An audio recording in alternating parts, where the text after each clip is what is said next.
Chapter 150. The big sword case in Su Fengnian's hand was made of 1,000-year-old red sandalwood. The case itself was priceless. Red sandalwood had always been shipped over by sea. The great eunuch Han Diaoxi had gone out to sea several times, and to a large extent, it was to load fine sandalwood for the imperial family. Even so, the imperial craftsman's office did not hesitate to buy sandalwood from the south. Back in the day, West Chu was the craziest in purchasing red sandalwood. It was said that all officials did not bring sandalwood. For example, Su Fengnian, the imperial uncle of the former Taiping princess, was even more outstanding. He was incomparably elegant and built a well-known sandalwood building. Unfortunately, in the end, almost the entire building was moved to Great Peace City. Su Fengnian used a piece of silk to wipe the sword case. It was said that raising a jade was like raising a person. In that case, the precious red sandalwood was like a pretty girl from a humble family. It needed to be wiped frequently to avoid dust. Once this piece of red sandalwood was wiped, it was glossy and smooth. There were faint traces of purple gas lingering around it. Su Fengnian was listening to the flying swords of Dunhuang calmly. Suddenly, he heard Jiang and I burp. The little clay man paused for a moment, and seemed to be embarrassed. Su Fengnian teased, "Deduct 10 coins. Jiang and I was furious. Just as he was about to speak, an embroidered bamboo ball was thrown high. Bluebird flew to the top of the wall and caught it, not letting it fall into the courtyard. Su Fengnian had heard laughter in the distance. It must be the Wang family playing Kuju. Now that the Liang dynasty was at its peak, it naturally had an open mind. Kuju was originally a game from Beimang. After it spread to Liang, it was not banned. Very quickly, it became a favorite among women. There were not many restrictions on women in the current dynasty. They could go hiking, form associations, ride horses, shoot arrows, swing, play polo, and wear Beimang clothes. Everything was possible. This was why Wang Chudong was so bold and unrestrained today. If it was 20 years ago, this would have been unimaginable. The trend was irresistible. Even the old-fashioned great scholars could not do anything about it. Moreover, the great scholars all had their own families, so they simply turned a blind eye to it. It was not difficult to talk about big principles with the people, but it was difficult to talk about small principles with their wives and daughters. Su Fengnian took the bamboo ball from Bluebird and asked her to put the sword case back into the room. As expected, someone knocked on the door very quickly. Su Fengnian saw the expected young girl. He returned the bamboo ball and asked with a smile, "Who kicked me just now? What a strong kick."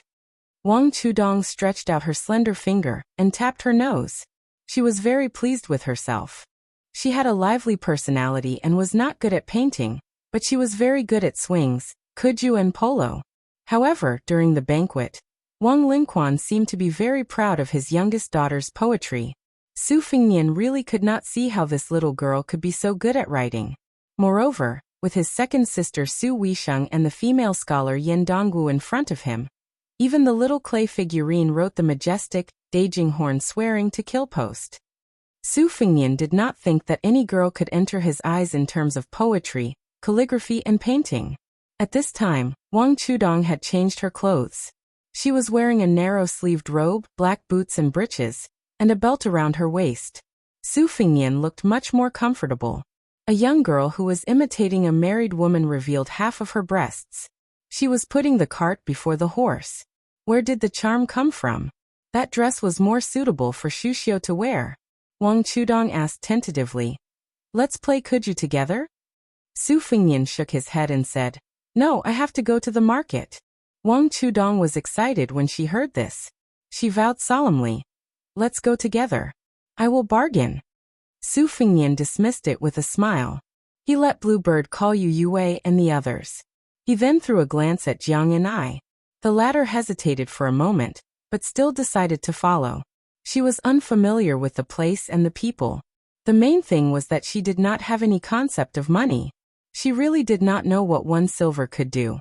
In the group, other than Su Fengnian and Bluebird who was like his shadow, there was also Jiang and I and Li Chenggang, the 3 retainers, Lu Yangshu and Ningame who had taken off his heavy armor and put on casual clothes.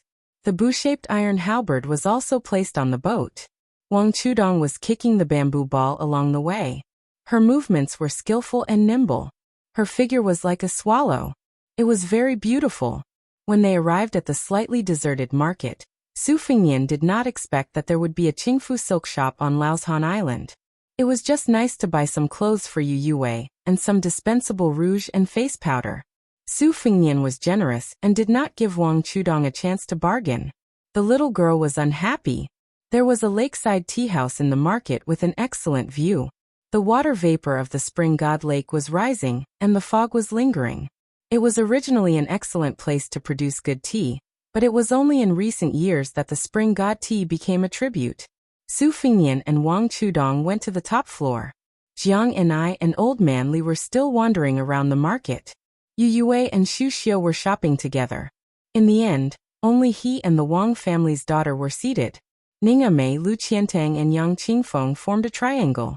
There were no tea guests upstairs, so it was unusually quiet. The owner of the tea house obviously recognized Su Fingnian and directly took out the best spring god tea.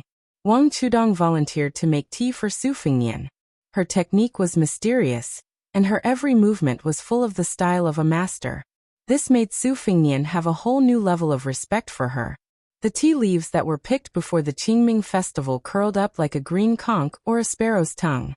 There was a layer of even fine white fluff on the edge. The green tea was gently poured into the water, like the bottom of a lake in spring. Su Fingnian waited patiently. The little girl's tea was very pleasing to the eye. After Wang Chudong offered a cup of tea with both hands, she said seriously, "Generally, when the tea leaves are drunk for a few times, the fragrance will gradually fade. However, the spring god tea will gradually become better. The spring god tea of our Laoshan Island is better than the surrounding areas. The tea garden can only plant bamboo, plum, orchid, laurel and green pine. It is not suitable to mix it with an evil tree.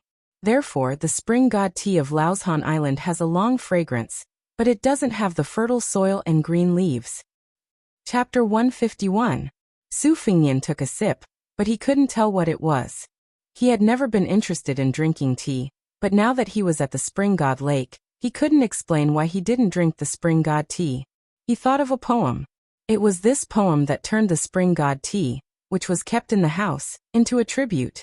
It was very similar to his second sister's poem, Brother Appreciating the Snow, which inadvertently heated up the green ant wine, which was only famous in Bailiang.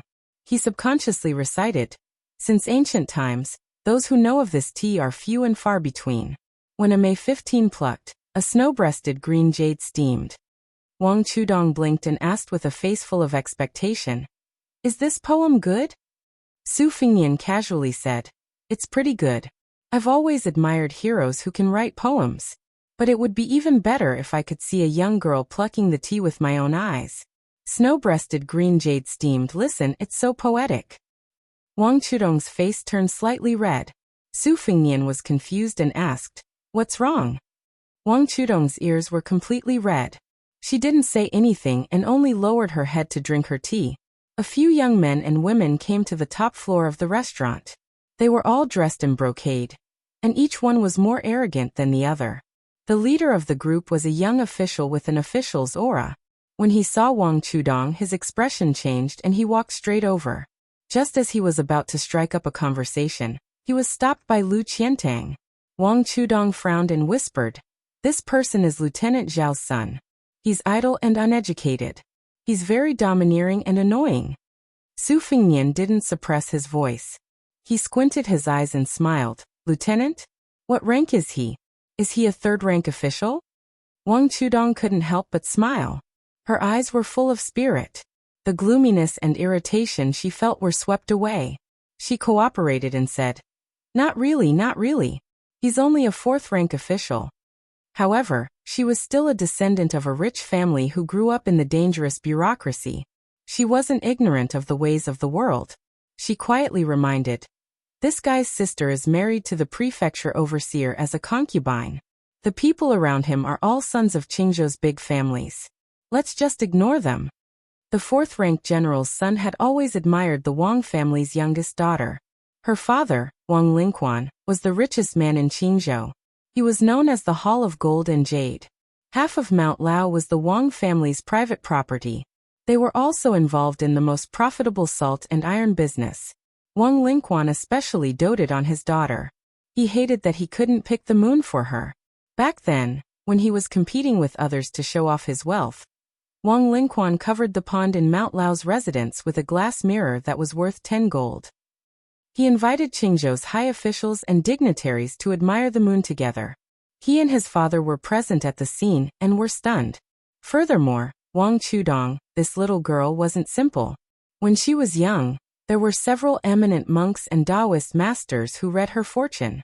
They all said that this girl was indescribably honorable. The popular spring divine tea came from her mouth.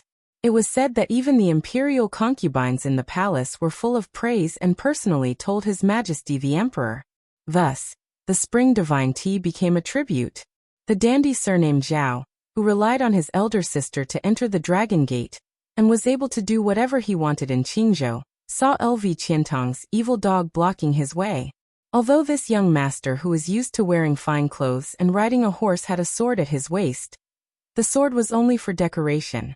Secondly, the guy who could drink tea with Wang Chudong most likely had a good background.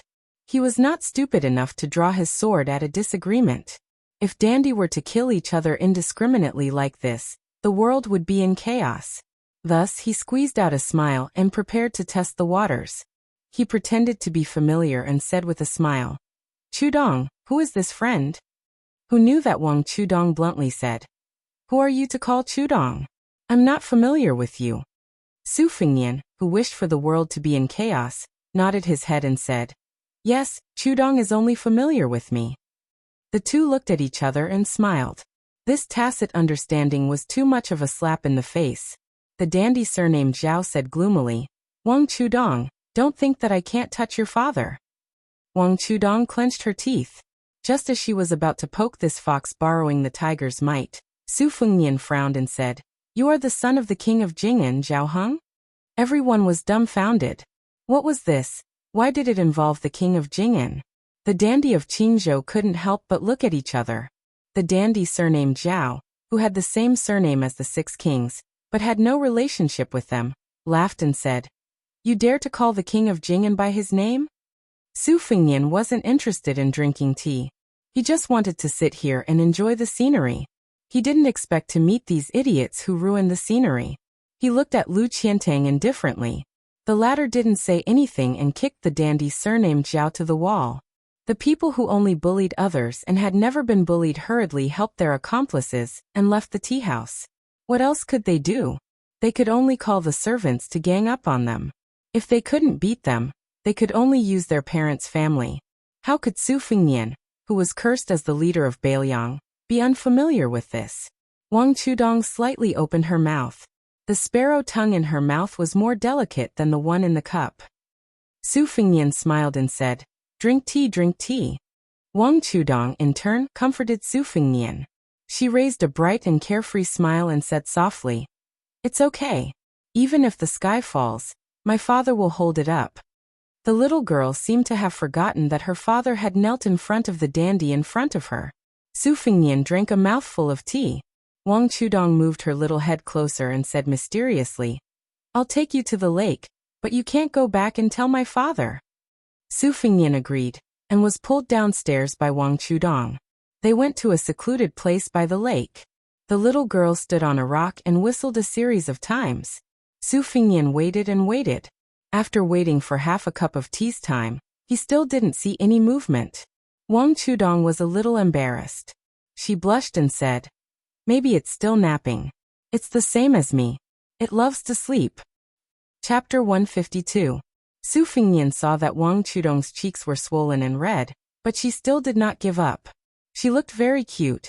He stood on the cliff by the lake, the cool breeze brushing against his face.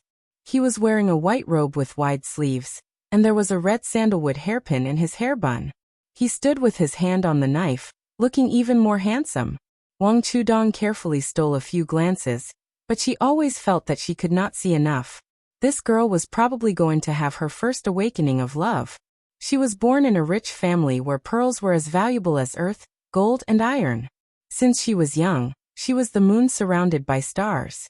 Moreover, The masters all said that the little girl was extremely honorable. Wang Lingquan, who was strict with his family, was only obedient to this daughter. The rest of her brothers and sisters also doted on her. With so much love, Wang Chudong was able to write Spring Tea without any worries. At the time, she was only 6 years old.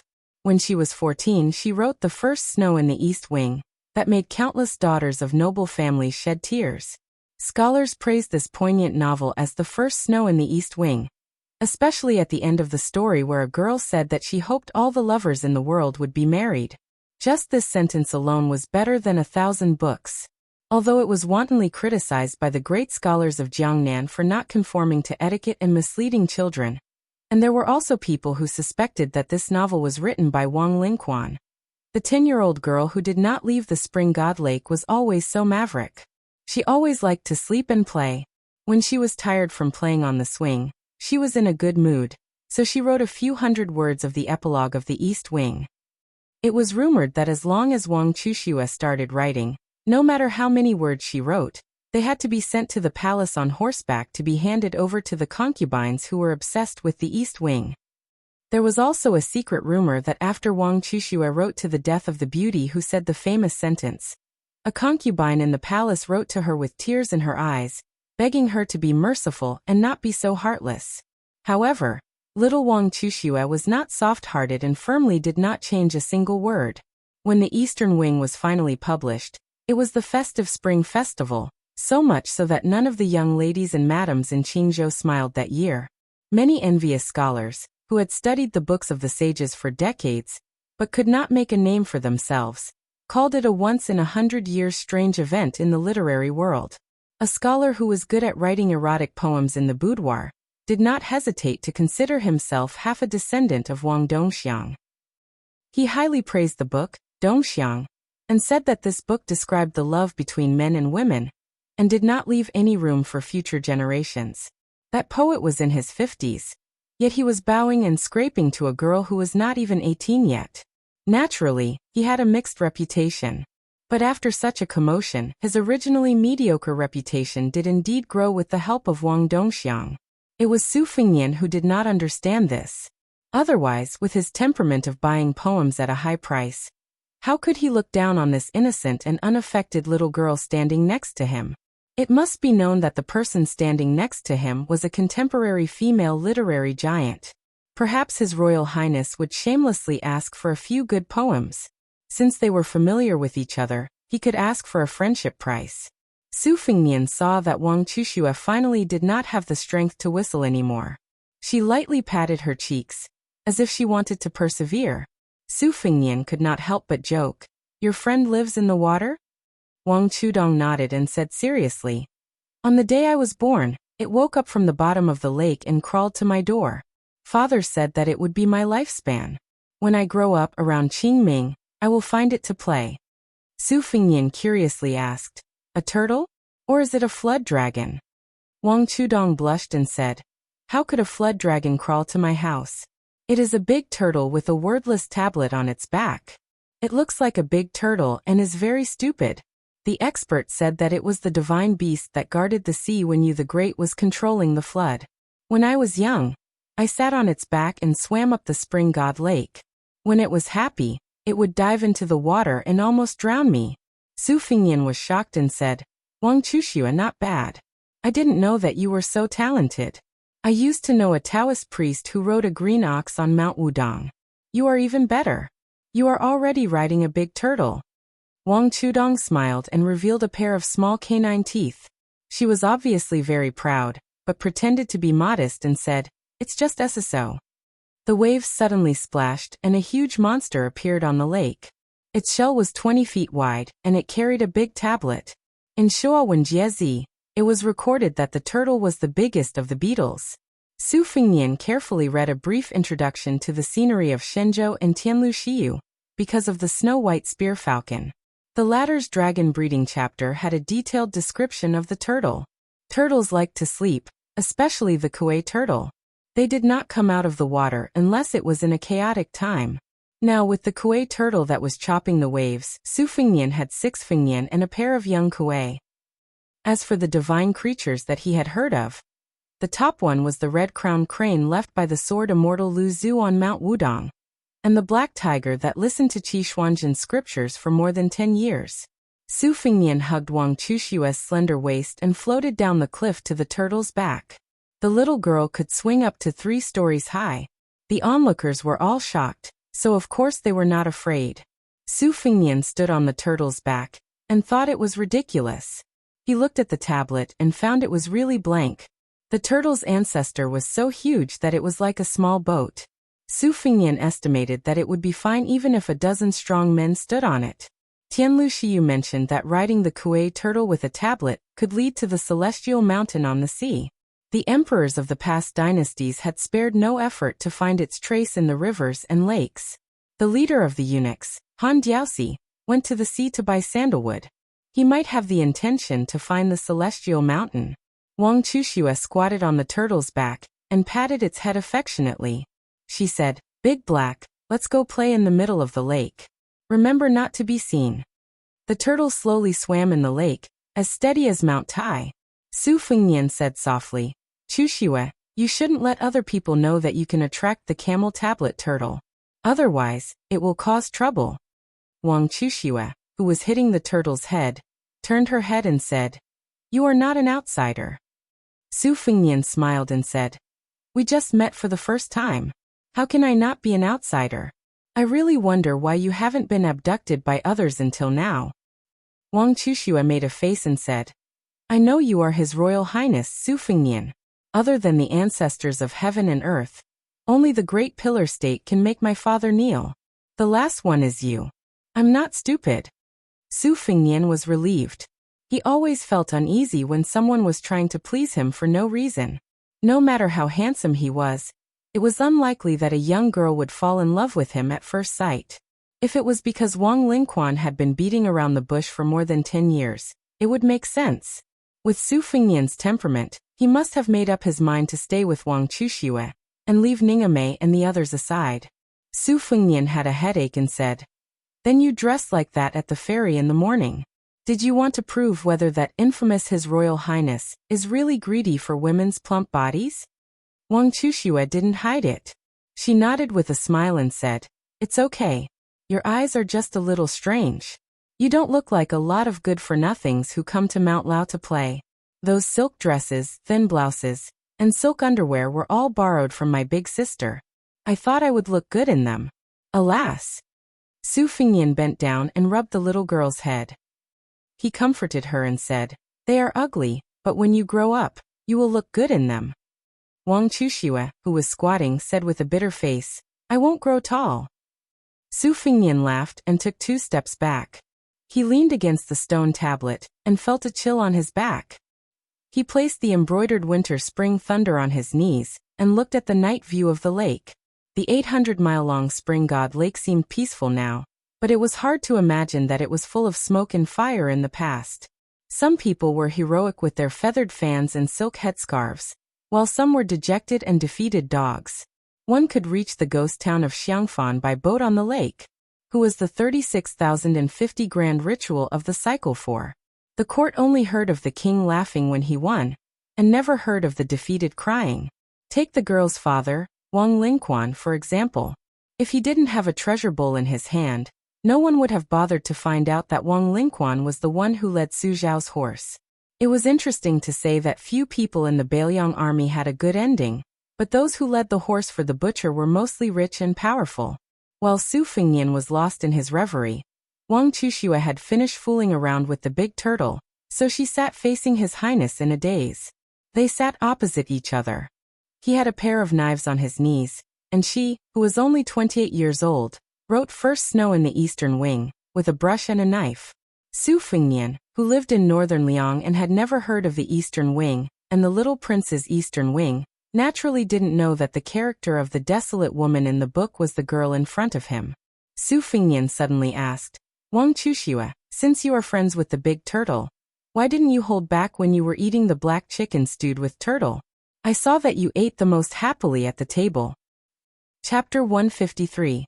Wang Chushua pretended to be confused and looked to the side. She blushed and didn't dare to look at Su Fengnian in the eyes. She was so cute. Generally speaking, the bigger the turtle, the older the smaller it was. It was the best in winter, followed by spring and autumn. The worst was the summer turtle, which was considered as a mosquito by the gluttons. However, the turtle in the spring god lake was a special case. The older it was, the better it was. Wang Chushu, the greedy girl, didn't hesitate at all. She moved her chopsticks quickly. Wang Lingquan looked at her several times, but didn't get any response. Su Fingnian found it funny.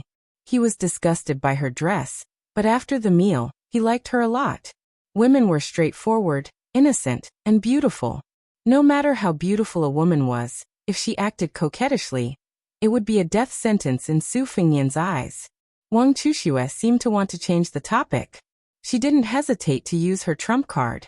She whispered, "The stone tablet Dahe is carrying has a lot of ancient characters in Xiaozhuan, but I can't understand them. I checked many ancient books and barely recognized a few sentences. It seems to say that there is a spirit mountain in the east of the East Sea. If someone learns this technique, he will be immortal. There is also a destiny, asking about divination, carrying the tomes of arcane, God's imperial ghost. As for the rest, I don't know anything about it." Su Fingnian nodded. Wang Chushue got closer and asked, "Don't you want to see it?" Su Fingnian didn't ask as she expected. He held back his laughter and said, "I'll pretend that I don't want to see it." Wang Chushue smiled, turned around, and patted the big turtle's head. The turtle didn't seem to be willing, so she continued to pat it. Perhaps, it couldn't resist the little girl's unreasonable patting. It roared and flashed. The wordless steel squeaked. The yang side of the steel caved in, revealing the Yin scriptures on the wall. Su Fingnian stood up, squinted his phoenix eyes, and took a quick glance at the steel. He memorized it quickly. He didn't recognize any of the ancient characters, but he remembered all the characters. No wonder Su Fingnian was so snobbish. Perhaps one day, this heavenly book would be a golden ticket to avoid death. After memorizing everything, Su Fingnian pointed to his forehead and said frankly, "I've seen everything clearly. They're all hidden here." The little girl really didn't understand the viciousness of human relationships at all. She didn't take it seriously and only said with admiration, "You really have a photographic memory? My father didn't lie to me." Su Fingnian smiled and said, "Why don't we also write something on the stone tablet for future generations to guess?" Wang Chushue was stunned for a moment before she clapped her hands and said, "Okay." Su Fingnian pulled out his spring thunder saber and walked to the back of the stone tablet with Wang Chushue. He asked, "What does it say?" This pair of buffoons, one was audacious to the extreme, the other rebellious. Only when they got together would they dare to do such absurd things. Wang Chushue thought for a moment and said with a smile, "How about we write that Su Fingnian and Wang Chushue were here?" Su Fingnian gave her a thumbs up and nodded in appreciation. "Why don't we add the date?" Wang Chushue smiled happily and her small canine teeth could be seen again. Su Fingnian's handwriting was good. Even if he used a saber to carve the words, the saber still moved like dragons and snakes. Especially after practicing with the saber, the momentum was even more amazing. The little girl's heart swayed as she looked at him. Su Fingnian looked at the masterpiece on the stone tablet and laughed. This was probably a magnificent feat that no one had been able to do for thousands of years, right? Su Fingnian sat down again with his back against the stone tablet. He waved at Wang Chushue and motioned for her to sit closer. The two of them were almost shoulder to shoulder. The little girl whispered, "If only you could bring a saber and enter Beimeng alone." Su Fingnian asked doubtfully, "Why?" Wang Chushue said shyly, "There's a man in a novel who did this. He used the head of the Beimeng emperor as a betrothal gift." Su Fingnian thought for a moment. "That's feasible." Wang Chushue lowered her head and said softly, "If that's the case, I'll write you 300 poems." Su Fingnian didn't think too much about it. He just smiled and said, "Then I'll still lose out. I'll have to exchange the head of a Beimeng barbarian for a poem." Wang Chushue still lowered her small head. Her side profile was graceful. Under the moonlight, the soft hair on her delicate ears could be faintly seen. Su Fingnian stretched out a finger and lifted her soft chin. He saw that her cheeks were red and her eyelashes were trembling slightly. Su Fengnian touched her lips with his finger and said frivolously, "Grow up quickly. I'll pick you again." She was pulled into Su Fengnian's arms. Su Fengnian said softly, "Why do you like me? Girl, you're really unlucky."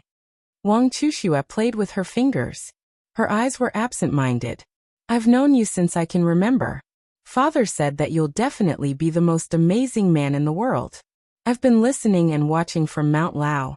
It'll be the same in the future. When I grow up, will you really come back to see me? How old will I be when I grow up? I'm 16 this year. Is 17 enough?" Su Fengnian rubbed his chin against her pink face. He smiled but didn't say anything. When she spoke, her breath smelled like orchids. It was even more fragrant than spring tea. Su Fengnian thought of her sparrow tongue and felt a burst of heat in his heart. "I'll endure it. A real man is able to endure what ordinary people can't." Wang Chuxue boldly reached out to touch the red mark between Su Fengnian's eyebrows. Her fingers gently rubbed against it. Su Fengnian explained with a smile, "I'm not learning how to put on makeup like you girls. It's the trace of Wudong's previous sect leader's cultivation. I've only just reached the second floor, the highest sixth floor. I have to study Taoist scriptures day and night to guide my qi. Taoism emphasizes turtle breathing, just like how this turtle seals its qi at the bottom of the lake. That's why I have to cultivate even when I sleep, for fear of squandering my qi." Wang Chuxue looked up and asked, "Are you tired?" Su Fengnian smiled. "There's nothing to be tired about. It's natural to get used to it. I hope that when I travel in the future, I don't have to bring a large group of retainers to save my life. As for going to Beimang alone like you said, I'll have to practice my knife even more." Wang Chuxue shook her head. "Don't go. I'm just kidding. It's dangerous." Su Fengnian held Wang Chushua's face with both hands and lowered his head to kiss her mouth greedily and wantonly. The sparrow tongue was soft and sweet. Wang Chushua's eyes widened. He obviously didn't know anything about relationships. He wasn't the Wang Dongxiang who could write the first book about scholars and beauties. After Su Fengnian raised his head again, she slowly closed her eyes. Su Fengnian smiled. "From today onwards, you're my woman. In the future, if you talk to any scholar or talent, I'll spank you." Wang Chuxue didn't move in his arms. She only said softly, "Kiss me again." Su Fengnian shook his head. "No more kisses. Otherwise, you'll completely become a woman." Wang Chuxue opened her limpid eyes. She seemed to understand. On the banks of the Swallow River, an exaggeratedly large black and white cat sprinted out of the forest and rushed straight into the river. However, when it reached the riverbank, it suddenly stopped, and a young girl riding on the big cat was almost thrown into the river. The girl riding the cat was carrying a huge golden flower. This flower was originally called Yizhang chrysanthemum. It bloomed towards the sun, and was also known as the sunflower. After the big cat stopped, the sunflower in the girl's hand shook violently. She seemed to be dissatisfied that the strange mount under her, but was so timid and afraid of water. She didn't scold it and directly punched the big cat's head. The big cat, who was afraid of water to a certain extent, shook its head and pitifully looked at its owner who brought it from Shishu to Bailiang, and raised it from a kitten to a big cat. The girl punched again. Although her body was thin and weak, her punch was powerful. It hit the big cat's head with a bang. She jumped off the big cat's back and came behind its butt, as if she wanted to kick it into the Swallow River. The big cat whimpered and ran away. It didn't run far. After running a short distance, it squatted on the ground, charmingly naive. The girl pointed her chin at the Swallow River, indicating that the pet should jump down voluntarily. The big cat shook its head desperately. She shook her chin again. The big cat shook its head again. The girl carrying the sunflower was expressionless and chuckled. The big cat knew that it was not good, so it rolled on the ground and begged for mercy. The girl walked closer and put the sunflower on the ground. She grabbed the big cat's foot with both hands. She didn't use much strength and carried it on her shoulder. She threw it over her shoulder into the center of the river. Then, she clapped her hands and picked up the sunflower on the ground. The big cat smashed a column of water into the sky in the Swallow River. After a while, the big cat, who was afraid of water, seemed to be enlightened. It flapped its forepaws and swam freely in the Swallow River. It changed various positions and was very happy. The girl jumped onto the big cat's back and sat down. She commanded the rude pet that had defeated the adult tiger Kuei in Mount Qingqing to swim to the spring god lake. She was in a good mood, so she laughed. Haha. Chapter 154. Today's 2 chapters are 8,500 words. Tomorrow's first chapter will be after 12 o'clock. Admiring the moon and admiring the lake, taking liberties with the little beauty, and also carving a string of absurd characters on the stone tablet, Su Fengnian was completely satisfied. Together with Wang Chudong, he returned to Mount Lao on a turtle. Ningame and the others felt relieved. Returning to the Wang family's courtyard, they first sent the little girl to the small courtyard door. Seeing that there was no one around, Su Fengnian kissed her again. The girl returned to the courtyard and sat on the swing. She stood on her tiptoes and gently swayed. Wang Chudong's finger was on her lips, the corners of her mouth lifted in a smile. She thought of the many things he said. If I could walk the Jianghu just by relying on my handsome appearance, this heir apparent would have been unparalleled in the world long ago. Shameless and shameless, Wang Chudong thought about it and laughed without stopping. Su Fengnian's praise of her talent was not wrong. This girl had read a lot of books since she was a child, including the 4 books and 5 classics, and also casual books. Therefore, Wang Chudong's writing was always natural. In Qingzhou, there was a custom of writing on the 2nd day of the 2nd month. She wrote, the sound of frogs passing through the green screen. Outside the building, the waves of the great river washing away the sand. Half of it was in the boudoir, but the second half took a sharp turn to show off her heroism. Therefore, when people commented on snow on the east wing, they all said that Wang Chudong used light ink to write strong feelings, often with hundreds of twists and turns, word by word penetrating people's hearts. She deeply understood the saint's saying, joy without lust, sorrow without pain. At the end of the book, may all lovers find their way together. Wang Lingquan walked into the small courtyard and swung the swing for his daughter. He laughed and said, Father was right. His Royal Highness is clearly a clever person. Like I said, the son taught by the great general and Wang Fei can't be too bad. Hey, that year His Highness was already holding a saber. Today, seeing 2 sabers in your hands, I am very gratified. Father hates seeing those self-proclaimed gentle, courteous, and thrifty Confucian scholars in Qingzhou. They are far less straightforward than His Highness. I heard you hit Commander Zhao's son in the tea house? Well done. If you don't hit them, they won't learn from their mistakes. I was just thinking of using money to make these guys see if a woman's pillow talk is more powerful than real money. Wang Chudong nodded, turned his head and said, Father, I won't write the epilogue of East Wing. Wang Lingquan sat on one side of the swing and said kindly, if you don't want to write, then don't write. Otherwise, the concubines in the palace won't miss you as if they've been possessed. The little girl mischievously said, there will definitely be people who will say that my talents have run out. Wang Lingquan laughed heartily and said, that bunch of poor and pedantic scholars have nothing better to do. They can't hold a brush to write a good poem. They can't mount a horse and lift a saber to kill the enemy. Why should I care about them? My daughter scolding them is already giving them a lot of face. Before Wang Lingquan left, he said earnestly, Daughter, it's still too early to make a private commitment. Wait for another 2 years. Wang Chudong, whose face was flushed red, waved his small fist. Wang Lingquan came to His Royal Highness' small courtyard and knocked on the door. He saw His Highness sitting in the middle of the courtyard with a red sandalwood sword case on the table. Only the maidservant Bluebird was standing to the side. Su Fengnian was just about to get up when Wang Lingquan said in a panic, Your Highness, you don't have to get up. This old servant doesn't dare to accept. Su Fengnian didn't say much. The difference in status and etiquette couldn't be dispelled with just a few words.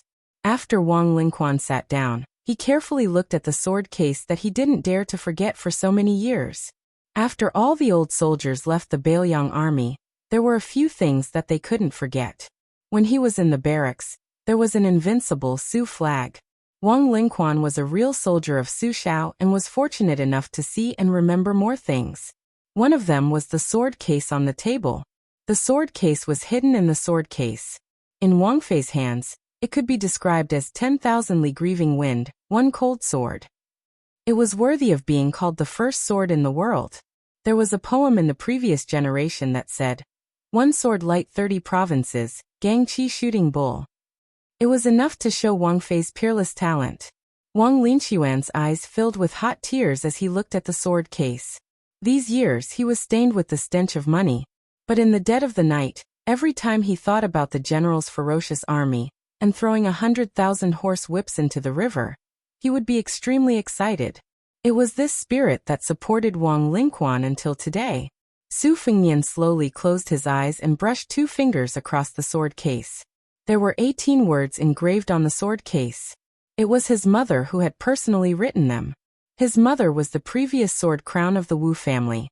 Although she had betrayed the family for Su Xiao, many of the rules were still followed. After she passed away, the armored sword attendant Zhao Yute guarded the grave and buried the sword. It wasn't accurate to call it a cenotaph. The Wu family's sword tomb was fully deserving of being called a sword tomb. Cultivators did not respect the way of the heavens. Even if they cultivated until their hair turned white, they still couldn't enter the way of the heavens.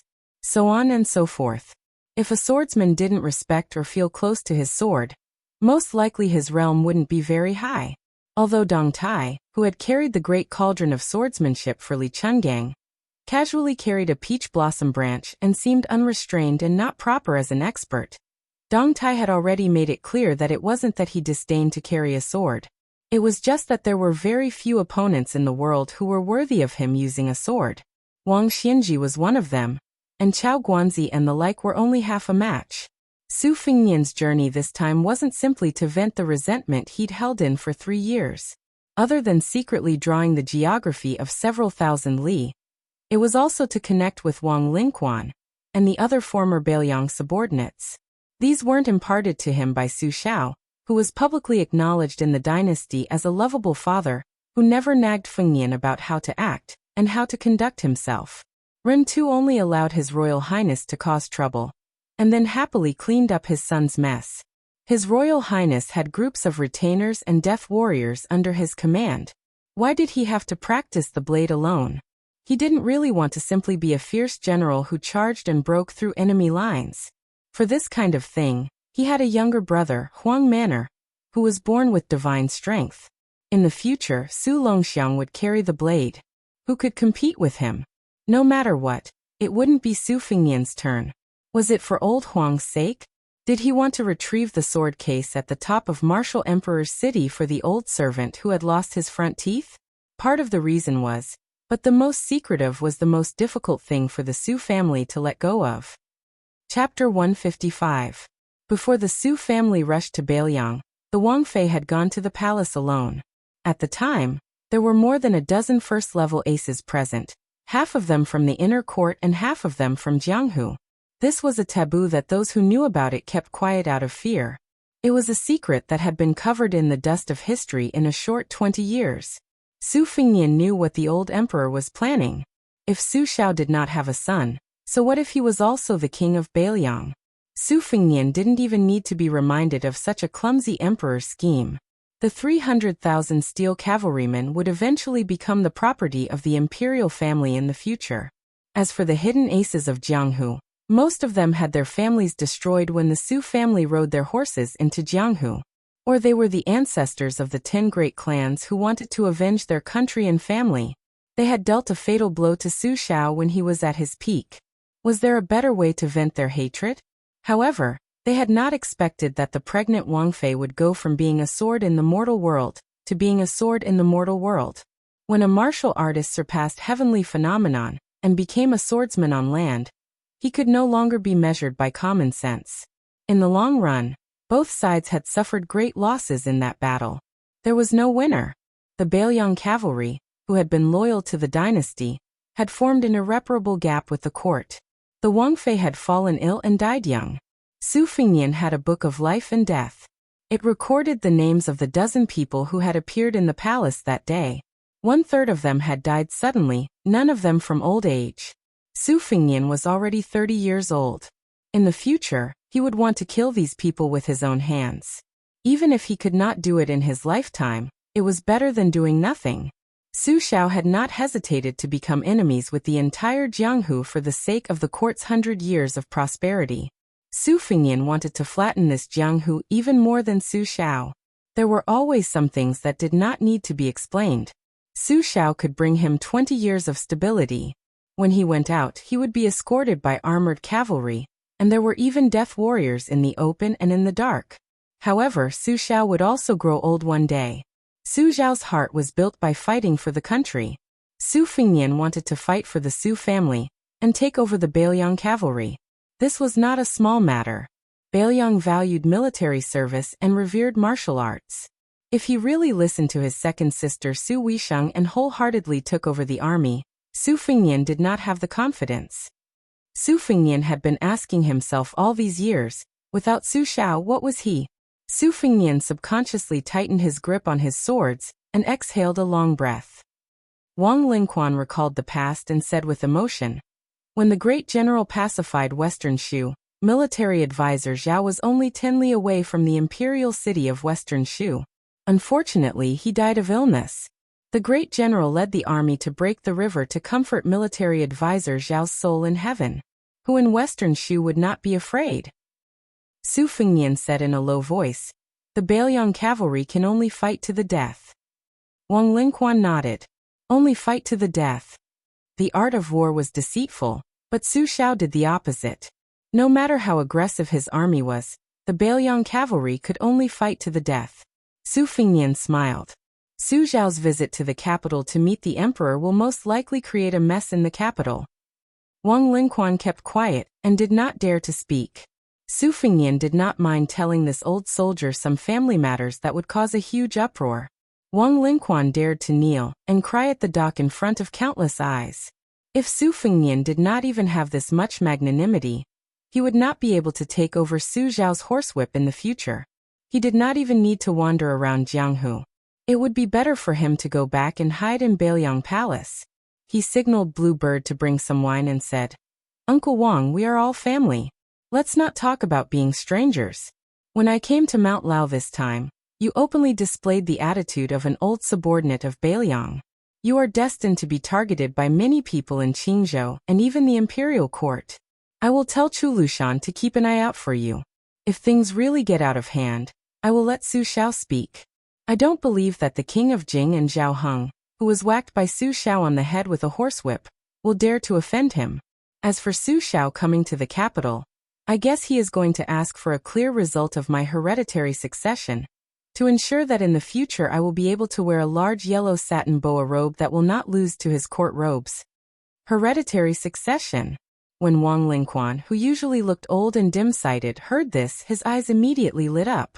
Bailiang's 300,000 cavalrymen, as well as all the old subordinates scattered across the dynasty, who would not be worried about this.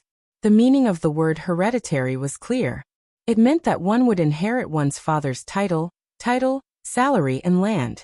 If one did not inherit it, then it would be a question, and it would not be changed or abolished. This was because even the vassal kings of the imperial family, other than the king of Yanxi and the king of Guangling who had great military achievements, were treated as special cases. According to the vassal clan law, all of them had to be inherited according to their seniority. For example, the king of Jing and Zhao Heng's son, without great military achievements, could only inherit the title of a lower-level prince. Once Su Fengnian was recognized as hereditary by the imperial court, he would still be the king of Bailiang. This was why there was the large yellow satin boa robe. Only the 9 and 5 supreme sovereign, and the 9 dragons 5 claws could be considered an imperial yellow robe.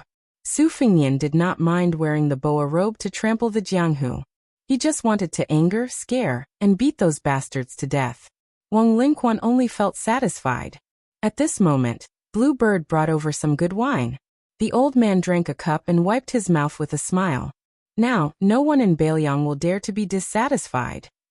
Su Fengnian drank all the wine in his cup and said self-deprecatingly, but I only have the ability to break through 6 ranks with 1 blade. I really can't show it. Wang Lingquan said disapprovingly, His Royal Highness is a genius. If he really wants to practice the blade, he can easily become a first-rank expert. Su Fengnian joked, Uncle Wang, you say it so easily, but it really is not easy for me to practice the blade. Wang Lingquan only cared about smiling. He silently said, Uncle Wang, a few times in his heart. This was even more heartwarming than the wine in his stomach. Wang Lingquan suddenly said with a regretful expression, My 2 sons are useless. They only know how to study. They won't be able to lead your highness' horse. Su Fengnian shook his head and said, It doesn't make sense. Wang Lingquan refuted his royal highness for the first time. He said solemnly, Your highness, as long as Wang Lingquan is alive, the Wang family will be at your disposal. There is no greater reason in the world than this. Su Fengnian did not know how to persuade him.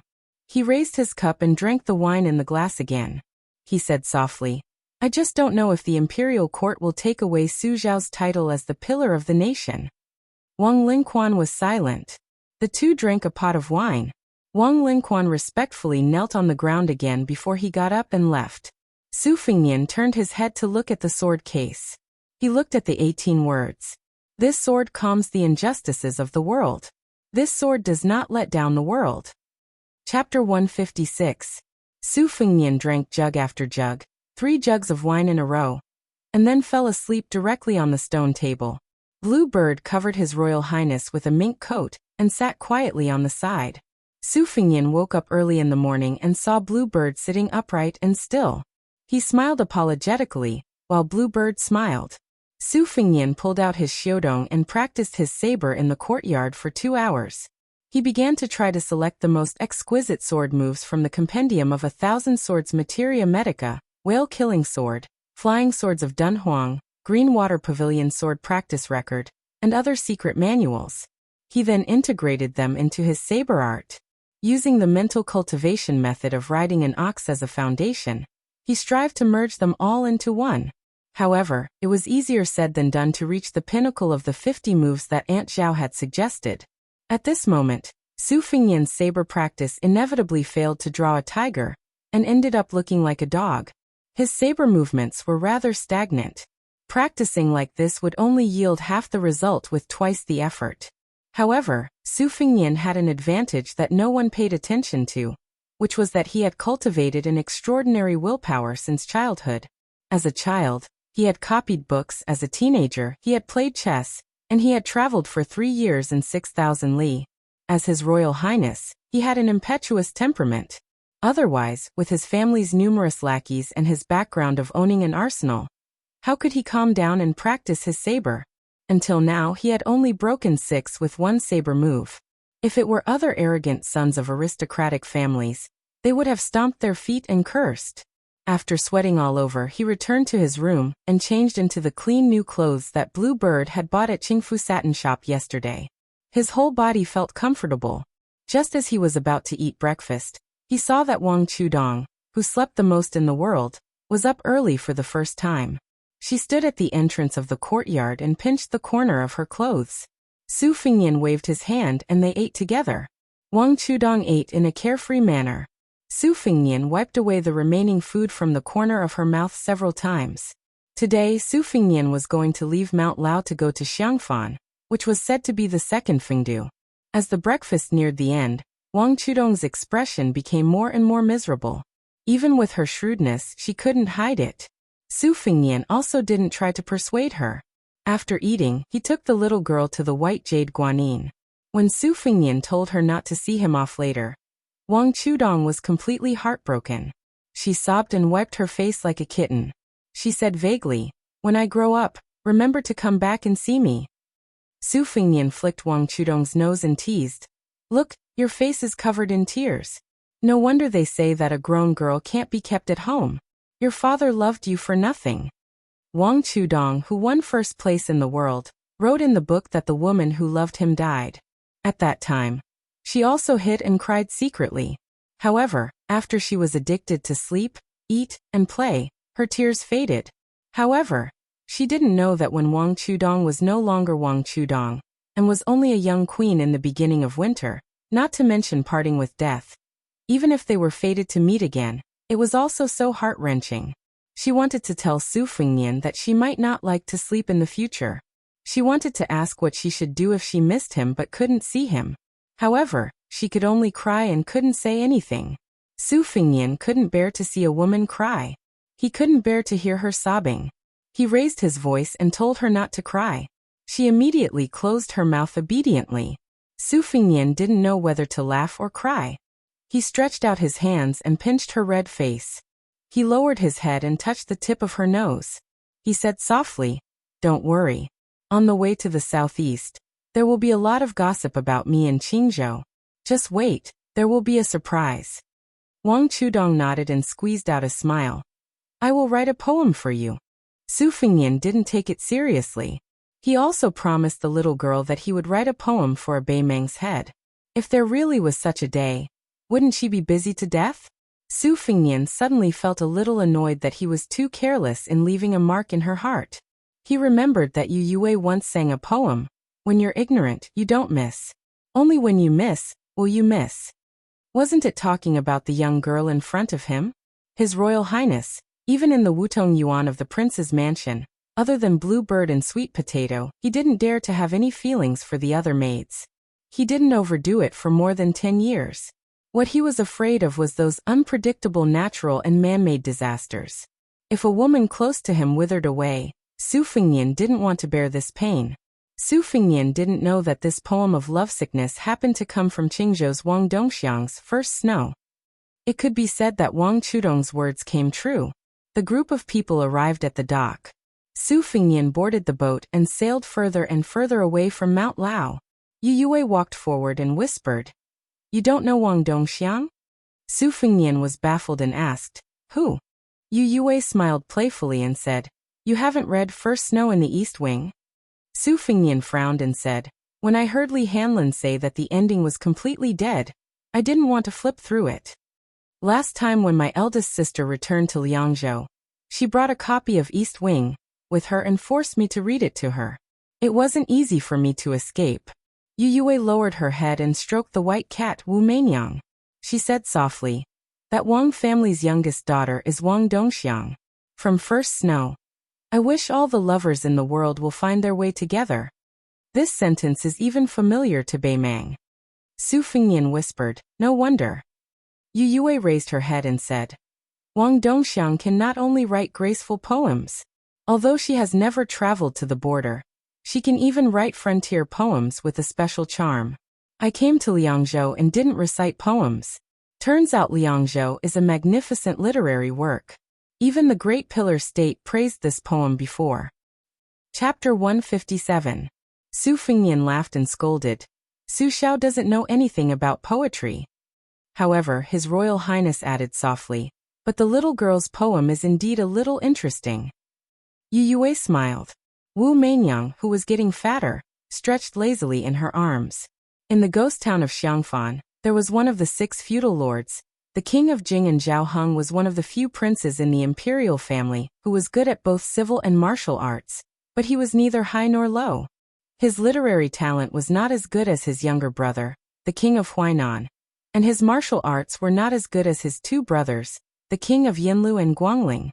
Perhaps it was because he was disheartened that he began to believe in the teachings of Huang Laozi when he was young. At one point, he had thought of going to Mount Longhu to become a Taoist priest. In the last 2 years, he had abandoned Taoism and studied Buddhism. He had mustered a lot of people, and had specially asked His Majesty for a special decree to go to the 2 Zen temples to burn incense.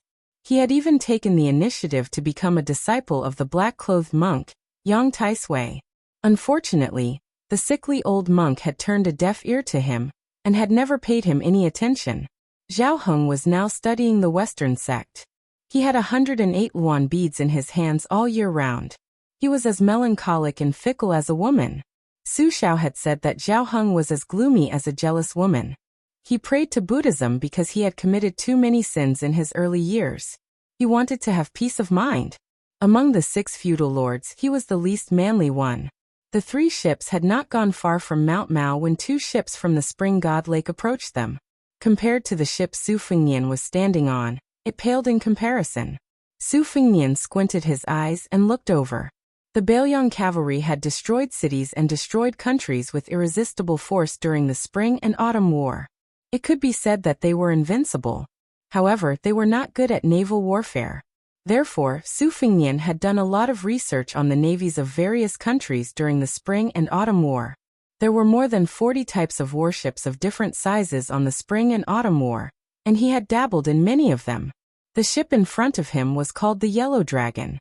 In the Qingzhou Navy, it was only slightly inferior to the Green Dragon ship and the Six-Toothed Giant warship. When it passed through the sea, it was already an imposing and majestic object. It had 3 floors and a height of 6 zhang. It was decorated with red lacquer, and was wrapped in iron armor. There was also a stable for horses. Unfortunately, Su Fengnian's ships could not withstand a few lashes. However, the Qingzhou Navy was even more unfortunate. This was because the one standing at the bow of the ship was Bailiang, His Royal Highness. Su Fengnian calmly said, "General Ning, go and get the halberd." Ning, who had a gentle personality, revealed a rare evil grin. He turned around and went to the cabin to retrieve the iron halberd. He even carried the short halberd bag on his back. Lu Yangshu and the other 2 were naturally prepared to jump off the ship and fight. Ordinary soldiers really could not withstand the torment of 3 second-level experts. However, civilians did not fight with officials, and heroes did not violate the rules. There were some innate taboos. However, when they thought of who it was that taught Jianghu this bloody truth, the 3 immediately felt incomparably relaxed. Su Fengnian had Yu Yue return to the cabin first. He raised his head and saw the silk pants surnamed Zhao, who had been kicked by Lu Qiantang yesterday, standing on the 3rd floor of the Yellow Dragon ship with a group of disreputable friends. They were pointing and discussing. Were they pretending to give pointers? The Yellow Dragon ship gradually approached. They could clearly see that the giant paddle pole was ready. In front of the paddle pole and brandishing its claws, the brother-in-law surnamed Zhao held a white porcelain wine cup with 2 fingers. He looked quite confident and unrestrained. He shouted at Su Fengnian, "Foreigner, do you still dare to act rashly?" Su Fengnian smiled and replied, "Sure, I really want to weigh the weight of the Qingzhou ship. I'm just afraid that you guys are only pleasing to the eye but not useful."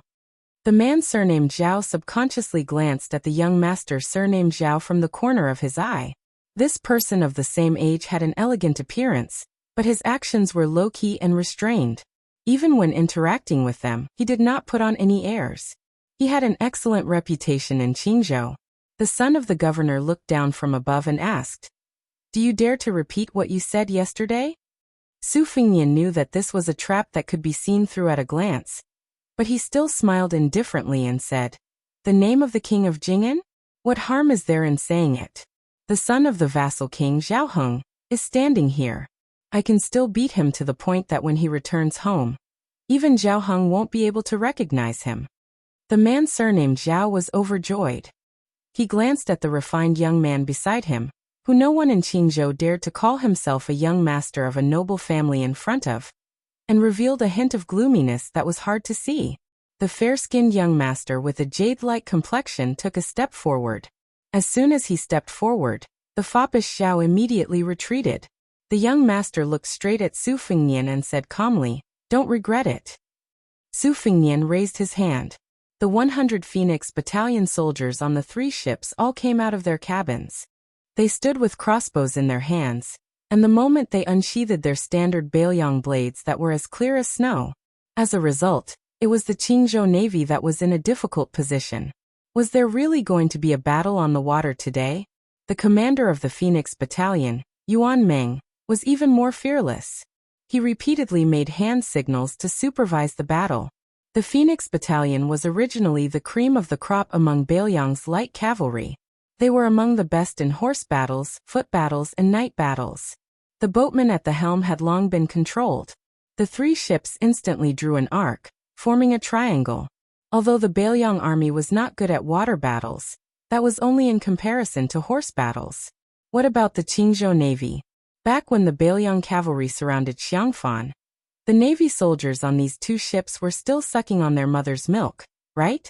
Shishu had once chiseled a stone wall and hung 3 iron chains to block the river in an attempt to stop the navy that Bailiang had put together at the last minute. Who would have thought that the battle on the water would end before it even started? The natural defenses along the river were completely destroyed by the Bailiang army. Strictly speaking, the Bailiang army could be considered half of the ancestors of the Qingzhou navy. Su Fengnian laughed mockingly and said, "Do you dare to fight?" Chapter 158. Chapter 1.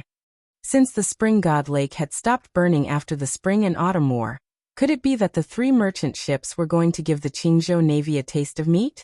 The leader of the group of playboys on the Yellow Dragon ship frowned. He didn't need to think about the outcome of a naval battle, where there was a great disparity in strength. However, once the battle started, given his sensitive identity, the repercussions would be too great. Even his father wouldn't dare to bear the consequences. The 3 Yellow Dragon ships had sailed to the vicinity of Mount Lao under the pretext of training on the water to show off. If the other party was an ordinary noble, not to mention the 4 giant battering poles, hooks, and plow darts placed around the ship, it would be enough to make them suffer. After smashing or overturning the other party's ship, they would be charged with the crime of salt and iron smuggling, which would become an untraceable case. Qingzhou was already dissatisfied with Wang Lingquan of Mount Lao interfering in the salt and iron business. On one hand, they were helping Commander Zhao's son vent his anger. On the other hand, they could give Mount Lao a warning. Killing 2 birds with 1 stone, why not? However, when he saw the hundreds of people on the 3 ships carrying standard military knives, they were even armed with crossbows. Although the dynasty didn't encourage wanderers to travel with knives, it wasn't strictly prohibited. However, crossbows were not privately issued by the military. He wasn't blind. Behind the playboy on the other side stood a burly general wearing heavy armor and wielding a halberd. The dynasty had millions of soldiers, but the number of brave men who could use a halberd could be counted on one hand. The identity of the person he wanted to teach a lesson to was naturally revealed. Who could be personally protected by Bailiang's great halberd Ningame? He had long heard that Bailiang's His Royal Highness had left for the second time to travel, but he didn't expect to coincidentally bump into it today. His Royal Highness wasn't something that just anyone dared to impersonate. The descendants of vassals needed the imperial court's permission to leave the country, and there were even more rules and regulations when they left the country. Moreover, it was obvious that claiming to be the son of any vassal was safer than pretending to be the son of the Bailiang. If the son of a butcher stood casually in the spring and autumn 8 kingdoms and shouted that he was Bailiang's His Royal Highness, he would be swarmed by assassins. The young man, who was also from one of the top families in the dynasty, had a complicated expression. He muttered to himself, "This guy brought 100 Bailiang light cavalry, almost the same as my father's. What a show of extravagance!" As expected of the son of a vassal with a different surname. The position under one's but was different, and the thoughts in one's head were completely different. Different from the caution of the leader, the disciples of Qingzhou, including Zhao, were furious when they heard Su Fengnian's clamor. It had to be known that there were 2 things to rely on in a naval battle. One was to occupy the upper reaches and go with the flow, making it difficult for the enemy master to compete. The second was to use a large ship to crush a small one. The dynasty's navy had spent a lot of money to build 3 giant ships that were as tall as the city walls. The Emperor Yu of the Old East Yu, the Divine Phoenix of the Old West Chu, and the flagship of the Qingzhou Navy. Not to mention the Yellow Dragon Fortress ship, even the Green Dragon ship, which was already considered a big ship, would be smashed to pieces by the iron rod at the bow of the ship.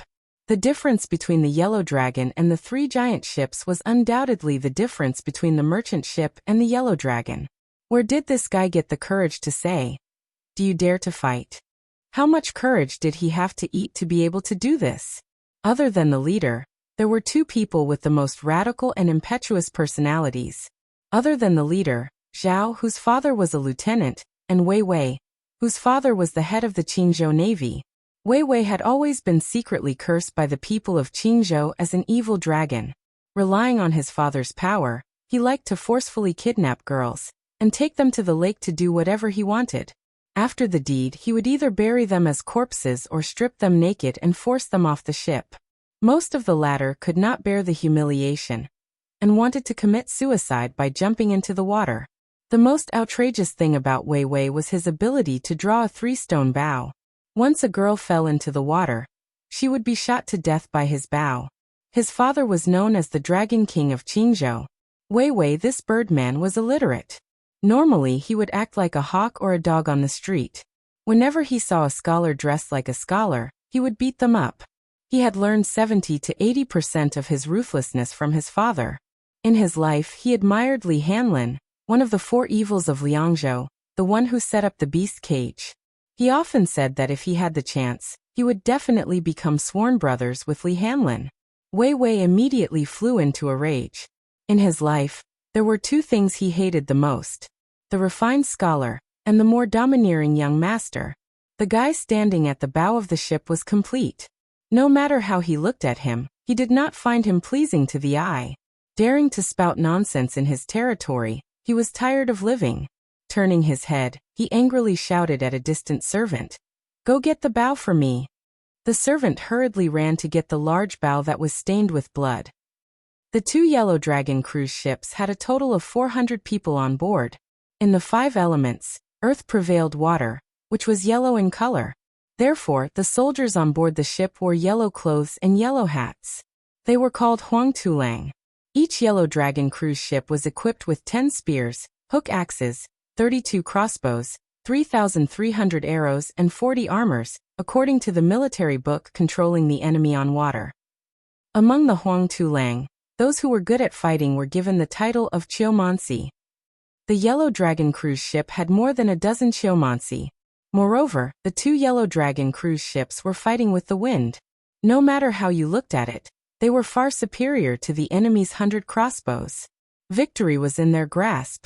The several women on board the Yellow Dragon cruise ship were wearing the distinctive large-sleeved long skirt of aristocratic women. The large-sleeved skirt was first invented by Empress Zhaoji in the imperial palace. Together with the phoenix coronet and other clothes, it was the common attire of the empress and the imperial concubines. In recent years, the imperial court had been lax in its governance, so the subordinates followed suit. The women on the cruise ship were wearing red, purple, pink, green, duck yellow large-sleeved skirt, just like a group of colorful butterflies and swallows.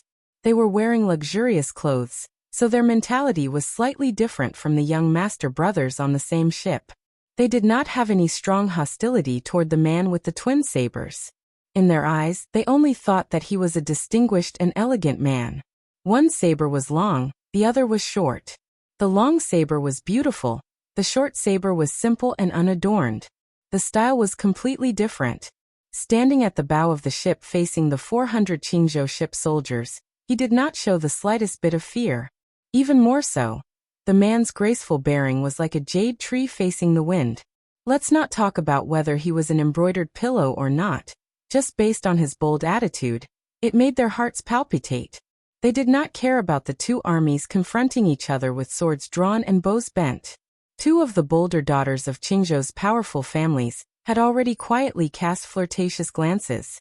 Su Fengnian did not actually care whether or not the Qingzhou navy could meet the enemy head-on. He was more concerned with observing the details of the Yellow Dragon ship. Whether or not the warships were mobilized in an orderly manner, whether or not the hooks and poles were cleaned and bright, whether or not the ship's boards and sails were wrapped in ox-leather armor, whether or not the ship's armor was complete. From this, one could tell that autumn was coming. The old Taoist priest Wei Shuyang stood by His Royal Highness's side to guard against a sneak attack. Su Fengnian turned his head and casually talked to Ning Amei about naval warfare, giving a concise evaluation of the Qingzhou Navy. This General Wu Dian, one of the four fangs of Bailiang, was not familiar with naval warfare, but when he heard what His Royal Highness said, his expression was grave and a little surprised. His Highness was clearly an expert in naval warfare. He explained the pros and cons and spoke tirelessly. This was not something that could be discussed on paper with just a few glances at the white Yin scripture. General De Ji smiled slightly and bowed. As long as the enemy dares to fight, I can break the ship's hooks with one strike of my halberd, preventing them from getting close.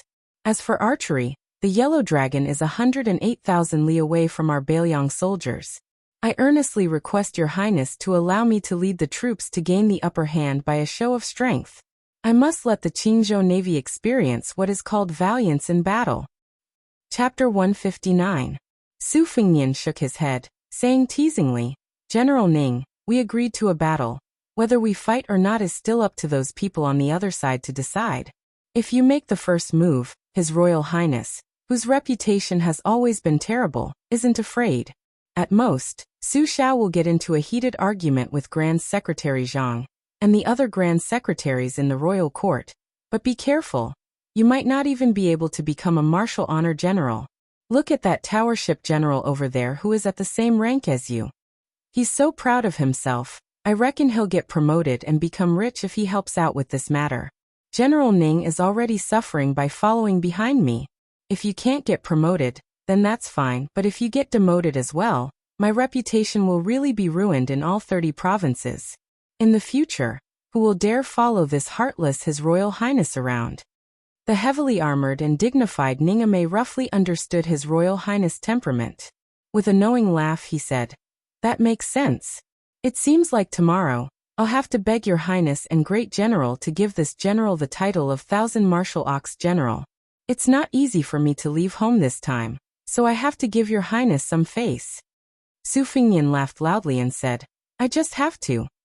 When Bailiang's light cavalry faced the enemy with rapt attention, they would occasionally observe His Royal Highness and General Ning's expressions. When they saw how relaxed and carefree the two of them were, their heroic spirits also began to overflow. Bailiang's old subordinates could be said to be the most disliked group of people in Liang dynasty. The 300,000 unmatched armored cavalry stationed at the border between Liang and Beimang were helpless against this atmosphere that had persisted for more than 10 years. They followed His Royal Highness and General Ning, finally seizing the opportunity to leave Bailiang. Even though they lost quite a few brothers in the battle on the Rainy Path, once they entered Bailiang's army, who would be scared of dying on the battlefield? Later on, at Yingzhu's city gate, General Ning, with a swing of his halberd, knocked down that ignorant old General Gu Jiantang's old general. Later on, they heard General Ning say that His Royal Highness had personally said that if he was present, he would definitely hang that Eastern Forbidden City's deputy commandant on the city gate, as an example to the public. If at that time the Phoenix Battalion's light cavalry were still half believing and half doubting, but after going through the gates of hell, His Royal Highness had personally rescued them, and hearing that he dared to fight today, they began to believe more than they doubted. Regardless of whether His Royal Highness was reckless or not, this kind of domineering behavior was, in the end, worthy of the Bailiang's royal banner. That day, His Royal Highness had moved like an ape in the rapids, especially the way he held the iron halberd with the word bow in his hand. The Phoenix Battalion had all seen it with their own eyes and remembered it in their hearts. The few light cavalry soldiers who had been rescued from the water by His Royal Highness had recently been jesting with their fellow soldiers, and their words were always somewhat arrogant. Su Fingnian saw a sturdy young man on the Yellow Dragon ship take a huge ox horn bow and draw it to a full moon. It was clear that his arm strength was not ordinary. That arrow was pointed directly at him. Su Fingnian, holding Xiudong in his right hand, narrowed his pair of extremely beautiful red phoenix eyes and said quietly, "I'm just waiting for you." On Mount Lao, Wang Lingquan came to the study of his youngest daughter, Wang Chudong, to watch the battle together. Wang Dongxiang's snow study room was the tallest building on Mount Lao. Books were everywhere, scattered and disorderly, but she never had the maids tidy it up. The study room was a forbidden area, especially when she was writing poems. No one would disturb her. Every book was graded into different categories and given different nicknames.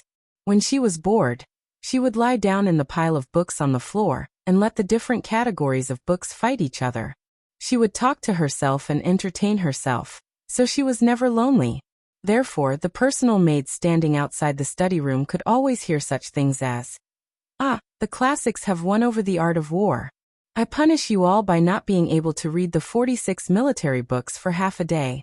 Oh, the Western Shu poetry collection and the Southern Tang poetry collection are evenly matched. Not bad, not bad. I will reward the great generals who lead their respective armies for 3 days each."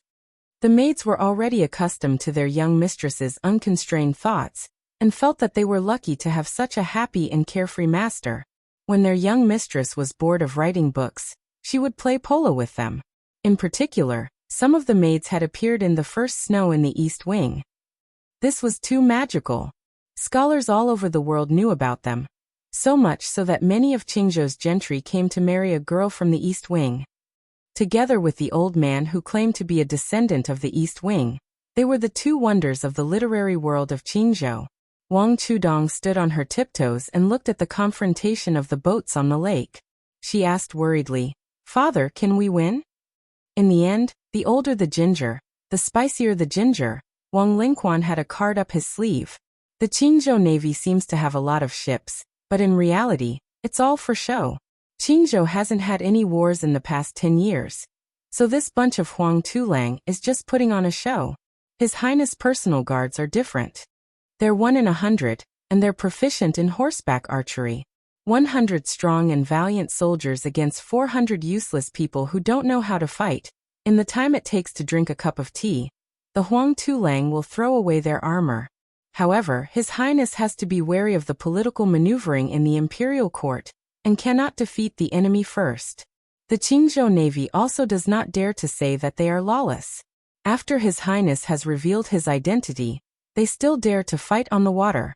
This is not a small matter where officials bully the people. It is a big taboo for the imperial court to cover it up. Now it all depends on whether there are any discerning people in the Qingzhou Navy. If Wei Wei and the other scoundrels control the situation, they will most likely lose the water battle, and then the imperial court. Once the Qingzhou Navy is defeated and this is exposed, even the prefecture magistrate will not be able to cover up Wei Dong's corruption over the years. At that time, this navy will change. Originally, the Qingzhou Navy was tightly controlled by Gu Jiantong's old subordinates. They have repeatedly questioned Father's salt and iron river transportation business. Father can take this opportunity to insert people from his direct line of command. Wang Chudong murmured, "The god of spring is 36,000 hectares, 100 armor breaks 400 armor." Wang Lingquan quickly gathered his thoughts and did not talk about the politics in the imperial court. He smiled and praised, good poem, majestic aura." Wang Chudong glared. "How is this a poem? Your daughter is just randomly making it up."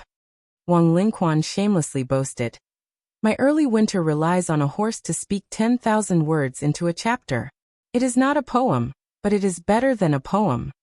Wang Chudong was about to refute when she suddenly saw the wind and clouds change on the lake. She pointed to the river and raised her voice. "Look!" On the 3rd floor of the ship, Wei Wei drew a large circle and then shot an arrow in a flash. The sharp arrow shot toward Su Fengnian.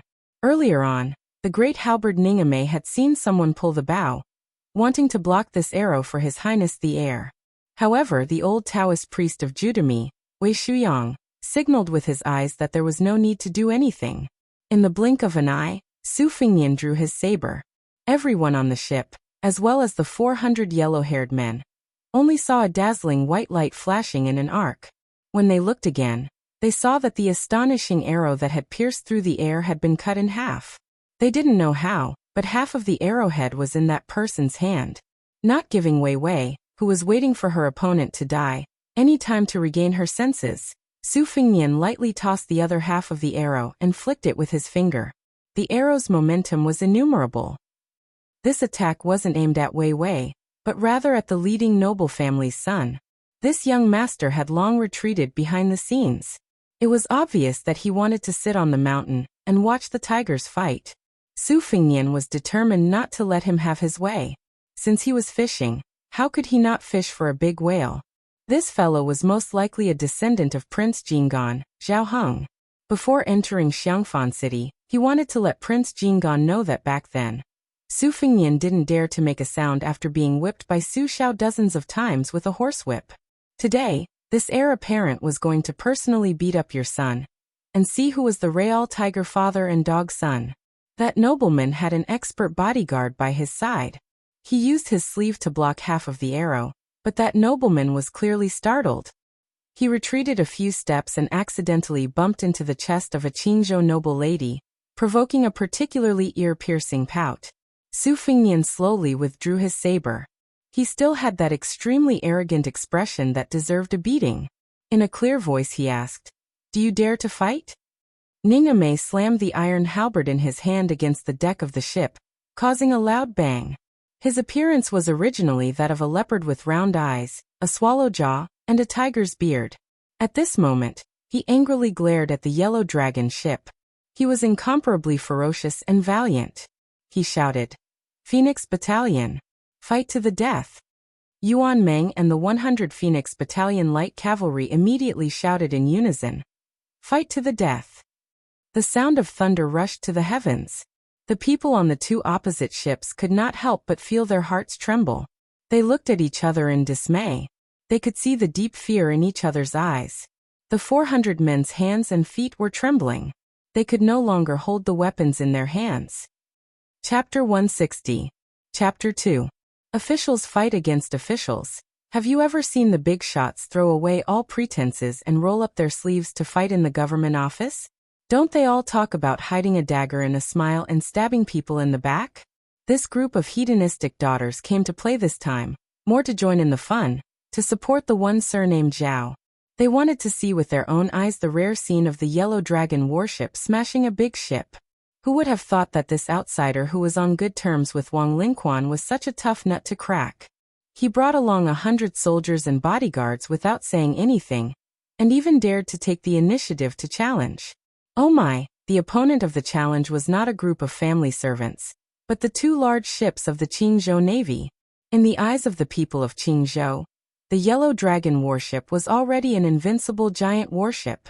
It had always been praised as the main warship of the Qing Dragon Navy that no one could contend against. In these years, it had competed with the other navies in the dynasty, and its ranking was not low.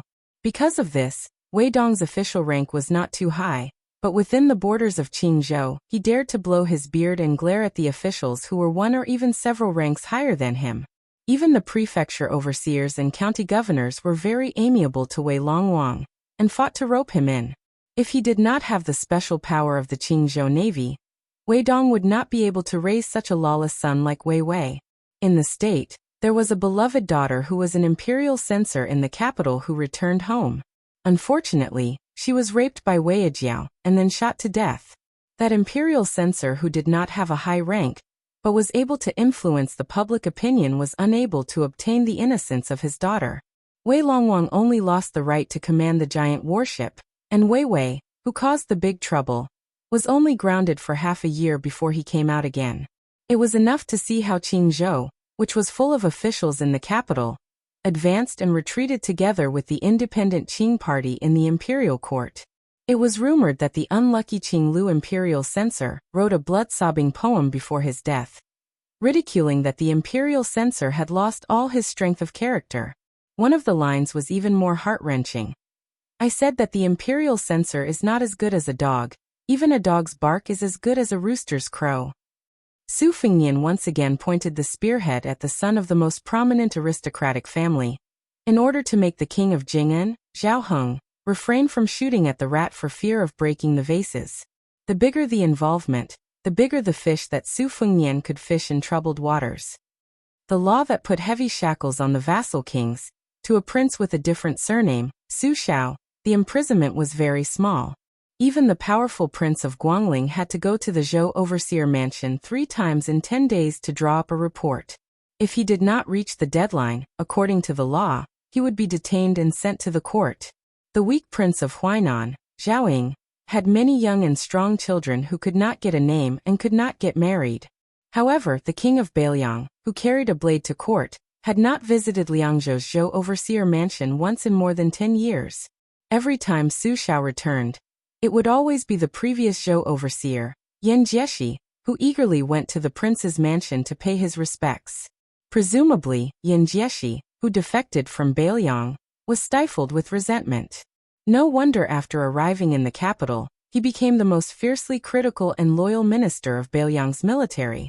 With his daughter married off to the Prince Zhao Yanwu, Yan Jieshi now had the status of a relative. The outside world speculated that he would soon fill the 4th-ranked Lingyan Pavilion's Great Scholar position. The Palace Hall's Great Scholar position at the top of the Palace Hall's Great Scholar position was like a great pillar of the country, one of the 2 great empty titles of the several hundred-year-old dynasty, something that no one dared to hope for. If Zhang Jiulu took another step forward, he might have a chance of seizing this special honor and laurel. Only, with Grand Secretary Zhang's ability to endure patiently for 20 years, He most likely wouldn't let himself be roasted on a stove like his political enemy, Su Xiao. Only Su Fengnian seemed to have underestimated the courage and insight of Wei Wei, this group of Qingzhou hedonists who were used to being vicious and merciless. Wei Wei's arrow didn't do anything, and then when he heard Su Fengnian ask if he dared to fight, he was so angry that he wanted to die. He turned around and ordered the ship general, who had always obeyed his orders, use the battering pole. The battering pole was a powerful weapon in naval warfare, especially in close-quarters battles between large warships. It was destined that one couldn't use the hook to overturn the ship. Skilled sailors would often smear a thick layer of medicinal paste on their sails to block fire and attack, ultimately relying on this battering pole to smash down. The battering pole was like a large mast, more than 10 zhang in length. On top of it was a giant rock, below it was a mechanism. When the enemy ship approached, the battering pole would smash it to pieces. Su Fengnian turned around to look at Ningame and Wei Shuyang, saying with a light laugh, "To measure a navy's strength, we can look at how many times the battering pole is clumsily used. In my opinion, this Qingzhou navy can only use it twice at most. If they want to use it 3 times, they'll have to burn incense high. Compared to the Guangling navy, they are far inferior." While they were talking and laughing, the Qingzhou Yellow Dragon had already begun to prepare the battering pole. Under the command of the 2 generals on the ship, the helmsman and the Yellow Dragon responsible for battering the pole began to get busy under the command of Qiao Zhuoshi. The men and women who were standing on the 3rd floor returned to the cabin. Wei Wei and a few fierce young masters whose hands were tainted with murder cases sat by the window to watch the battle. The young master who was scolded and beaten by Su Fengnian raised a cup of wine. He did not drink, but only continuously twirled the porcelain cup with his fingers. His face was as calm as water. He sat alone in front of the table. No one dared to approach him. This young master, who was usually known for his elegance and simplicity in Qingzhou, was like a coiled poisonous snake. The young ladies in silk and satin sleeves gathered together and whispered. Originally, there were 1 or 2 girls who leaned towards the Qingzhou Yellow Dragon, but unexpectedly, they were affected by the chatter of their companions. Their eyes were shining as they recounted the good things about the young master from other places. They talked about how heroic and elegant he was, how beautiful he had a pair of beautiful eyes, and how powerful he was when he wielded his blade.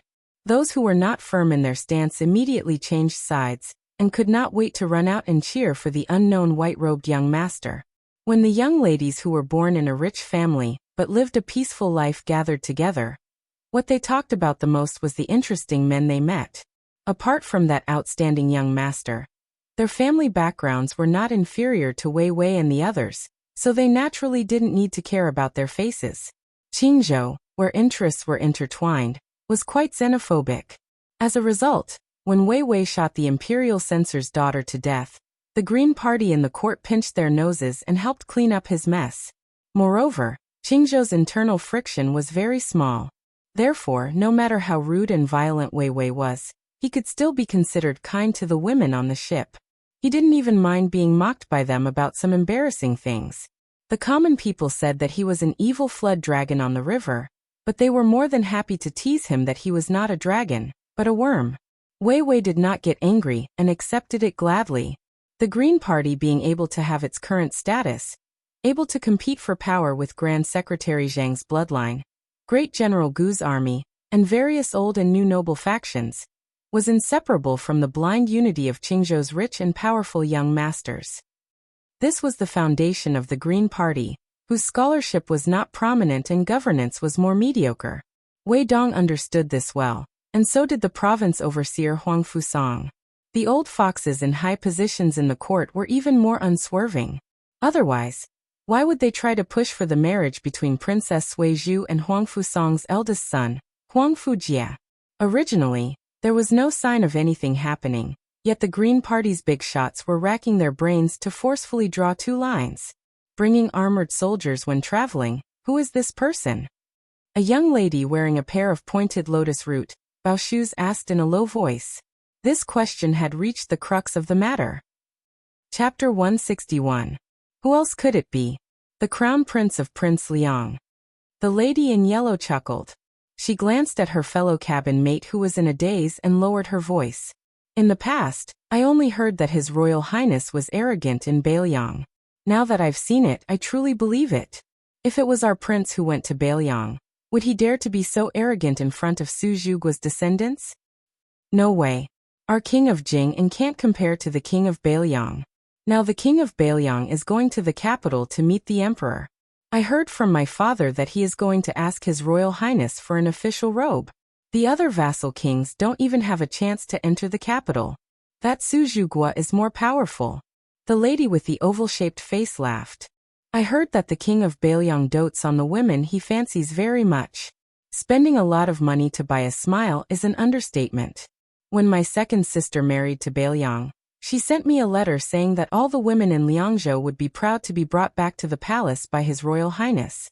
Look at Wei Chongzi, who only knows how to destroy flowers. We really can't compare. Can the king of Baelyang really be hereditary?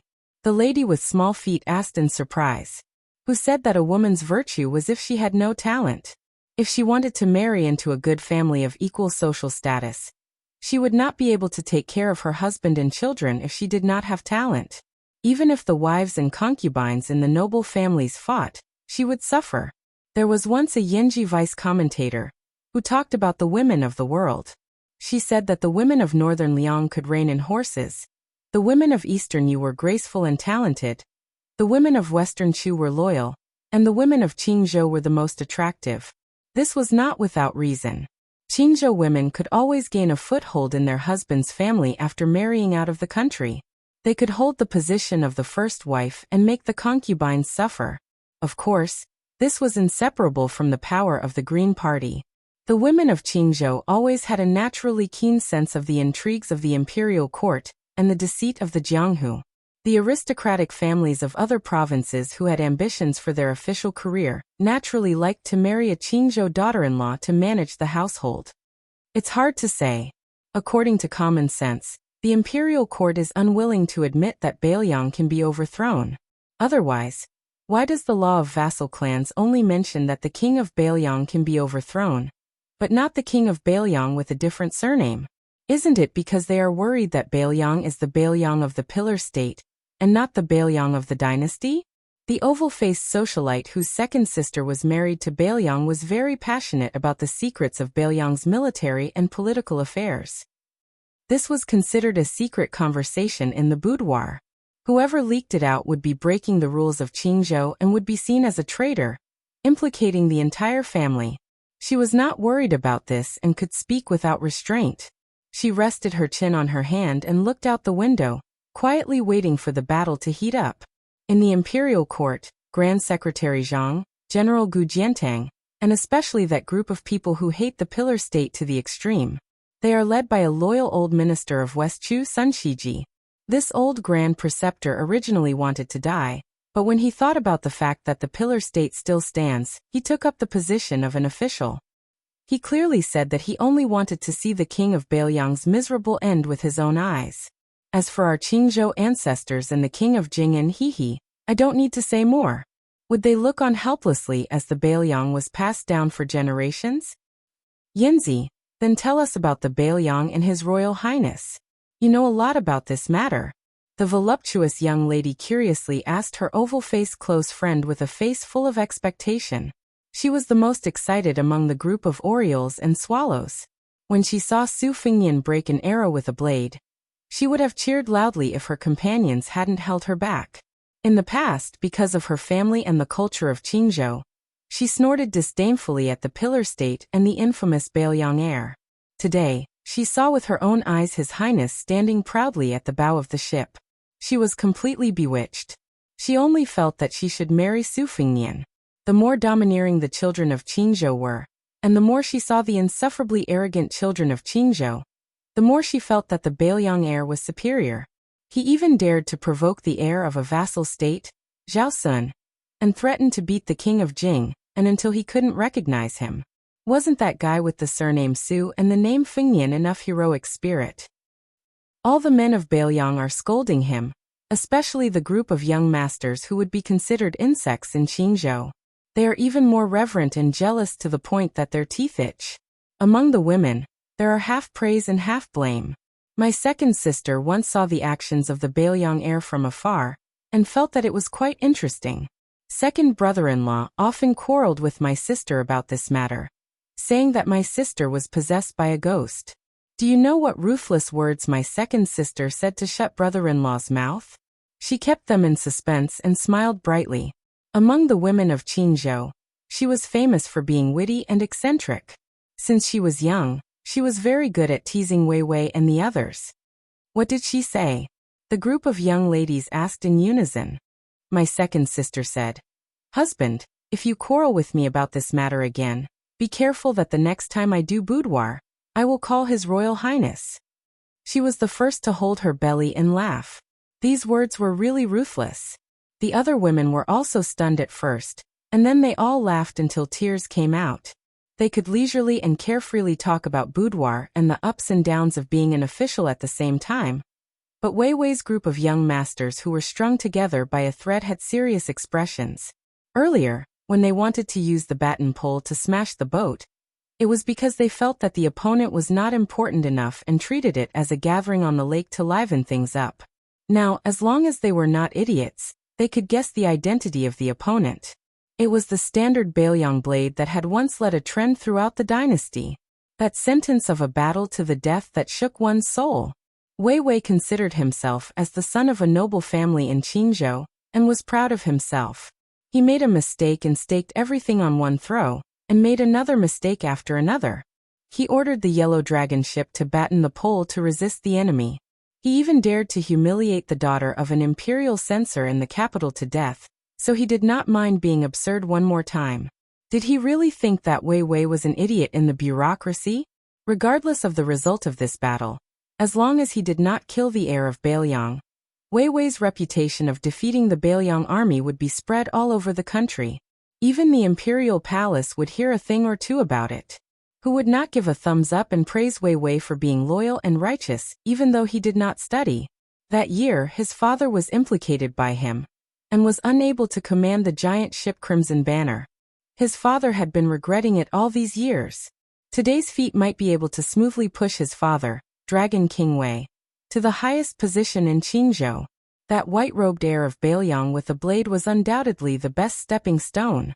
Different from the boorish Wei Wei, the heir of the noble family had a deeper thought and his face was gloomy.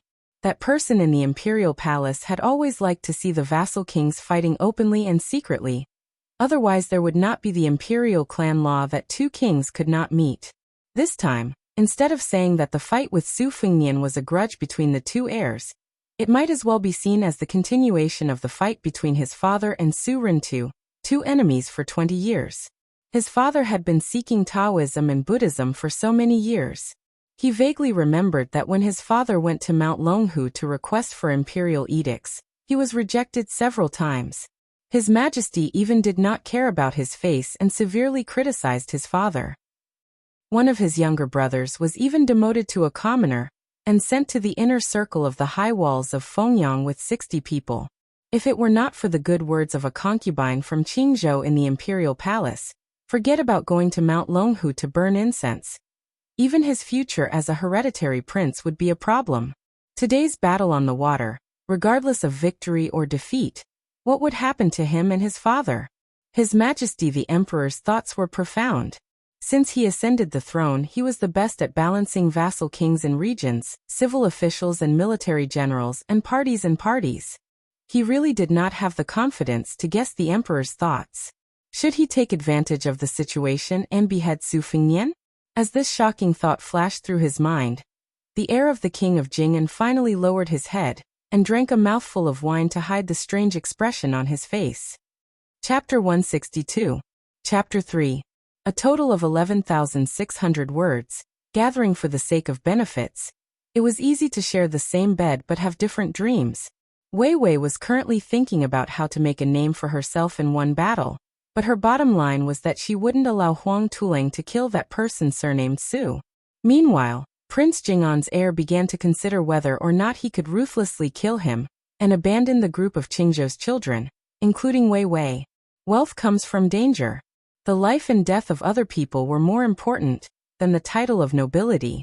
For the crown prince, there was no need to think about it. As a descendant of the imperial clan, the entire world is the private property of our Zhao clan. No matter who you are, even if you are a grand secretary or one of the 30 prefecture overseers, no matter how courteous you are on the surface, aren't they all looking down on you from the bottom of their hearts? Among the 6 princes of the vassals, other than the 2 princes who were allowed to inherit the title of prince according to the law of the vassals, the other 4 princes really did not have any extravagant hopes for the apricot yellow satin 5-clawed python robe. For claws and 5 claws, there was only a difference of 1 claw, but the real difference was more than 1,000 miles. The scary part was that if the 9-clawed python became the 9-clawed python, what would happen to the next generation? Now that the world was flourishing, where would they go to ask for military merit? The north had the king of Bailiang, and the south had the king of Yen. Both crown princes were recognized as the most vicious and merciless people in the dynasty. Who would want to share a piece of the pie with you? Damn it, there were 4 words written in the vassal law. Official career forever. It was the same as cutting off the path for the royal family's descendants to become officials. The king of Jing'an lowered his head and frowned slightly. He was deep in thought, and his hostility was as strong as the wine in a cup. He didn't even listen to the roars and screams outside the window. Motherf *Ker, the guy with the halberd is not a human. Even the battering pole was cut in half by his 100-gene halberd. A young master from the Qing prefecture sucked in a cold breath and couldn't help but shout out. The muscular general in black armor was really a match for 10,000 people. The halberd in his hand easily deflected the rain of arrows, and even broke the pole of Huang Long. How can Huang Tulang be suppressed by 100 Bailiang barbarians with hundreds of crossbows?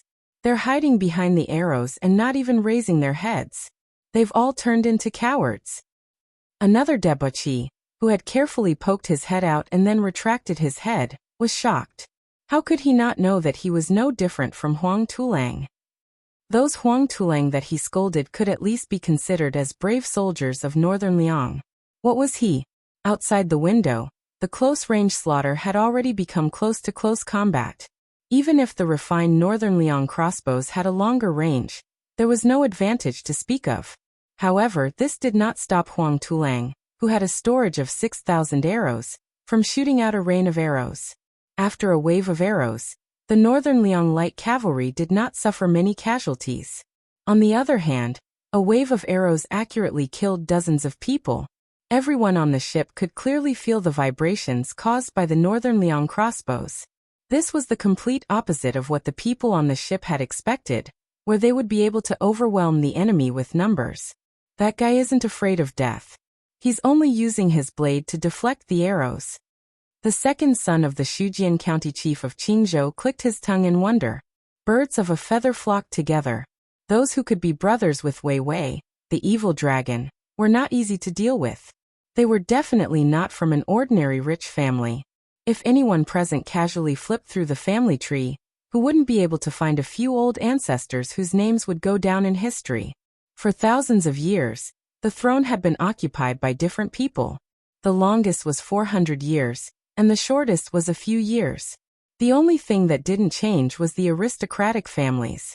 Su Shao, who had achieved great merit in the Spring and Autumn War, was criticized the most for slaughtering millions of soldiers. Wrong.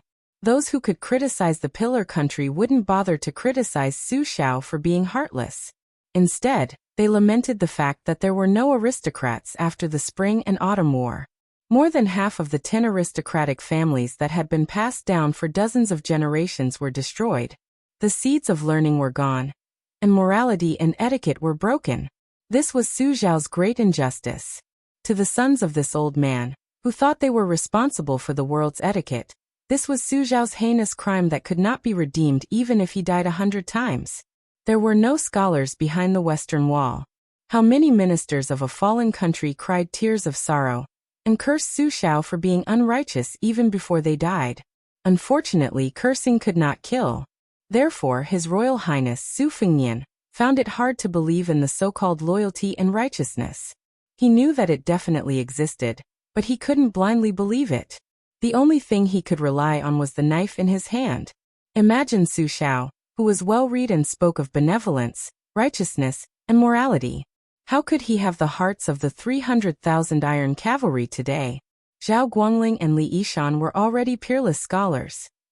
Why would they be willing to give advice to an ordinary person like Su Xiao? Shangyin Academy frowned and accepted second sister as a Jixia scholar. Was it because of Su Weisheng's shocking talent? Su Fengnian stood at the bow of the ship. When arrows flew over, he deflected them with his knife. No one shot him in the dark, so he watched the battle. This small-scale naval battle between the enemy and their side totaled only 600 people. It couldn't be considered a fierce battle. Li Yishan had never taught him knowledge using common sense. If he could only look at the big picture through a tube, why couldn't he draw inferences about other things? Qingzhou's 40,000 navy, the navy that the Green Party of the imperial court greatly praised, was said to be able to fight with the Guangling navy. It was just an embroidered pillow. This embroidered pillow was ugly. It was really boring. Su Fengnian thought that after this battle, would it sound the knell of death for him a few times in advance? Chapter 163.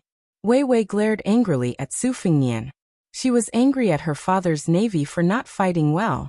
She hated Su Fengnian even more. But there was also a trace of fear that she did not dare to admit. If this Bailiang crown prince was really hereditary, and wore a 5-clawed python robe, he would not only have 100 Bailiang soldiers behind him, but also 300,000 cavalrymen. How would her father, the Dragon King of the Lake, deal with that? Not to mention the future, if this battle was lost, the entire Qingzhou would be in an uproar, and the Green Party's leaders who were reading the secret letters from each family would be the scariest. The Green Party did not fight among themselves, but they were very decisive in dealing with useless people. Su Fengnian smiled at Ning Amei and said, "General Ning, lend me a short halberd." At this moment, Ning Amei already had nothing to do. The two armies were shooting arrows at each other. Unexpectedly, Huang Tulang was completely defeated. After a weak and powerless volley of arrows, he cowered in fear. What a coward! Ning Amei's iron halberd broke 2 poles in a row. He was a brave general who fought against 10,000 people on the battlefield. When he heard His Highness's request, he respectfully took out a short halberd from his backpack. Su Fengnian held Xiudong in his right hand, and took the short halberd in his left hand. He threw it out fiercely towards the window on the 3rd floor of the ship. Since Wei Wei dared to shoot arrows openly, Su Fengnian dared to shoot the king of Jing'an's crown prince with arrows. He even dared to use the short halberd to scare them until their legs trembled. The short halberd pierced through the window. The prefectural governor's second son, who was peeking at the battle, dodged quickly. He only had a cut on his cheek, and the short halberd nailed into the ceiling. The group of Qingzhou's daughters, who were talking about the Bailiang crown prince, finally began to experience the impending battle. Their faces were pale, especially when they heard the prefectural governor's second son covering his face and howling in grief. It was as if his parents had died. If there was no one to support him, he would have rolled on the floor. Wei Wei, who was now in a desperate situation, grinned hideously and said, "Get the other ship to ram into them and kill those blind Bailiang barbarians." The general of the Yellow Dragon ship was about to leave when Wei Wei lowered her voice and said, "Remember, crash into the other 2 ships first." The general was taken aback for a moment, before he suddenly realized what was going on. He heaved a sigh of relief and cried out in his heart. If he really killed that arrogant Bailiang young master, with his status, how could a small general like him have a good time? An inconspicuous scapegoat like himself, even 100 of them wouldn't be enough to slaughter. After the commotion, the cabin became extremely chaotic. The king of Jing'an's crown prince tapped his fingers on the table. The retainer who had blocked half of the arrow for him bowed and approached. His Royal Highness only said one word: "Kill." There was no need for His Royal Highness, who had grown up in Xiangfan City, to give any instructions. The expert retainer already knew how to do things safely. In one of the cabins, the evil flood dragon Wei Wei had the greatest enmity with Su Fengnian, but she still didn't dare to use the yellow dragon to ram Su Fengnian's ship. Meanwhile, the crown prince, who had met Su Fengnian for the first time and didn't seem to have any deep enmity with him, was determined to kill him. Those noble ladies were even more interesting. They were quite frightened by the short halberd that pierced into the cabin. On the contrary, they felt even more admiration for the Bailiang crown prince, who commanded soldiers as if they were servants. The women of Qingzhou valued material gains more than benevolence and righteousness. It could be said that one sentence hit the nail on the head. The people in this cabin were divided into groups. On the surface, they were harmonious, but how could they accomplish great things? The Green faction was now relying on political trickery to govern the country. How many years could they last? Were there any discerning people who could see the clues? If there were benefits, they would gather. If there were no benefits, they would scatter. How different were they from snakes and rats? In the imperial court, Grand Secretary Zhang's words carried enormous weight and suppressed both civil and military officials. He had always tried to rope in the Green faction with words, but he wasn't willing to truly share important responsibilities. Perhaps this was the reason? For some reason, Jiang and I was always absent-minded while reading in the cabin. Old Manly sat to the side, taking off his boots and rubbing his feet. His fingers moved back and forth between his toes, and then he brought them to the tip of his nose to smell them. When he was hungry, he even threw a peanut into his mouth. This kind of expert demeanor really couldn't be any higher. The old god of swords saw that the Jiang girl's brows were sometimes tightly knitted and sometimes relaxed. After thinking for a bit, he laughed and said, "You want to watch this naval battle? If you want to watch, this old man can protect you out. Forget about a few hundred arrows. Even if tens of thousands of arrows poured down like rain, this old man will still guarantee your safety." Jiang and I asked in a serious tone, "Really?" Li Chungang chuckled. "You're exaggerating a bit. Tens of thousands of arrows fired at the same time. Only someone with godly abilities like Qi Xianzhu at his peak can come out unscathed. With this old man's current heavenly phenomenon skills, he's still a bit lacking. However, all of this is because this old man doesn't have a sword in his hand. I'm not afraid of you, little girl," laughing at me. Jiang and I asked closely. "A sword expert like you can't achieve the level of having tens of thousands of swords without a sword in your hand." This time, the old god of swords surprisingly didn't boast about himself like old man Li. He only said softly, "You can, but if you really have a sword in your hand, your state of mind will be greatly different in the end. When you master the sword one day, you'll understand. Otherwise, even if this old man talks until his mouth breaks, you still won't understand." Jiang and I made a no sound and stood up. She didn't say why she wanted to take the risk to watch the battle, but she who didn't have the strength to truss a chicken, just walked over. Old Manly tugged at his sheepskin coat and followed closely behind. When he reached the cabin door, he was already standing in front of Jiang and I. Scattered arrows flew over. The old god of swords didn't need to do anything, and they all flew far away. There was sword intent in Li Chuangong's name. These words weren't said for nothing. Perhaps this one-armed god of swords felt that the arrows were an eyesore, or perhaps he couldn't bear to see Jiang and I in a state of panic. When the little girl saw the yellow dragon colliding directly into the ship beside her, Su Fengnian, who had instantly drawn his saber, led Ningame and 4 retainers away. She subconsciously cried out in surprise. Li Chungang sneered. He took a step forward. He swept past everyone and stepped on the body of the yellow dragon ship. His figure drifted like an azure dragon. With one step, he overturned the yellow dragon ship into the water. Chapter 164. Wei Wei's order to ram the ship meant that he was determined to cut off all means of retreat. Among the children of officials, there were very few people who were as decisive and fierce as him. Born in a prestigious family, they saw a lot and received a lot. Usually they were not generous, but they were more calculative. Wei Wei was only seeking fame, hoping to win a good reputation for himself. If he helped his father in his official career, it would be icing on the cake, so he would not really feel sorry for Su Fengnian. His father, Wei Longwang, was just a dragon king in a small temple in the Big River and Big Lake.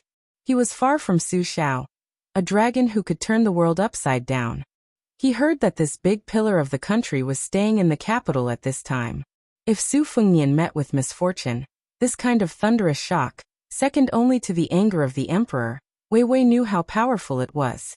The king of Jing'an, on the other hand, wanted a 5-clawed python robe. The difference was like heaven and earth. Therefore, after some consideration, he was willing to take the risk out of desperation. If the attack failed, then so be it.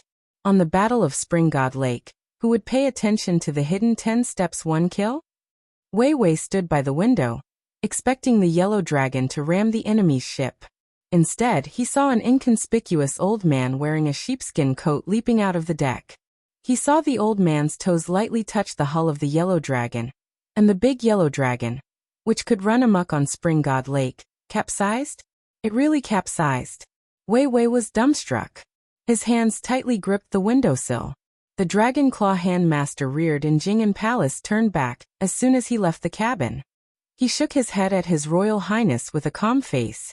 In an instant, the lake water surged violently, causing the yellow dragon ship to shake violently. Why? The king of Jing'an was relatively calm. A one-armed old man stepped on the yellow dragon ship and capsized it. The retainer, who was already 70 years old, smiled bitterly. 1 step. The crown prince clenched the wine cup with 2 fingers. 1 step. The master in Jing'an Palace, who was well-dressed and well-fed, nodded. His expression was extremely unnatural. He was also a lackey in the king's mansion. He knew that even if he was given 10 or 100 kicks, he would not be able to capsize a ship that could carry 500 tons of cargo. First-level master? The crown prince suddenly laughed. The retainer sighed helplessly, not far off. The crown prince seemed to be much more relaxed. He was not discouraged by the one-armed man's feat. He asked curiously, "One-armed? Do you know of a one-armed master in Bailiang?" The squire shook his head. "I've never heard of him. He's probably a figure that Bailiang Palace secretly invited out of seclusion." Crown Prince King of Jing'an stood up and prepared to go to another cabin. Out of sight, out of mind. The general of the ship had already sent Huang Tulang to save them. Even he had been stepped on by the old celestial. He could only hope that Grandad Deity wouldn't be so calculative with ants like them. "We all know how strong you are.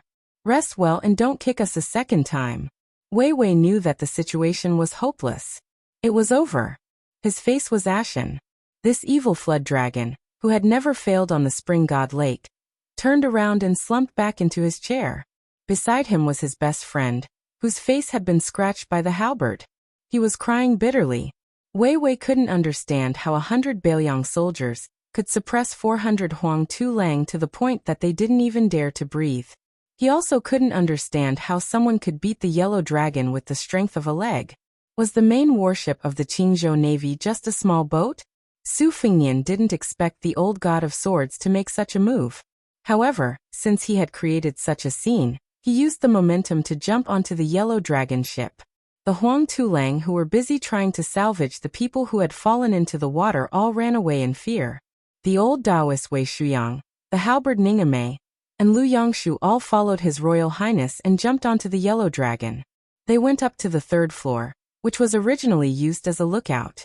Coincidentally, they met Crown Prince King of Jing'an, who was about to leave in a hurry.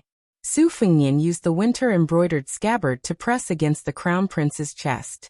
The Crown Prince's personal guards tried to stop him, but they were instantly pointed at by Ningame's halberd and surrounded by Lu Yangshu and the other 2. The dragon claw hand expert, who had been pampered in the Jing'an Palace, didn't dare to move. Su Fengnian used a bit of strength on the winter-embroidered scabbard and pushed the Crown Prince, whose identity he had vaguely guessed, back into the cabin. The group of people inside, more than 10 of Qingzhou's most prominent young masters and daughters, all looked at the white-robed, white horse and Bailiang butcher's son. The Qingzhou socialites widened their eyes in surprise, amazement, fear, and worship. Just their expressions and gazes were a moving picture. The Green Party in the imperial court was powerful.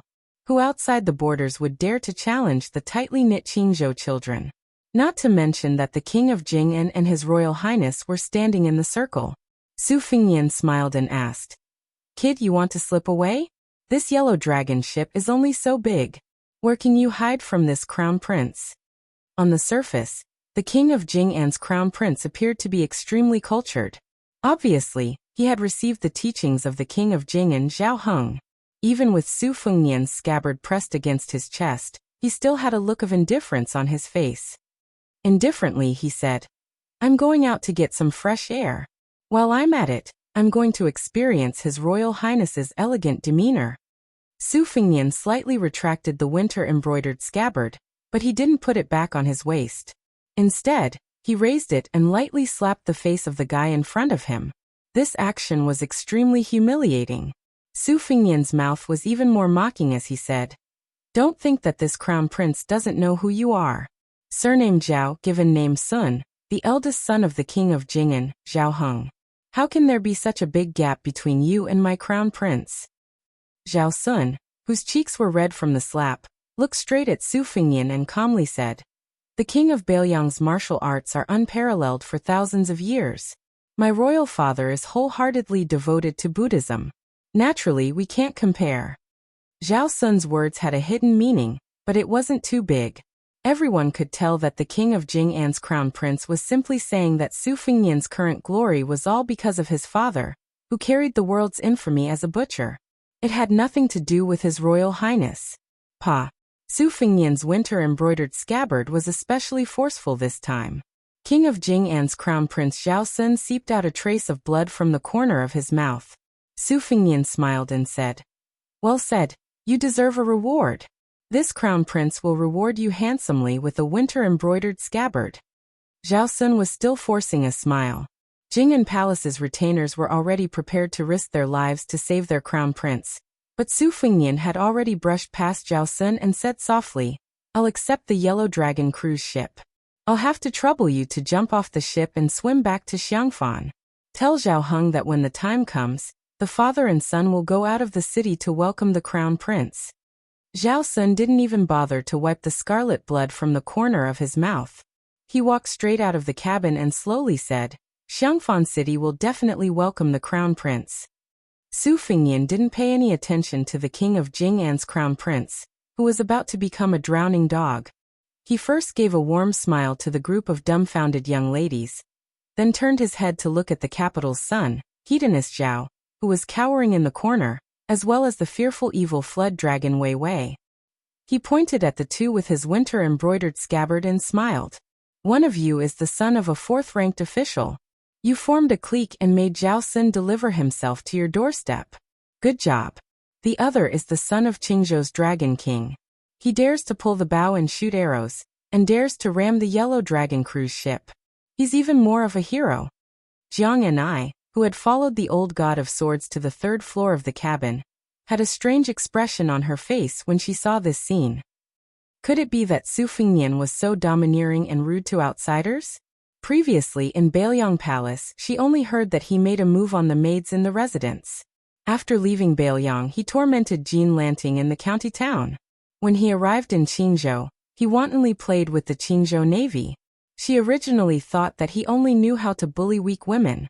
Su Fengnian wasn't in a hurry to deal with Wei Wei, and the one surnamed Zhao. He turned his head to look at the young ladies of Qingzhou and said with a bright smile, "Which elder sister or younger sister knows how to make tea? Let's drink tea and enjoy the scenery together. I hate fighting and killing very much. If I frighten elder sister or younger sister, later on, allow me to use tea in place of wine and punish myself by drinking 3 or 10 cups. How about this?" The second sister, an oval-faced young lady from Beiliang, wasn't the slightest bit afraid of the crown prince. She volunteered with a smile and said, "I brought some spring tea before the rain and a set of tea sets. I haven't had the time to make tea yet." Su Fengnian treated the women on the ship as if they were two different people. He was so easy to talk to that it was a complete mess. He laughed and said, "It's fate, it's fate." Jiang Ni's small face stiffened. Look, this guy's foxtail was suddenly revealed. Despicable. That gloomy guy with a swollen face was despicable just looking at him. But this guy who was flirting with the group of young ladies as soon as he boarded the ship was the most despicable. Chapter 165. Every time Su Fengnian took a step forward, Wei Wei and the one surnamed Zhao would take 2 steps back, until there was nowhere to retreat. Su Feng came to the window and happened to see the heir apparent of the king of Jing'an, and his retinue jump into the water. Su Fengnian narrowed his eyes, feeling deeply moved. At that time, Zhao Heng, the 6th prince, had the greatest influence. The Empress Dowager regarded this filial son the most highly. The faction of relatives and the leaderless civil officials hit it off. And it was at that time that Zhao Heng wrote the poem, "Raise an army of 1,000,000 to drive away the Mang slaves. Immediately erect a monument on the first peak." That time could be said to be the most glorious period of Prince Jing's life. Who would have thought that the mantis stalks the cicada, unaware of the oriole behind? The second prince, who was originally the least favored, suddenly appeared out of nowhere. It was unknown how he obtained the full support of the eunuchs, chamberlains, and military generals. First, he secretly detained the Empress Dowager. Then he launched a series of assassinations. Several powerful relatives died in one night. The posthumous edict appeared again. It was clearly written that the previous emperor wished for the second prince to ascend the throne. The second prince rightfully sat on the emperor's throne and became the current emperor. The 8 princes contended for the throne, causing a disaster. In the end, only one of the former crown prince died. In fact, in the eyes of those with discerning eyes, this could be considered as His Majesty the Emperor being merciful and lenient. It was much better than the deaths of all the princes and grandsons of the previous dynasties. Zhao Heng and the other princes were successively conferred the title of vassal kings, each having their own fiefdom and military power. Although the vassal laws was extremely harsh, Prince Jing and Prince Zhao Heng, Prince Huainan, Prince Zhaoying, and the other weaker vassal kings did not utter a single word of complaint that reached the ears of the people under the heavens.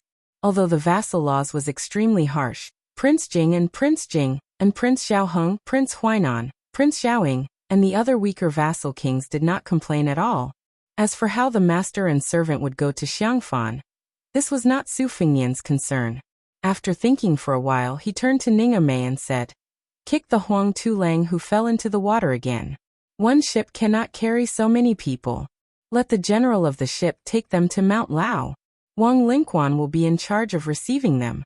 When you kick their butts, don't forget to mention that there is good food and drink at Mount Lao. I have done my best." Ningame accepted the order and left. When the young ladies of the noble families of Qingzhou heard the words of the Bailiang heir, they could not help but laugh. They looked at each other and laughed. To them, the Bailiang heir and the Bailiang heir were people far away in the sky. No matter how much they struggled in the imperial court, they would not be implicated.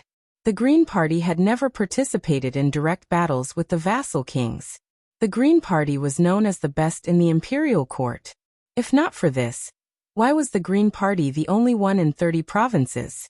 The Bailiang heir in front of them was rather interesting. Even though on the surface he was slapping the face of the Qingzhou Navy, he was secretly targeting the Jing and palace.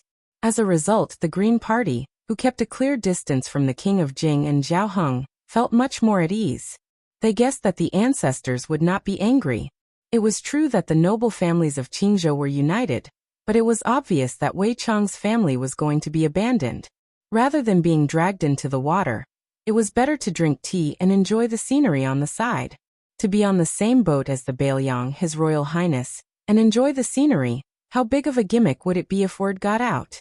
Su Fengnian finally came back to his senses. He walked to the corner, picked up Zhao Heng, and threw him out of the window. He fell into the water with a howl. He then said to Wei Wei, who looked like he was going to trap the beast and fight to the death, "Let's use the ship and bring it outside of Xiangfan City, and we'll write off all our grievances. How about it?" Wei Wei, who had long given up all hope and was prepared to fight to the death, was first stunned. Then his pockmarked face was filled with joy. With a plop, he knelt down and prostrated himself on the ground. In a trembling voice he said, "Thank you, His Royal Highness." Su Fengnian used his foot to step on Wei Jiao's head and scolded jokingly, "You blind thing. I heard that you've been racking your brains to become sworn brothers with Li Hanlin. Don't you know who he's been taking the blame for all these years?" Although Wei Wei was kneeling and had his head stepped on, his heart felt more and more at ease. He raised his head and smiled flatteringly. "It's all my fault for not recognizing Mount Tai. A man who knows when to yield and when to stand tall." This was true on and off the bed.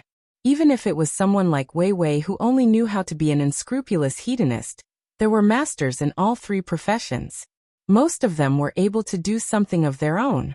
Su Fengnian smiled and said, "Get up. A man has gold under his knees. What's the matter with kneeling in front of me?" Wei Wei carefully stood up. Just as he let out a sigh of relief, the Bailiang heir's next sentence brought him back to his original state. "Your archery is not bad. It said that you practiced it by killing women. Go shoot an arrow at the son of the governor. If you kill him, I'll introduce you to Li Hanlin. If you don't kill him. Wei Wei was silent. Chapter 166. When Su Fengnian pretended to wipe the dust off Wei Wei's body, he said in a low voice, Wang Linchuan's silver is my silver. Wang Linchuan's grandmother is my grandmother's mountain. Do you really think that Qingzhou belongs to the Green faction? On this trip to Xiangfan, there will naturally be people who will help you think of how to impeach the Shitzi, how to act arrogantly on the Spring God Lake, and how to insult the king of Jing'an and beat up Shitzi Zhao Sun. However, when you go out to shoot arrows, remember to be clean. This Shitzi can guarantee that the sisters at the table will not gossip. How about it? Wei Wei bowed and left the cabin with large strides. Su Fengnian sat in front of the table, and sat shoulder to shoulder with the oval-faced beauty, who was raising her snow-white wrist to brew tea. He sat with the other Qingzhou ladies who were sitting in pairs on long benches. Su Fengnian patiently waited for the spring godhead to drink tea. He unscrupulously looked at the faces and figures of the wealthy ladies around him. Most of them were of average beauty. Only the tea maker beside him had a charm that was close to 81. Su Fengnian openly reached out and hugged her slender waist. Not only that, he stretched out his leg and lightly stepped on her lotus-root little feet. He turned his head to look at the blushing Qingzhou beauty and asked with a smile, Dare I ask for elder sister's name? This Shitzi has a peach blossom beauty fan. When I return, I will draw elder sister's face on the fan and play with it every day. Play with it every day? The table of red and green orioles and swallows all looked at the oval-faced woman. Their eyes were mixed with mischief and jealousy. Although the woman who was hugged by Su Fengnian had a good upbringing, and had always been bold in her actions and words, she still couldn't take it when she was openly teased like this. She didn't dare to dodge, nor did she want to dodge. She lowered her head and pretended to be paying attention to the situation. Her family background was not simple.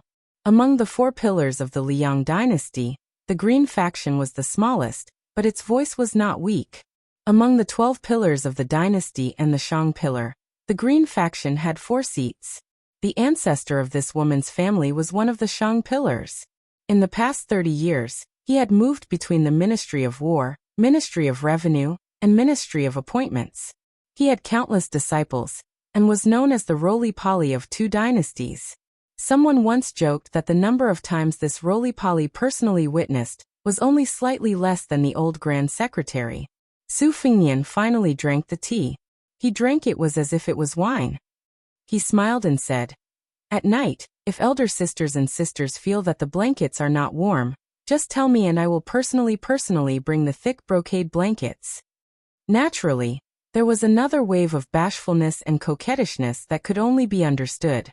The oval-faced beauty who was brewing tea quietly looked at Su Fengnian's side profile. She seemed to have noticed something and was in a daze. Su Fengnian turned his head and asked, What's the matter? She smiled gently and shook her head. After drinking the tea and winning a table full of laughter, Su Fengnian excused himself and left the cabin. He came to the bow of the ship. Yu Yue did not board the Yellow Dragon Fortress ship. Jiang and I and the old god of swords stood to the side. Wei Wei had already shot dead the dandy surnamed Zhao, who was still holding Yan Huan's arm and calling her brother the day before.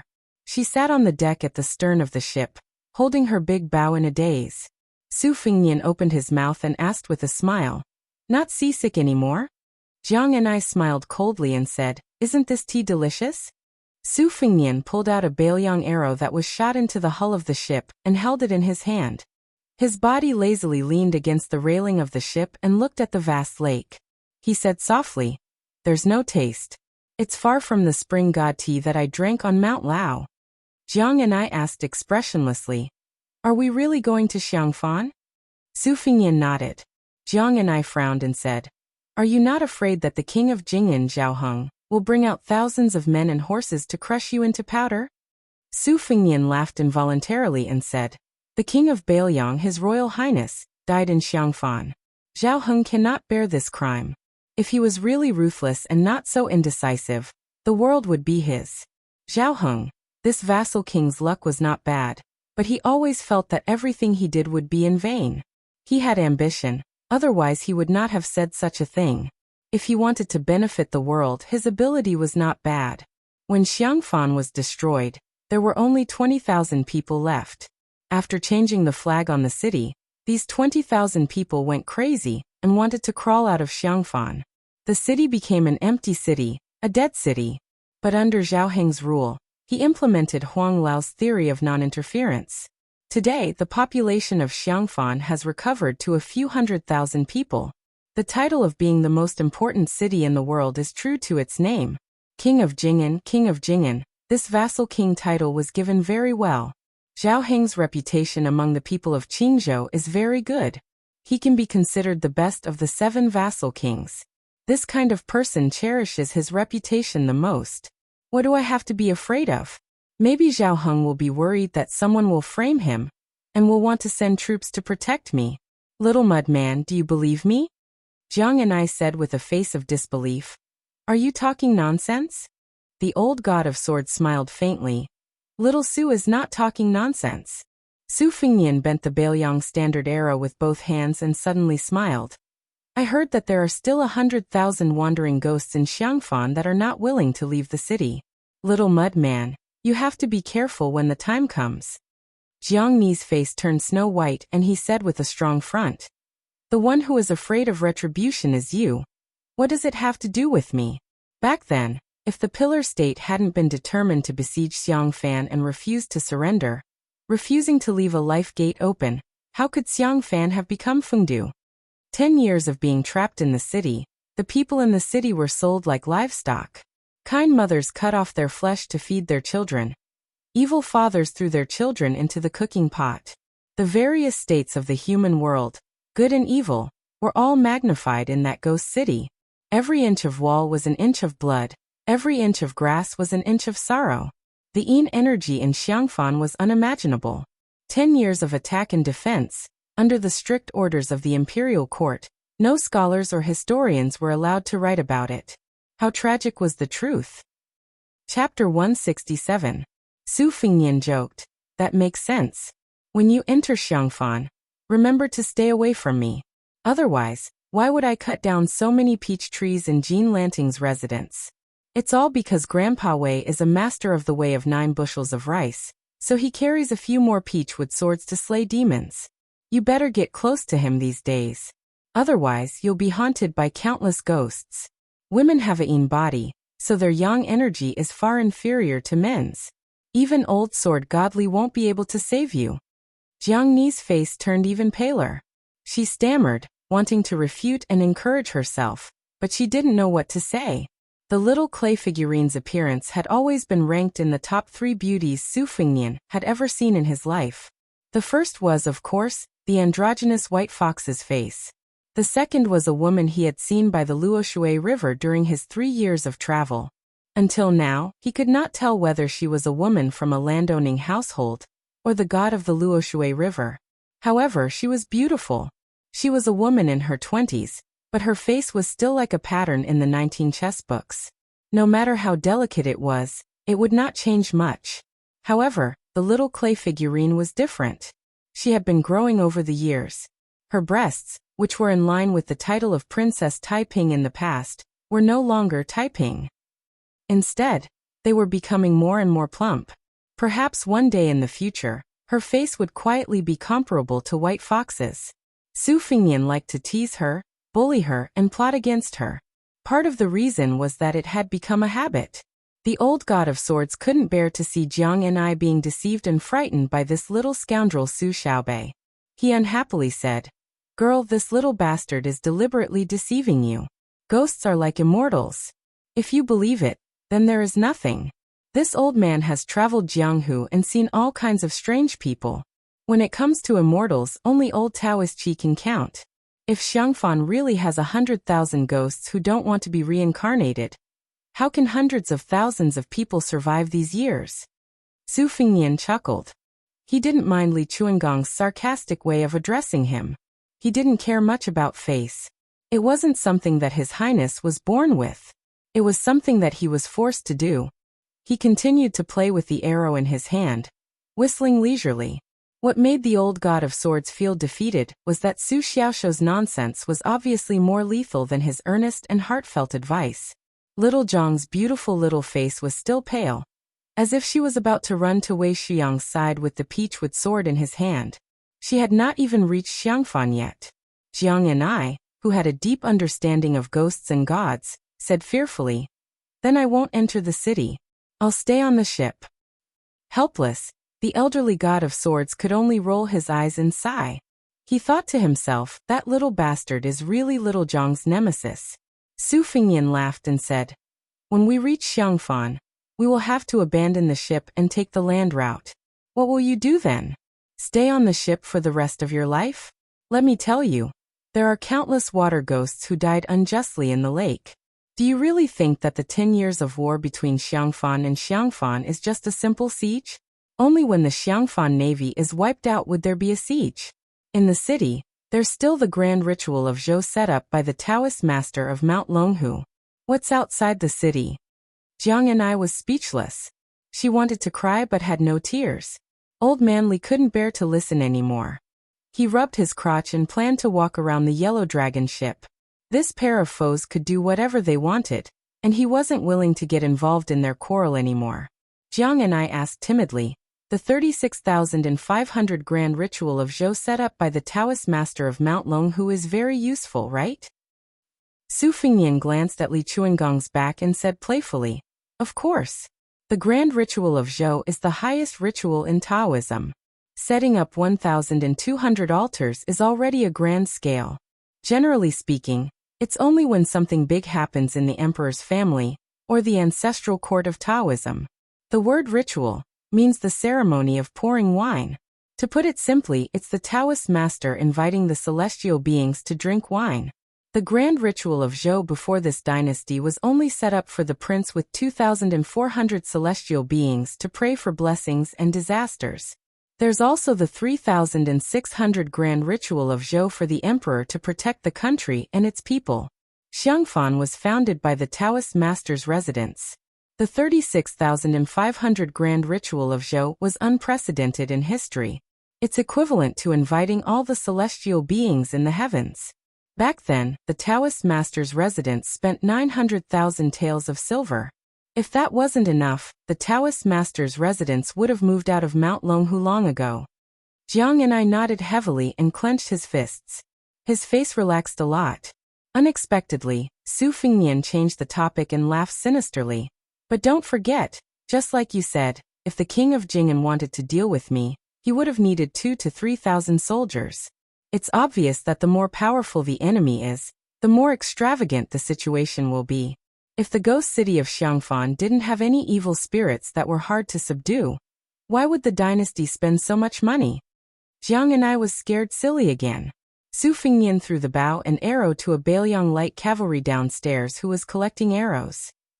He walked towards Jiang and I and said in a low voice, "As for me, not only do I have Grandpa Wei's help, I also have many Taoist instruments on me. When we reach Xiangfan, you might as well sleep with me.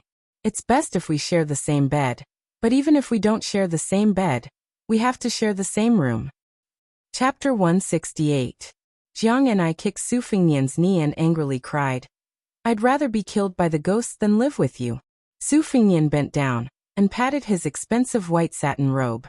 He gave her a thumbs up and smiled. "You have backbone." Su Fingyan pretended to remember something and smiled gently with ulterior motives. "Yes, I remember now. The 100,000 wandering souls of Xiang and Fan are mortal enemies with Su Xiao, which means that they are my mortal enemies. After you were killed by the wild ghosts, you must have something in common. The more they like you, the more you can't be reincarnated.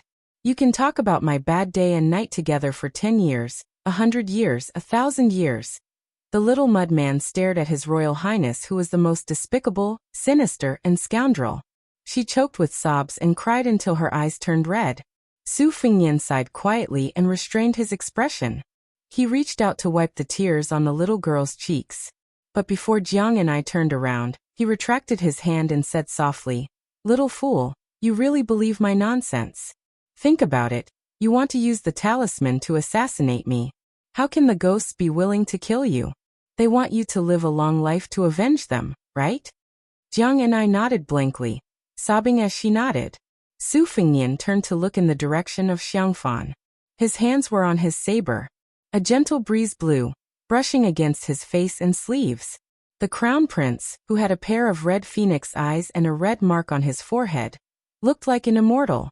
Su Fengnian whispered to himself. So what are you afraid of? I should be afraid of Xiangfan. You know, I really believe in Buddhism, in the 6 realms of reincarnation, and in karma. Jiang and I wiped the corner of her eyes and asked blankly. Then why are you still going to Xiangfan? Su Fengnian smiled. I'm going to watch the fun. Don't you want to see the 36,500 Zhou Tian ritual? Jiang and I shook her head. Not at all. Su Fengnian stretched. Let's go. It's time for you to read. The books were all on the merchant ship. The two walked down the Yellow Dragon cruise ship one after the other. Su Fengnian said he would jump over her, but she refused. Su Fengnian could only stop the 2 ships and set up a wooden plank between the ships. Su Fengnian let Jiang and I walk first. She walked carefully as if she was walking on thin ice. However, the more one was afraid, the more likely it was to happen. Halfway through, Jiang and I swayed and almost fell into the spring immortal lake. Fortunately, Su Fengnian held her shoulders with both hands. However, she was severely seasick and didn't know how to swim. After stabilizing her body, she didn't dare to move anymore. Su Fengnian didn't know whether to laugh or cry. He could only pick up this strange girl who said she was timid but dared to assassinate him, and said she was bold but didn't dare to take another step. Ignoring her struggles, he walked to the deck of the ship and put her down. As a result, he received a good beating from her. In the cabin, she was gnashing her teeth as she read. Su Fengnian was multitasking. He listened to Jiang and I read while reading the geography of Qingzhou. On the table, there was a map of Xiangfan that Wang Lingquan had specially collected. Just by looking at the drawing, one could tell that it was a majestic city. Over the next few days, the noble ladies of Qingzhou left in 3 groups. Most of them were unwilling to go to Xiang and Fan. Firstly, the ghost city's Yinqi was too heavy. Secondly, they didn't want to be seen by the Jing and palace that they were in the city with Bailiang and His Royal Highness. The oval-faced beauty was the last to leave. For the past few days, she had spent most of her time sipping tea and chatting with His Royal Highness. Her hands had been touched, her feet had been stepped on, her slender waist had been hugged, and her cheeks had been pinched. Fortunately, she was still a virgin. Whether it was fortunate or unfortunate, looking at her expression when she left, it seemed that the latter was more likely. The women of Qingzhou valued fame more than life and death. In the past few years, when they entered the palace for the selection of consorts, this was the prefecture that paid the most attention. If the heir of Bailiang could be hereditary, according to the law, there would be 1 Wangfei and 2 secondary Wangfei. Would she really become the Wangfei of the king of Bailiang? Other than the empress, there were only a few Wangfei in the world. At most, there would be the crown prince's consort, who could compare. Although Su Fengnian was idle all day long, whether it was teasing the noble ladies of Qingzhou, listening to Jiang Ni's reading, or daydreaming at the bow of the ship at night, he was actually racking his brains to figure out how to swallow the great yellow courtyard in his body. The great yellow courtyard had only absorbed about 20%. The embroidered winter sword in his hand could break the 6 armors. At dusk, they approached Xiang and Fan City. Su Fengnian walked to the deck of the Yellow Dragon ship and suppressed the irritation in his heart. For the past 2 days, he had been receiving news from Lucio. It was neither good nor bad. One was that the crown prince, who had not been confirmed for a long time, was finally coming to the surface. Another was that the literary, martial, and rouge reviews, which were held once every 10 years, had reappeared. Immortals and demons danced in Jianghu. At the beginning of the martial arts review, it said that there were 3 sects in the world. In Buddhism, there was only Avalokitesvara.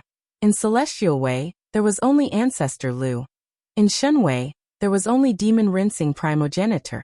These 3 were the most mixed in the human world, and were the closest to the people.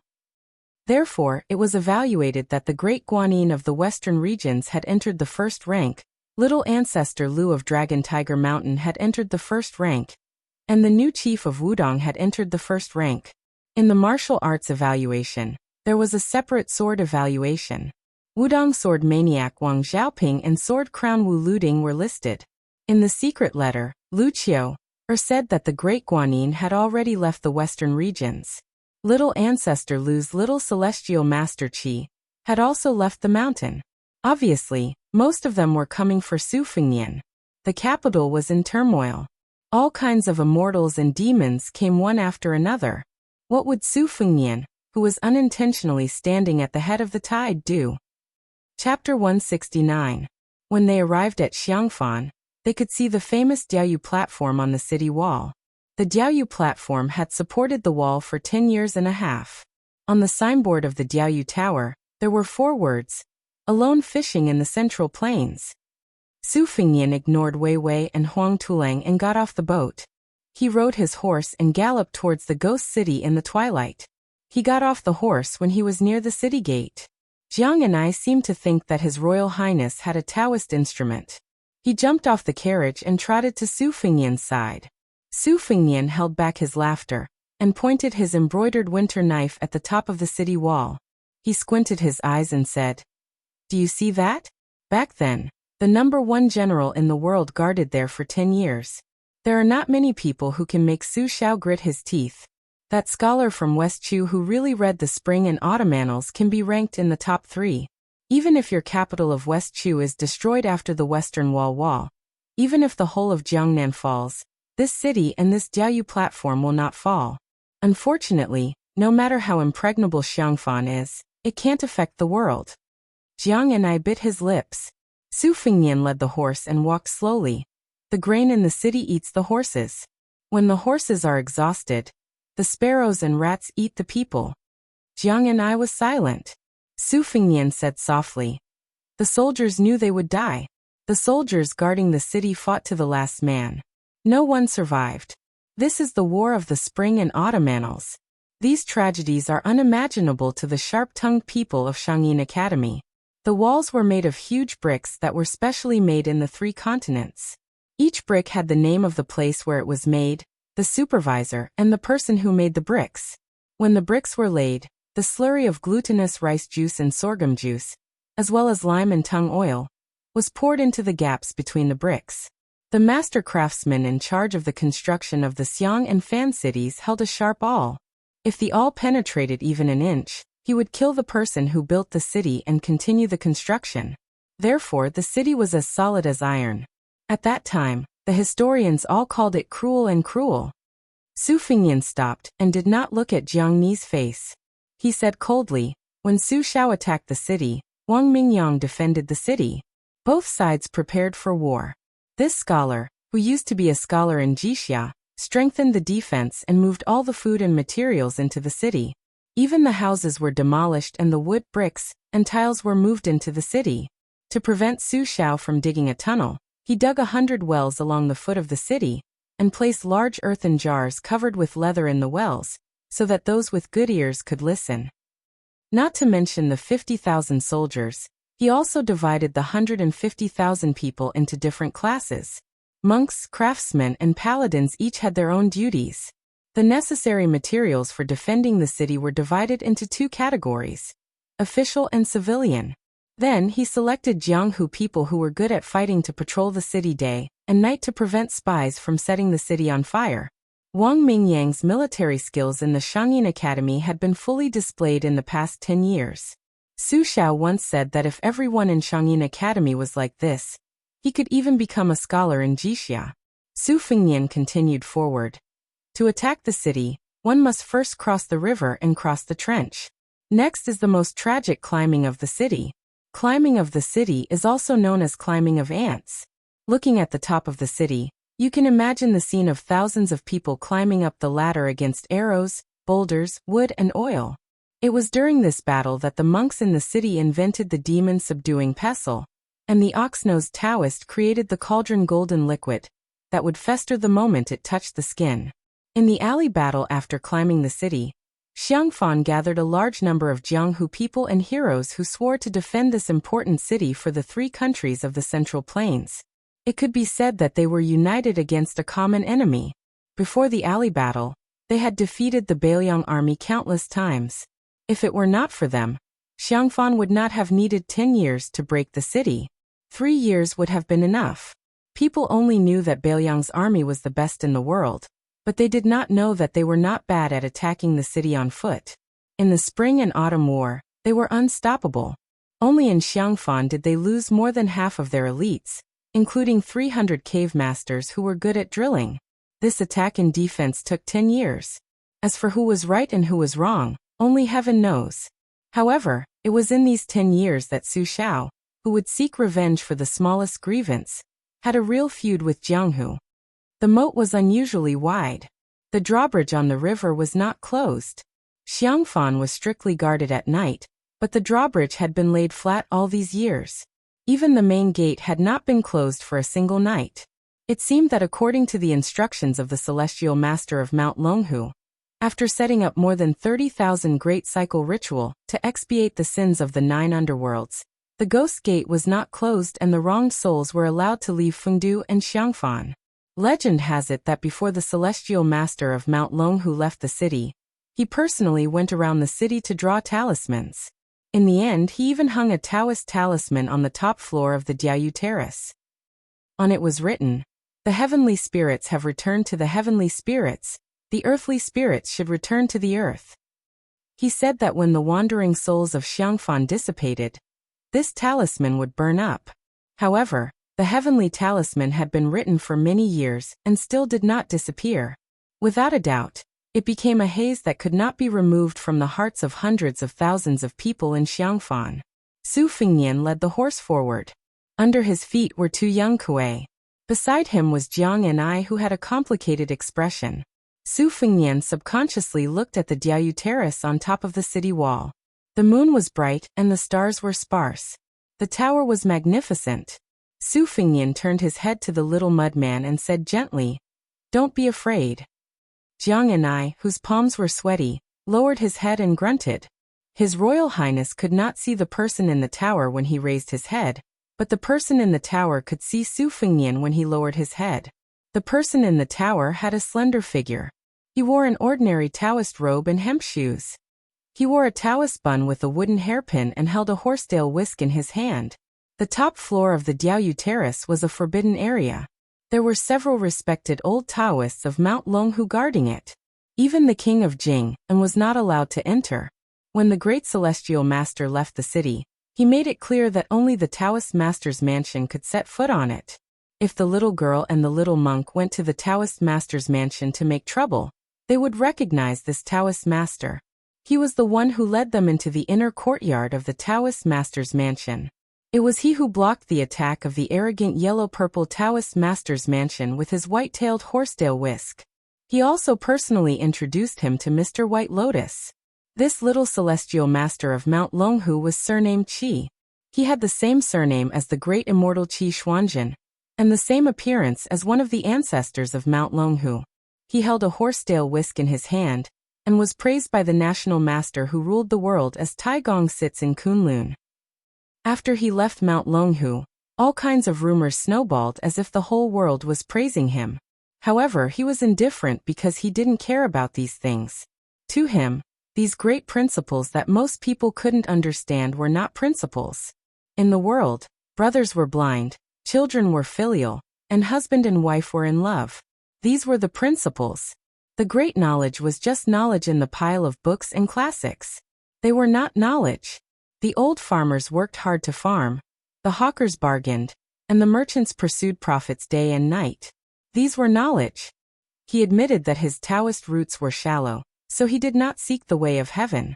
He only wanted to enter the world through martial arts and help the world. He left the mountain for 2 things. The first was to enter Xiangfan. Before his master went into seclusion, he said that the heavenly talisman would burn. He wanted to confirm it with his own eyes. The second was to make a trip to Wudong to confirm whether the young chief could really shoulder the way of heaven. As for how to judge, it was very simple. The horsetail whisk in his hand could be used as a sword. If it could be killed, it was fake. If it could not be killed, it was real. He turned to look at the heavenly talisman that connected the world with a red rope and frowned. The heavenly talisman was shaking. Su Fengnian narrowed his eyes and saw a strange woman walking out of the city gate. She had 33,000 strands of worry on her head. She wore a snow-white monk robe, and a white snake was biting on her wrist as a rope. She was barefoot, but her jade-like feet did not cause a speck of dust. She walked lightly on the suspension bridge. Outside the city gate of Xiangfan, the ghost Qi was as heavy as snow and covered the sky and earth. She was the only one who looked like a bodhisattva, transcending all living beings. On the fishing platform, the heavenly talisman burned to ashes. 10,000 ghosts out of the city. The Taoist from the Taoist master's residence sighed. Mount Longhu has lost. Mount Lantua has won. Chapter 170. The woman's skin was whiter than snow. When such a celestial woman walked out of the ghost gate of Xiangfan, Su Fengnian's horse lowered its head and neighed, its hooves pounding on the ground. Not only this animal, but the entire group of horses were doing the same. The young Kuei's scales stood up under Su Fengnian's feet. Its whole body was scarlet and its face was ferocious, as if it had encountered something dirty. Su Fengnian opened his eyes and looked over. He didn't know if the woman was a celestial or a mortal walking on the suspension bridge.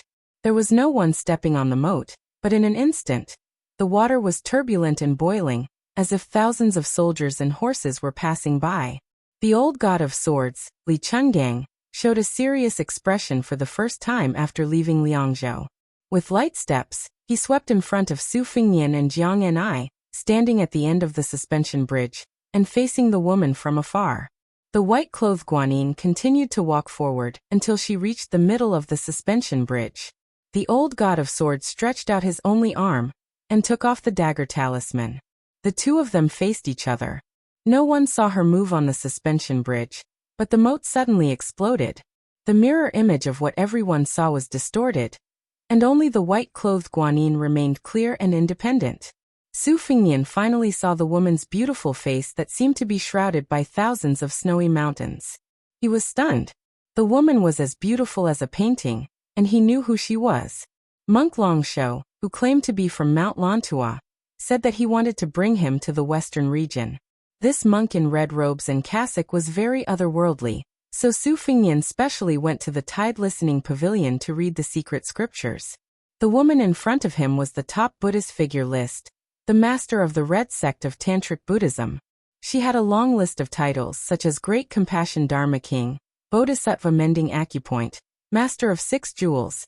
She was an old woman in her 40s. Su Fengnian thought that she was already old. And even if she had the skill to retain her youth, she would not be that pure and youthful. However, the woman in front of him was a little too tall, and her face was no different from a woman in her 20s. Her eyes were compassionate, and she was born with a red mole in the middle of her forehead. Su Fengnian thought that if he had known that the master of Mount Lantua was so beautiful, he would have bargained with her. Dual cultivation? No problem. As long as the master was willing to leave the western region, Liangzhou's environment. His Royal Highness had mountains of gold and silver mountains. Would he lack of a bed? Su Fengnian calmed himself down and stood side by side with Li Chungang. He said softly, "This person is the Dharma King of Mount Lantua, also known as the Bodhisattva of 6 Pearls. It is said that she has Avalokitesvara Guru, Lotus King Guru, and Rathvajra Guru. Can you defeat her?" The old god of swords held the divine talisman with one arm, and was all smiles. If he didn't know the identity of the old man in the sheepskin coat, he would have mistaken him for an old fellow who didn't respect himself, and was blocking his way to take advantage of his beauty. Li Chungang lowered his head, and spat out a mouthful of green gang qi that Su Fengnian could see with the naked eye. It wrapped around the priceless divine talisman, and shone brilliantly in the night. The old man said softly, "The monks of Mount Lantua are known to be unkillable." Back then, the red-armored man fought with an old man with a pestle for 3 days and 3 nights. Neither of them could kill the other. The Vajra state of the First Order came from the Buddhism sect. This old man would like to see if he really has the Vajra body. However, it's unfair to fight with a little girl of the younger generation. Su Fengnian, who wished for the world to be in chaos, said, "The old god of swords is only holding a dagger. He's already conserving his strength and not bullying the younger generation." The cross-eyed old man glanced at His Highness the Crown Prince, who didn't want to settle the matter peacefully, and only wanted to watch the battle from the sidelines. The corners of his mouth twitched, but he didn't mind. The reason why people couldn't make a name for themselves in swordsmanship was because they couldn't break 10,000 techniques with one sword. When fighting with others, they were afraid of this and that. They were so afraid that they would lose their swordsmanship in the end. Li Chungang was not willing to pay attention to Su Fengnian's narrow-mindedness. From Beiliang to Qingzhou and then to Xiangfan, he had been observing this Beiliang heir. The conclusion he came to was that this kid's talent in martial arts was not bad. He was determined to be ruthless. It was a pity that he started martial arts too late. Otherwise, he might have become a Chao Guanzi before he turned 30. The white-clothed Guanyin took another step forward, and Li Chungang was about to attack with a green dragon. But she was only one step away. She stopped on the drawbridge. She did not look at the old god of swords, who was a potential enemy, but at the slowly retreating Su Fengnian. She raised her hand. The old god of swords, whose name was Sword Gang, had a talisman in his hand like a green snake. His gang chi was like a green snake spitting out its tongue. A gust of green gas gushed out, and his entire arm was surrounded by green gas. But this female Dharmaraja, who was born in the imperial family of central India, and was born on Mount Lantua, only raised her hand to lift the pot, uncorked it, and drank a mouthful of wine. The wine was not familiar with the old god of swords Gang Chi, so much so that the entire drawbridge was filled with its fragrance. The little white snake coiled around her white arm. It was an extremely strange scene. This six-jewel bodhisattva glanced at Su Fengnian. With just a glance, Su Fengnian's great yellow courtyard surged like a tidal wave, and he spat out a mouthful of blood. The retainers behind him were shocked, and were about to step forward to protect him when Su Fengnian stopped them with a wave of his hand. After spitting out a mouthful of blood, Su Fengnian's chest was not stuffy but clear. Second heaven and third heaven? If I take a few more glances, won't the great yellow courtyard be in my body? Sure enough, she looked again. Just as Su Fengnian was dumbfounded, the old god of swords frowned and shouted softly. A wisp of green gang chi appeared on the drawbridge, and seemed to sever the formless chi. He glared at Su Fengnian and said, "Brat, you don't know what's good for you. Do you really think she's a compassionate bodhisattva just because you gave her some benefits? Be careful, you won't even know how you died." The white-clothed Guanyin shook her head slightly, put away the wine pot, and walked forward silently. "Brat, you and Jiang last retreat." With that, the old god of swords stomped his foot. With the sole of his foot as the epicenter, a deafening ripple of dust appeared. Su Fengnian pulled Jiang and I and floated backward. The spotless female Dharmaraja ignored the formless sword chi from the old god of swords and walked forward barefoot. Just as the sword chi was about to reach him, a big monk in a red kasaya appeared between the old god of swords and the white-clothed Guanyin on the bridge. He had a wooden expression and managed to block the rings of sword chi. His kasaya fluttered in the wind as he stood tall. Su Fengnian sighed quietly. This monk, Long Shou, who had said that he would wait for 31 years, had appeared.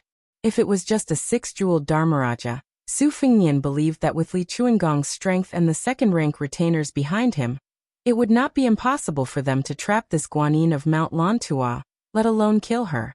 Although the red-clothed monk was not a first-rank Dharmaraja, in this delicate situation, he was the biggest variable.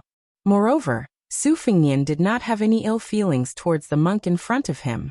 He had always respected eminent monks who had achieved the Tao. If they really fought to the death, regardless of the outcome, it would not be a pleasant thing to watch. The red-clothed monk put his palms together and bowed his head.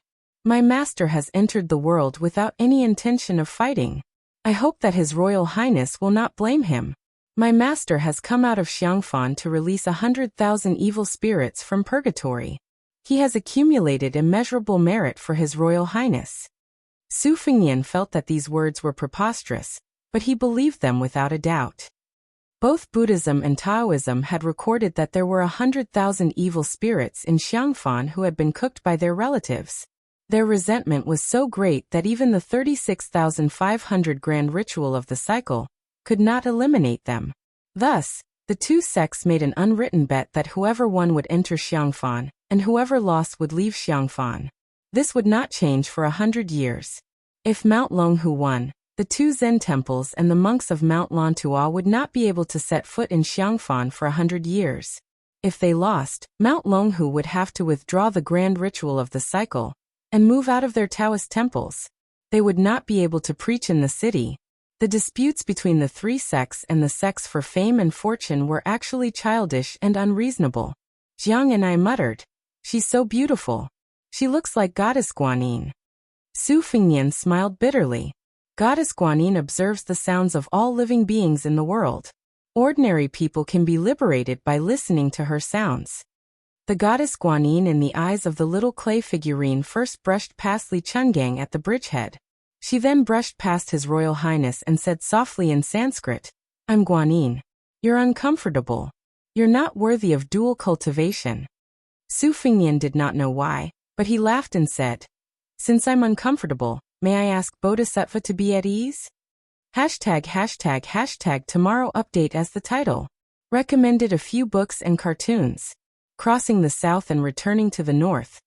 13 lectures on ancient poetry. The unnatural death of China's literati. The Queen of Arms was a female protagonist. The world of acceleration was a pig's horn. Chapter 171. After Su Fengnian finished speaking, he noticed that Guanyin Bodhisattva beside him was a head taller than him. She was walking barefoot. Su Fengnian's height was already outstanding. Most of the men in the cold lands were tall and sturdy, but Su Fengnian did not appear short at all. Coming to Jiangnan, he appeared even more slender. Among the women beside him, Jiang and I was still growing. Tall women like Yu Yue and Xu Xiu were half a head shorter than him. But the female Dharmaraja was even taller than His Royal Highness. Not to mention how unconventional her clothing and temperament were. Just her height alone was rather eye-catching. After the two brushed past each other, Su Fengnian very ungracefully turned his head to stare at the Dharmaraja of Mount Lantua. The wooden-faced monk Longsho once again put his palms together, greeting His Royal Highness alone. The two had met twice in Beiliang. In addition, although Su Fengnian had a bad reputation, he was close to Su Fengnian. Everyone in Beiliang knew this, so the monk Longsho did not dislike Su Fengnian. The red-clothed monk threw a peach at him, and Su Fengnian returned the favor by nodding his head slightly. Because of Wang Fei's worship of Buddhism, Su Fengnian loved the house and its crow. He was well versed in many Buddhist sections. This was not to belittle the principles of Taoism. He still agreed that the roots of the Central Plains were in Taoism. It was just that he had been exposed to the enmity between Su Xiao and Taoism since he was young. It was inevitable that he would have some opinions about some Taoist figures. In fact, Buddhism had always been called the Western religion by the scholars of the Central Plains. It was a very derogatory term. After the War of the Spring and Autumn Kingdom, the remnants of the fallen countries that did not care about fame and fortune in the early days all hid from the world. Once they chose Buddhism, they were widely criticized by the people. They were called escape from Zen because of the fear of death, and cursed that the old monks' true colors were excellent. However, as the current emperor began to worship Buddhism, their views changed. There were no less than 10,000 wandering monks in the capital alone, but Buddhism did not have a leader. It was not as clear-cut as the Taoism of Mount Longhu. The black-clothed old monk Yang Taisui was the imperial tutor of 2 dynasties. He had enough skills and experience, and was the best candidate to be the leader of Buddhism. Unfortunately, the sickly old monk was a rootless duckweed. He had even severed ties with his family early on. Even when he taught the sons and grandsons of the emperor, he would keep a straight face. It was rumored that he had broken a few feather dusters in the inner palace. The princes and princesses were all very afraid of this old monk. In the palace, Princess Suizhu was the most domineering. Even the fearless one said that she was only afraid of black rice crust. In addition, the black-clothed old monk had been refusing visitors for more than a decade. If he did not form a faction and was alone, how could he have any power? The white-clothed Guanyin fluttered away, turning a deaf ear to Su Fengnian's shameless request for freedom. Once she left, monk Longsho, who had been willing to wait for 30 years, no longer had any reason to draw a circle on the ground and follow her back to Mount Lantua. Other than the 2 Zen temples, the monks all wanted to say that they came from Mount Lantua, but none of them actually went to Mount Lantua. Su Fengnian caught a glimpse of Jiang and I, who was staring at the back of the female Dharmaraja with a blank expression. He could not help but tease. You want to go to Mount Lantua with me? You want to be a concubine or a nun? Let me tell you in advance, eating vegetarian food and praying to Buddha is much more difficult than studying to earn money. Li Chungang, who had gently tucked the divine talisman back into his hair bun, said playfully, This woman from Mount Lantua has the intention of practicing dual cultivation with you? Su Fengnian said regretfully. In the past, I was afraid that she would be an old cow eating young grass, so I refused her no matter what. Now it's her turn to despise me. What a world! The old god of swords finally had a chance to make a dig at Su Fengnian, so he naturally would not miss it. He said sarcastically, Young Su, she said in front of a large group of people that you are not worthy of practicing dual cultivation. You are the great king of Bailiang, and his royal highness. How can you tolerate that? Won't you be the laughing stock of the world if this gets out? Su Fengnian said. It's best if they laugh to death. I don't even need to learn the sword anymore. If I see someone I don't like, I'll tell them this joke. They'll die of laughter after hearing it. Old Man Li was stunned. Jiang and I, who had finally regained his senses, heard such shameless words and said angrily, You're really shameless. Su Fengnian said helplessly. Then can you give me a way to save my face? Let 100 people rush up and beat up this goddess Guanyin? Or kneel on the ground and beg her to practice dual cultivation with me? The little clay figurine was in a good mood after seeing Su Fengnian being looked down upon by the goddess in her heart. She turned around and repeated with a smile, Not worthy, not worthy, not worthy. Su Fengnian purposely distanced himself from Jiang and I. He looked at the city wall and sighed. Tonight is a good day for 100,000 wild ghosts to come out of the city. Jiang and I immediately shut up and subconsciously walked closer to Su Fengnian. Su Fengnian took the lead and walked up the suspension bridge. Xiangfan was a typical majestic city in military books. The outer edge of the city was built with a protruding horse face. Su Fengnian walked past the moat and thought about the first attack and defense of the country war years ago. He could not help but remember the Trojan bull during the siege. He turned around and asked the old god of swords behind him, What's the origin of the name Trojan bull? Su Fengnian seemed to realize that this question was inappropriate after he asked it. To a swordsman, having his sword broken was undoubtedly the greatest humiliation in his life. Moreover, it was broken by two of Wang Xianji's fingers. He did not expect Old Man Li to be so nonchalant.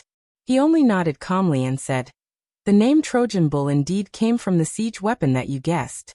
It means that all the enemies in the world are cities. There's no city that Trojan bull can't break. The forging of Trojan bull and the divine talisman are no different. They both came from a piece of flying rock. The previous emperor sent people overseas to visit immortals. They happened to encounter a flying rock that fell into the sea and caused 1,000 waves. They fished it up from the bottom of the sea. Half of it was used to forge the Trojan bull, and the other half to create the red armor of the talisman general. The remaining essence was used to create the divine talisman dagger on this old man's head. Su Fengnian teased. Then you and the little clay figurine are really fated. The old god of swords chuckled. Chapter 172. The city was strictly guarded at night, but that was only for normal people. For Su Fengnian, a top nobleman who dared to fight with the Qingzhou Navy, as well as a deity from Mount Lantua, he could come and go as he pleased. The guards at the gate had most likely received instructions from the king of Jing'an, Zhao Heng, and did not stop him. Otherwise, if they met, it would just be giving face to Su Fengnian. They could not hope to make the crown prince of Bailiang suffer in such a small matter. Even now, no one could say that Su Fengnian would be punished for the farce at the Spring Deity Lake. After all, it was different from the past. Right now, the king of Bailiang, dressed in a blue satin robe with 9 dragons, was in the capital. For the first time in the morning court session in the Golden Imperial Palace, this king with a different surname carried a sword as he ascended the throne. Faced with the censure of several officials, other than Zhang Julu, Gu Jiantang, and the 3 grand secretaries of the palace, Ren Tu only stood there and dozed off, ignoring all of them. As for whether or not there was fear behind his anger, no one knew. There were rumors in the capital that the king of Bailiang and his cavalry were resting at the Zayamawi Inn, which was deserted. Everyone in the capital was delighted and applauded. They all said that this was the will of the heavens, and that the unjust will find little help. The fate of Bailiang had come to an end. The Zayamawi Inn was truly deserted. In the inner courtyard, the king of Bailiang, dressed in the garb of a rich man, was drinking green ant wine with an old monk in black. The wine was something that Su Xiao had specially brought from Liangzhou to Graydon City.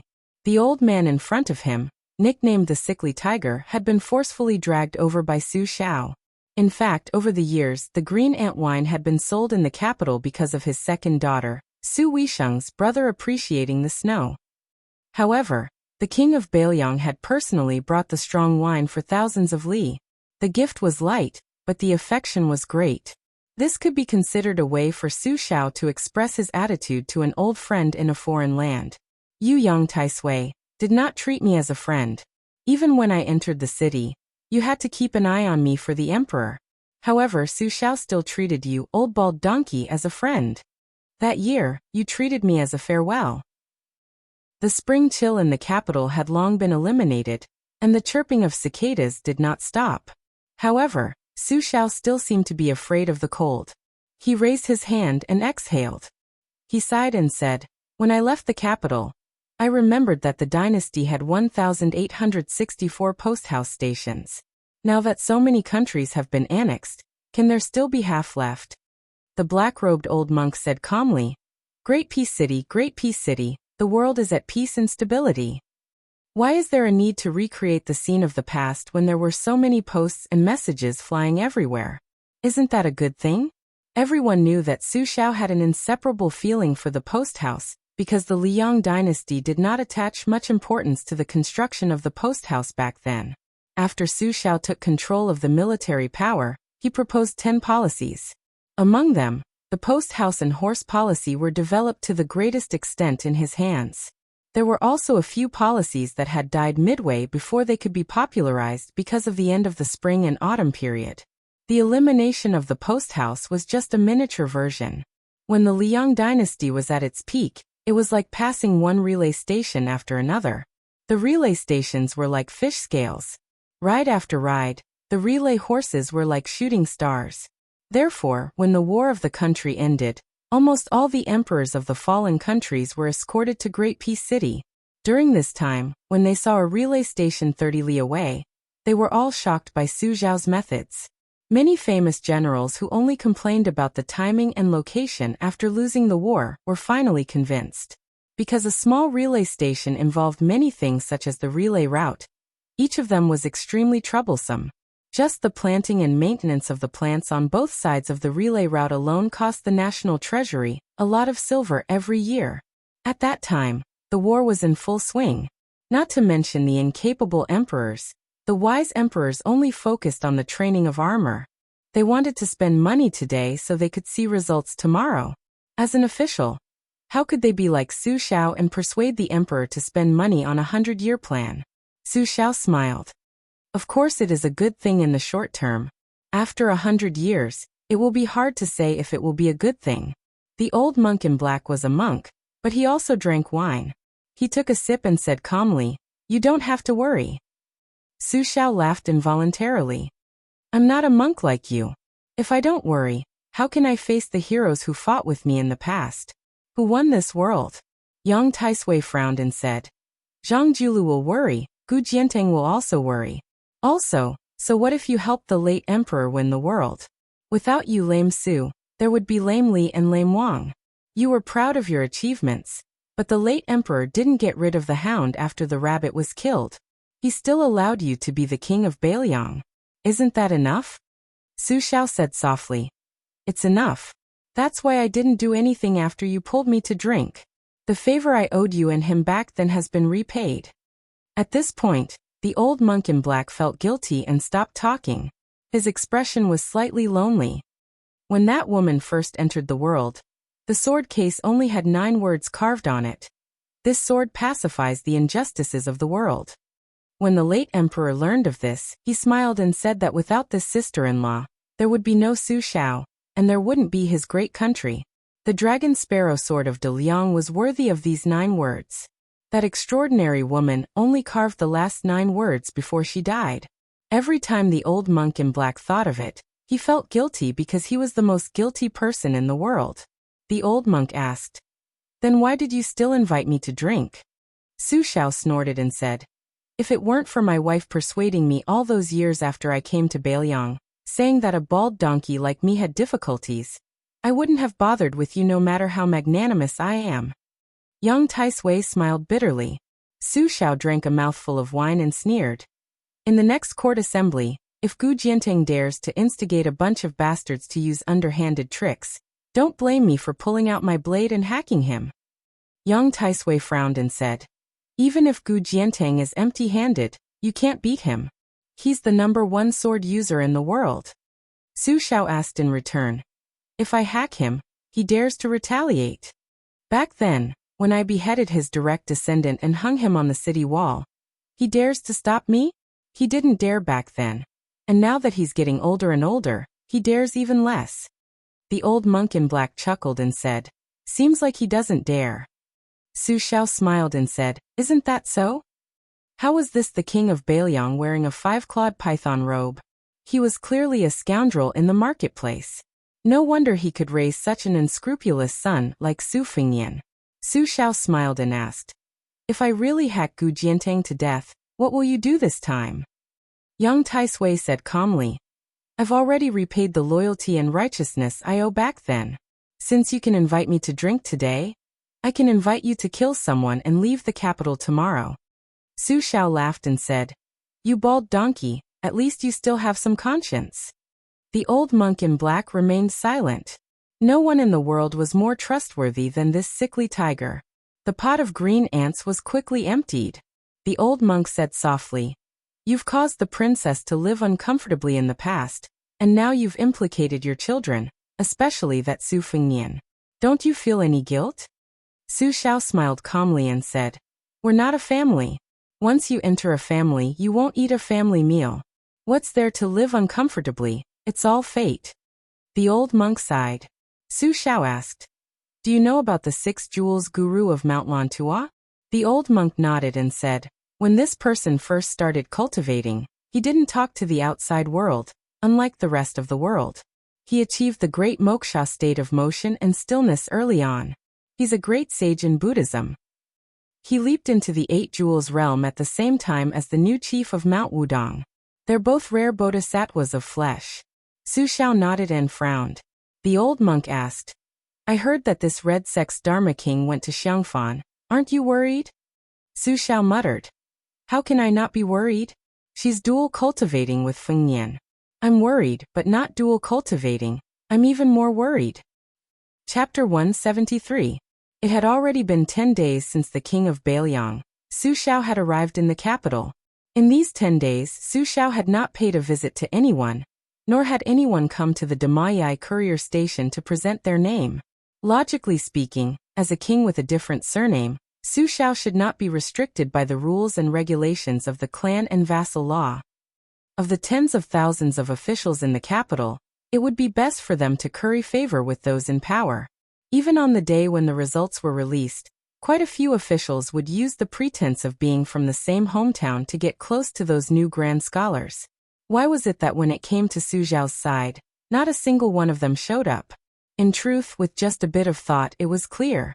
In the imperial court, Grand Secretary Zhang led the civil officials, Gu Jianteng led the military generals, and the Green faction formed their own faction and roped in a group of stragglers. The remaining elders of the 8 perished countries supported each other, so it could still be considered a clear division. However, as the second generation of remaining young masters gradually rose to prominence, the earlier hostility and antagonism began to fade, and they began to integrate into the earlier tripartite balance of power. Among the 8 old countries, there were splits. Western Shu was the closest to Qingzhou, so most of them were absorbed by the Green faction. Many scholars in Western Shu naturally had a favorable impression of the current Grand Secretary Zhang Jiulu, who hailed from the Great Yellow sect. As for the valiant Dongyue and other barbarian lands, they preferred Great General Gu Jiantang. The latter also felt that this group of youngsters who could ride a saber and spear, as well as write poetry and literature, was more to his liking. As a result, the old Grand Secretary and the other pillars of the country of the older generation did not see eye to eye with Su Xiao. The new generation of popular officials, influenced by their ancestors and the Spring and Autumn War, would not take the initiative to side with the remote king of Bailiang. Most of them were divided between the four factions on the surface. Of course, if the pillar of Bailiang took the initiative to favor them, it was likely that no one would refuse this enormous honor. Hadn't the minor official of Yongzhou, Jean Lanting, relied on a letter of recommendation from the pillar of Bailiang to become an extremely noble member of the Great Yellow Sect? Su Xiao was not late for today's morning court session. When he stepped out of the carriage, he was already wearing a blue satin robe embroidered with dragons. In the past, it had always been Grand Secretary Zhang Jiulu who was the earliest to enter, and Great General Gu, who had always been the last to enter, and no one daring to overstep. Apart from this, as for who would be the second and third to enter the palace, it wasn't too particular. Generally speaking, it should be based on seniority and rank. However, as the struggle between the factions in the court grew increasingly intense, it became increasingly unruly. The Gu faction was mostly martial artists, and they looked down on the remnants of defeated and perished countries. They also didn't have much respect for the Green faction. The Zhang faction, which had the most influence, had always been gentle and respectful. If the four factions were to include the two variables of the foreign relatives and eunuchs, in general, it was truly a chaotic and endless entanglement. In today's court session, most of the officials learned that Great General Gu had gone to the Liao 2 days ago, and was destined not to return in a short amount of time. This made many of the spectators who were looking forward to the two famous generals of the spring and autumn period fighting fiercely in Baohe Palace feel extremely disappointed. Perhaps because the group of tigers had no leader, the Gu faction, who were originally used to being unreasonable and fighting to enter the palace, was extremely low-key today, not in a rush to pass South Tianmen. They only eyed the old cripple in the blue satin robe covetously. The Gu faction didn't make a move. The Zhang faction, because Grand Secretary Zhang stood at the door with his hands in his sleeves, as if waiting for someone, also didn't enter the palace. Known as Zhang faction's trusted civil official and conscience, the newly promoted Wuying Palace scholar Wen Shouxin stood next to the Grand Secretary. His forehead was covered in sweat, because the Grand Secretary didn't enter the palace. In front of him, a hunchbacked old man was currently walking over the embroidered robe. Su Xiao chuckled and asked, "Scholar Wen, why aren't you carrying a coffin to court today?" Wen Shouxin still had some courage and insight. With a heavy cold snort, he didn't pay any attention to the mockery and ridicule. Earlier he had his old servant carry a coffin to court to ask for death, impeaching the king of Bailiang, Su Xiao, for the 10 great capital crimes, begging the emperor to pay with his life, only asking for Su Xiao's death. It could be said to be a magnificent feat which of the officials and common people of the capital didn't raise a thumb? Originally, some of the colleagues within the Zhang faction who had been silently criticizing him for being promoted to Wuying Palace scholar also became completely silent, tacitly agreeing with Grand Secretary Zhang's arrangements. The Zhang faction's influence was the most profound and vast, so if they lost anyone, they wouldn't lack anyone. As a result, the internal strife was often the fiercest. Zhang Jiulu surprisingly didn't care too much about this type of internal strife. As long as it didn't touch his bottom line, he never interfered. During these years, only a few people were expelled from the Zhang faction, their fates all dismal. If they weren't banished to the border, then they would never be employed again. When Su Xiao saw that this Wuying Palace scholar was pretending to be deaf and mute, he patted his shoulder, saying with an amiable laugh, "The imperial court needs loyal and righteous subjects like you. I heard that when Scholar Wen was a county official, his sleeves were clean and his hands were clean to the extreme, even starving 2 of his daughters to death. When I first heard this news in Bailiang, I was already bewildered. How could this type of official only be an 8th-rank minor official? This is our Grand Secretary Zhang's mistake. Who would have thought that in just a few years, after Scholar Wen's 2 daughters died, in the blink of an eye, he would become a Wuying Palace scholar? What rank does he rank among the 3 halls and 3 pavilions? It seems like Scholar One should still have a few fewer daughters. If he had 2 more, wouldn't Grand Secretary Zhang have nothing to do with it? Forget about Wuying Palace Scholar. Even that Preservation Palace Scholar would similarly be in Wendaren's bag. However, it's hard to say if Grand Secretary Zhang doesn't have many teachers. Just the death of an old Grand Secretary. Yet he already has his current glory, when Darren still can't compare. Doesn't this mean that you two Darren are both profiting from the dead? Ha! These words are nonsense. The two Darren are both magnanimous prime ministers. Please don't take it to heart. When Shoshin's face flushed completely red, he wanted to curse out, but he didn't dare, feeling extremely sullen. There were a lot of Zhang faction officials who pretended to be angry, but there weren't actually that many who were truly angry. To the side, Grand Secretary Zhang Julu was over 50 years old, but he didn't look old. This current number 1 person's appearance was especially praised by others, with a purple beard and blue eyes, extremely imposing. When he was young, he was nicknamed Blue Eyes. When he worked as an aide for the old Grand Secretary, he was greatly valued. However, the old Grand Secretary was patient, willing to spend 30 years to carve this piece of unpolished jade. He didn't pull up seedlings to help them grow, refusing several promotions in the bureaucracy on behalf of his beloved disciple, to the extent where he didn't even care about the opportunity to be sent out to become a border official.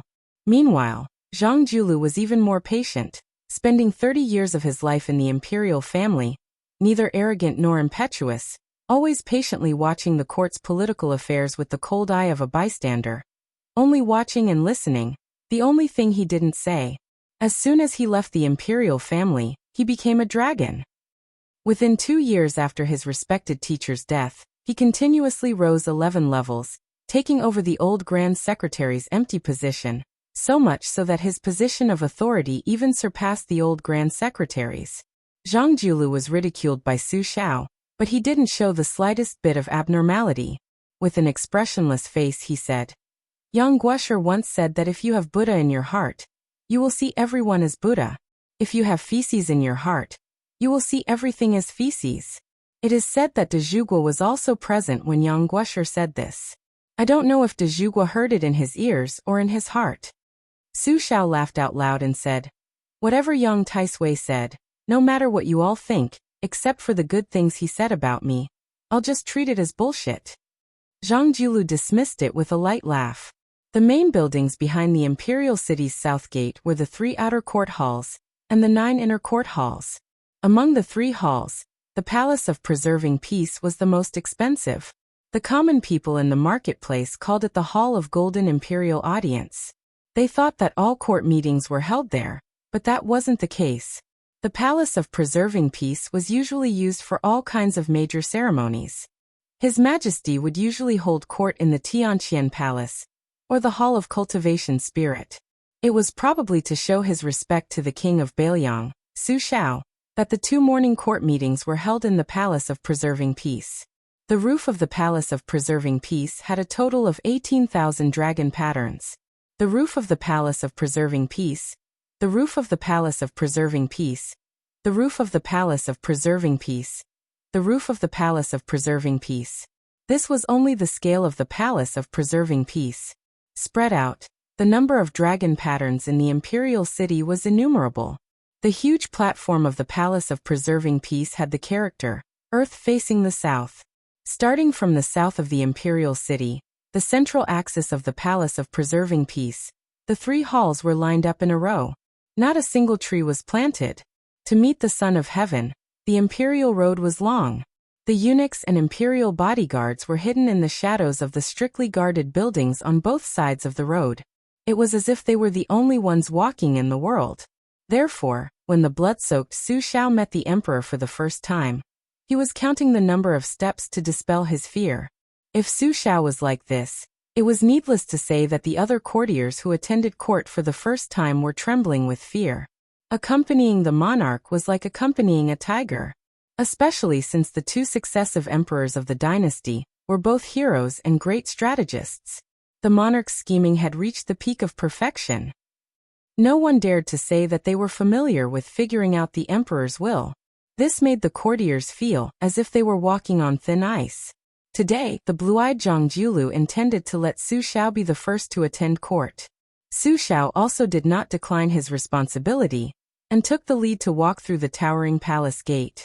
It seemed that other than Zhang Jiulu, everyone had forgotten that as long as the Palace of Preserving Peace's Grand Secretary was empty, the civil officials had to respect the Great Pillar State as their leader.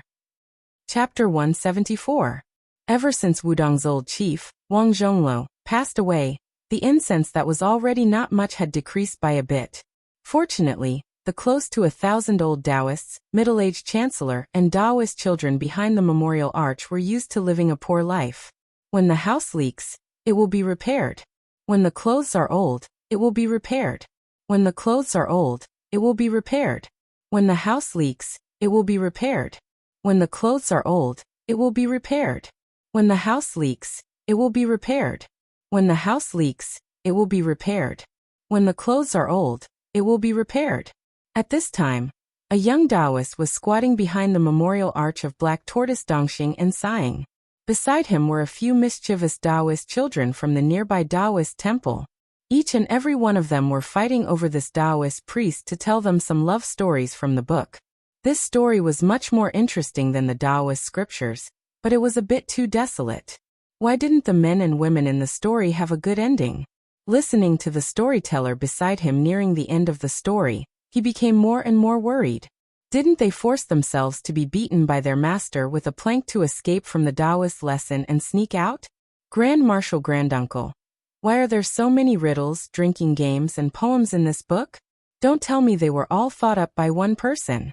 If it's true, how much knowledge does the person who wrote this book have?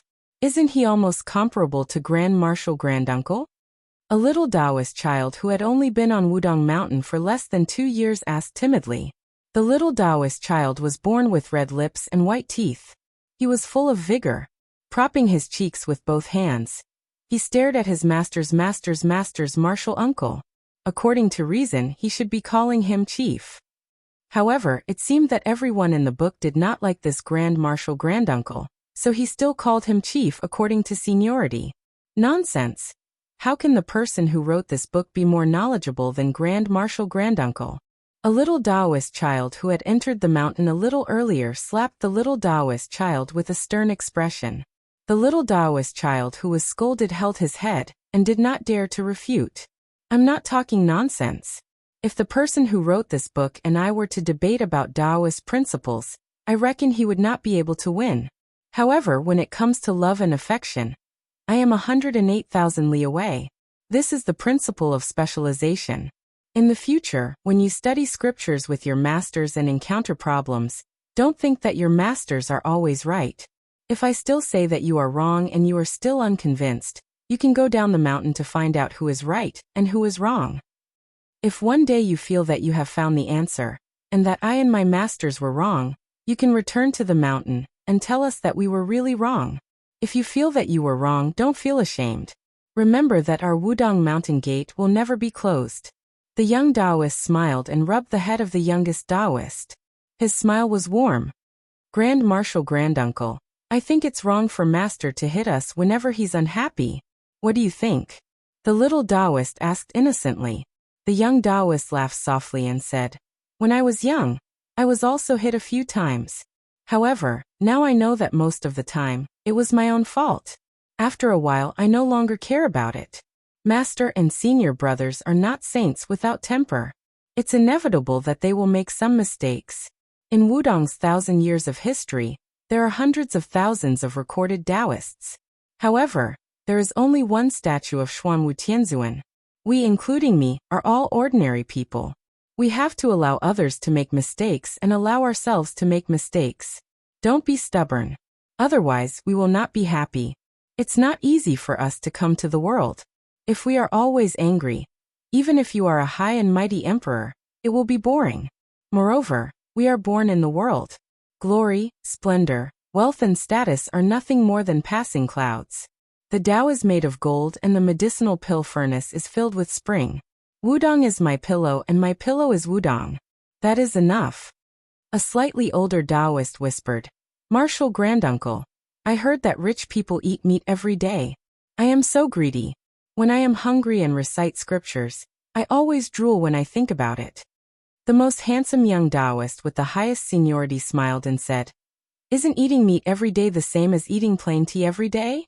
Qing Feng, Marshal Granduncle gave you 10 steamed buns. You were the first to taste it. How does the 10th steamed bun taste? The young Taoist named Qing Feng said with a bitter face, 10 steamed buns. I am stuffed to death. The young Marshal Granduncle laughed and said, "That's right. It is the same principle on the mountain." Senior brother sect leader said that it is better to have a high heart than a high Tao. If we are greedy, there will be no end. Before Ancestor Lu ascended to immortality, he hung a sword on Nangong Yuejiao's head. Do you know what is the most powerful part of that sword? I heard from Master that the sword can fly for 1,000 miles. It must be to slay demons and eliminate devils. The young Marshal Granduncle listened with a smile, and did not say anything. When it was quiet, he said softly, Ancestor Lu seemed to have left behind the 3-foot sword, but in reality, he left behind the Tao root and Wudong. He taught us to use the Qingfeng sword to cut away worries, greed, anger, and lust. Lust?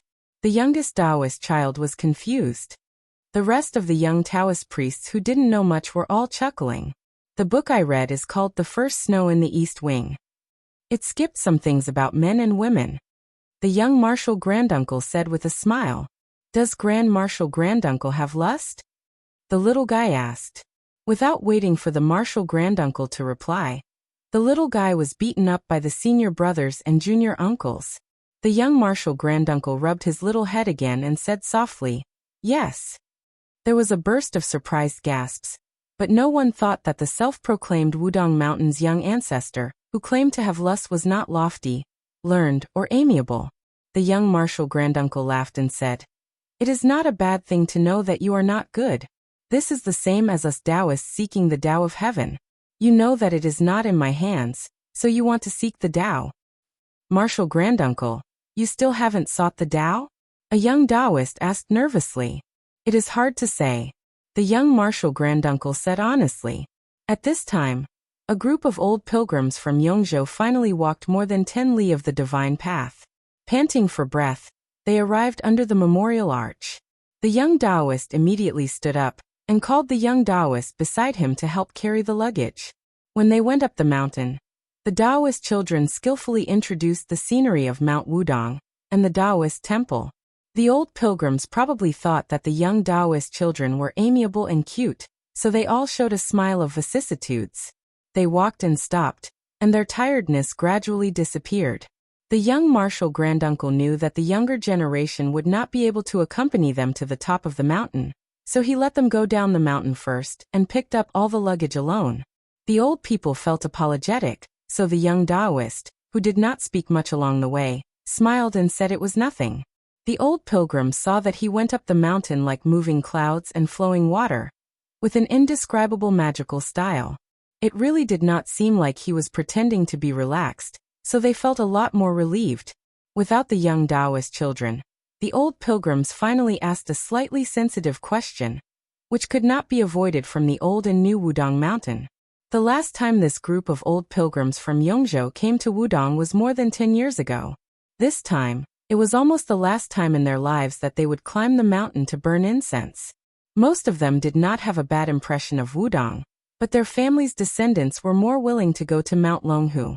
Their bodies could not walk, but their words revealed that if they were 20 years younger, perhaps they would really go to Mount Longhu, which produced 3 state teachers in succession. When the young Taoist priest who was carrying a lot of luggage heard this, he did not say anything. He only smiled and appeared naive. In the eyes of the old pilgrims, this was much more pleasing to the eye than trying to put in good words for Mount Wudong. They slowly climbed up the mountain. When they were close to the peak, they met an old Taoist priest who was sitting and looking at the sea of clouds. The old Taoist priest finally recognized the young Taoist priest who was carrying heavy luggage up the mountain. He quickly got up and bowed respectfully, saying, "Greetings to the chief." The young Taoist priest smiled and nodded, which could be considered a greeting. The dozen or so old pilgrims could not believe their ears. They all looked at the young Taoist priest who had accompanied them all the way, and listened to how Mount Longhu was, and how cold Mount Wudong was. They had indeed heard that the chief of Mount Wudong was surprisingly young. The main reason they came to Mount Wudong to burn incense was that they hoped to meet the new chief. They wanted to take a few glances at him from afar. It would be good to get some immortal air. No matter how Mount Wudong had declined in the past 100 years, it was still the ancestral court of Taoism that had once suppressed Mount Longhu. With the immortal Wang Zhonglo before them, the pilgrims still regarded the new chief as an immortal from the bottom of their hearts. But why is this young immortal carrying the luggage of us old men? Chapter 175. Reincarnated. After knowing the Taoist's identity as the Wudong sect leader, the old pilgrims did not dare to let the number one immortal on the mountain carry their luggage for them. The young sect leader could not dissuade the old people, so he could only accompany them all the way to the entrance of the Black Tortoise Hall on the Big Lotus Peak. There were few pilgrims. The young Taoist stood under a 1,000-year-old camphor tree and looked at the pilgrims holding incense and worshipping in all directions. Finally, they threw the incense into the huge incense burner. Wudong Mountain finally had some incense and smoke. He suddenly turned his head and saw a Taoist dressed in a Taoist robe outside the mountain. He held a white-tail horsetail whisk in his hand, and his hair was tied up in a bun made of boxwood. His expression was solemn as he slowly walked through the door. There was no dust on his body. Just by looking at his immortal aura, even the Wudong sect leader under the camphor tree seemed to be far inferior. The young Taoist slightly bowed to the uninvited guest. The slightly older Taoist ignored him and only looked into the Black Tortoise Hall. He could vaguely see the magnificent statue of Zhenwu, Great Emperor, in the hall. The statue was several feet tall, with long hair and bare feet. He wore golden armor and stepped on a black tortoise. The Taoist looked at the red bronze statue, and then looked at the incense burner outside the hall. He shook his head and muttered, "Suppressing the demons and ruling the north, only Black Tortoise can stop him?" After becoming the sect leader of Wudong, the Taoist quietly stood far away. He heard the Taoist's question but did not directly answer. He only asked with uncertainty, "Probably?" The foreign Taoist frowned. "Even you are not sure?" The young sect leader smiled and asked, "Mount Longhu said that you are the reincarnation of 3 generations of grandmasters. They also said that back then, Grandmaster Lu split the Azure Gall sword embryo into 3 and you obtained one of them. Tell me, is this true or false?" Unexpectedly, the Taoist shook his head without hesitation. "It's false." The new sect leader of Wudong was probably shocked and was speechless. On the contrary, the Dragon Tiger Taoist priest who was in another sect's territory appeared to be overbearing. Finally, he was willing to take a look. He looked at the number one person of Wudong whose aura and demeanor were not as good as any of the Taoist priests in the Taoist master mansion. He asked, "You're called Hong Shixiang?" The fellow called Hong Shixiang nodded his head, squatting down on the stone steps, exchanging glances with each other. Although the Taoist of Mount Longhu in front of him had an overbearing aura, it takes 2 to clap, isn't it? The person squatting there was neither red nor white in the face, as if he had seen a guest from afar, the kind that was half unfamiliar with him. Therefore, he was neither pretentious nor warm, nor did he have a cold expression. Thus, the confrontation between the two was not as tense as before, but instead, it was as if a chicken was talking to a duck. The visitor of Mount Longhu knew that he was called Hong Shixiang. Since Hong Shixiang knew about the Qingdan sword embryo, he naturally knew that this person with a great background had the surname Qi and the name Xianxia. Other than this name being unforgettable, it was more because this person with the surname Qi was not only famous in Mount Longhu and the Taoist master mansion, but also in the entire world of Taoism. Qi Xianxia was a genius that was second to none. In the future, he was destined to be the pillar of the orthodoxy. The reason that Wudong knew was very simple. Little Wang Shixiang's swordsmanship was already outstanding enough. But Big Shixiang said that in the sex sword competition, Wang Xiaoping was only third. The second place was an old senior from a blessed paradise. Both of them were suppressed by the young dragon tiger Qi Xianxia. Of course, rumors were just rumors. The truth had to be seen with one's own eyes. In Hong Shixiang's eyes, not only was the horsetail whisk in Qi Xianxia's hand a sword, even the ancient tree under the 1,000-year-old camphor was also a sword. Moreover, they were all unsheathed swords. There was a popular saying in the Jianghu, I don't hold a sword, but I have thousands of swords. It was probably a vivid portrayal of Qi Xianxia. Hong Shixiang, who was squatting on the stone steps, sighed heavily. Look, the foot of the mountain was full of powerful people and terrifying things. How dangerous. As for why Qi Xianxia came up the mountain, Hong Shixiang was not really an idiot who did not understand the ways of the world. There were not many Taoist temples in Wudong, but there were also quite a number of them. It was inevitable that there would be some small conflicts between Taoist temples. If someone was not convinced, they would visit the temple every now and then to argue. In private, if the young Taoist lost in words, they would use their fists to reason. When he was young, he would ride a bull and wander around the mountains. He would always meet some juniors who had arranged to settle this privately, in a secluded place on the mountain. In the past, he was very happy to watch from the sidelines. Now that he was the chief, he could not clap his hands and cheer. He could only wait until the fight was over and then mediate. On Longhu's side, other than Qi Xianxia, no one else was suitable to come to Wudong. The four great Taoist masters were old. Even if they won in a war of words, it would not be glorious. Among the young Taoist masters, Mr. White Lotus was invincible in debate. However, if Hong Shixiang did not care about what Mr. White Lotus said and agreed to it, Mr. White Lotus would probably be helpless. Qi Xianxia was different. Was he really going to fight? Qi Xianxia said that his Qingdan sword embryo was fake. However, no matter how Hong Shixiang looked at it, this guy's edge was hard to resist. Qi Xianxia looked at Hong Shixiang's awkward expression. It did not seem to be fake. Although his state of mind was still calm, he had expected countless situations. He did not expect that the new chief of Wudong would be such an unambitious and irresponsible person. If he did not see Hong Shixiang carrying the luggage for the pilgrims when he went up the mountain, Qi Xianxia would have smashed the statue of Jin, the great emperor. This was something that could be done with a few strokes of the horsetail whisk. As for whether Wudong and Longhu would become enemies because of this, Qi Xianxia did not care at all. In the Taoist master's residence, for hundreds of years, they had a complicated attitude towards Lu Dongxian. No matter how good Lu Dongxian was in poetry and sword, he was still an old immortal on Wudong Mountain. There were countless immortals in Longhu Mountain, and there were also a few great Taoist masters. However, they did not seem to be as approachable as Lu Dongxian. Qi Xianxia had long felt that compared to Lu Dongxian, the Taoist masters in Longhu Mountain's Zhao family's genealogy were more like clay statues in a Taoist temple. They were rigid and distant. They could not drink heroic wine or write soaring poems. They only looked high and mighty. Chapter 176. For a moment, the atmosphere outside the Hall of True Martial Arts was a bit cold.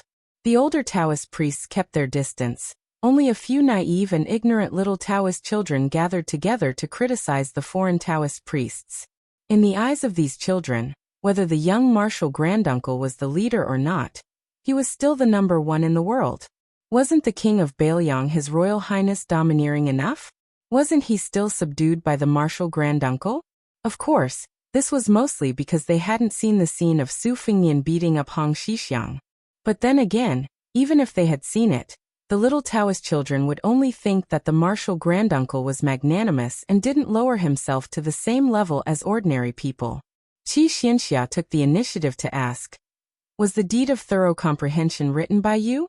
Was it not written by your senior brothers?" Hong Shixiang didn't answer the question.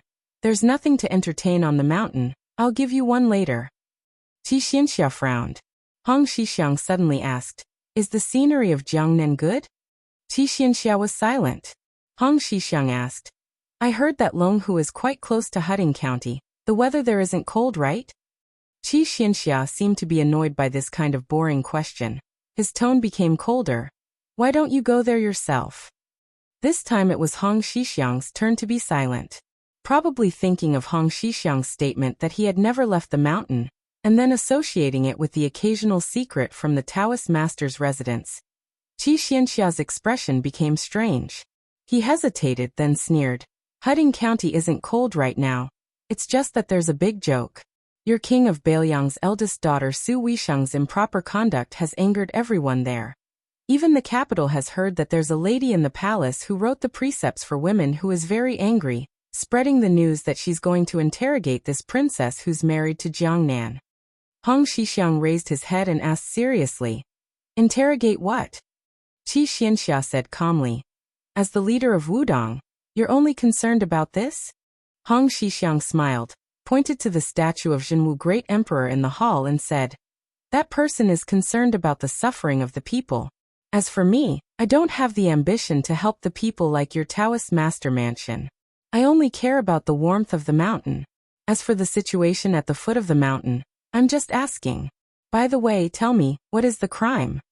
Qi Xianxia ignored Hong Xixiang and looked at the devil-rinsing primogenitor in the dim hall again. He sighed softly and said, "It has been 1,000 years since it was forged." Qi Xianxia turned around and said, "My path is different from yours.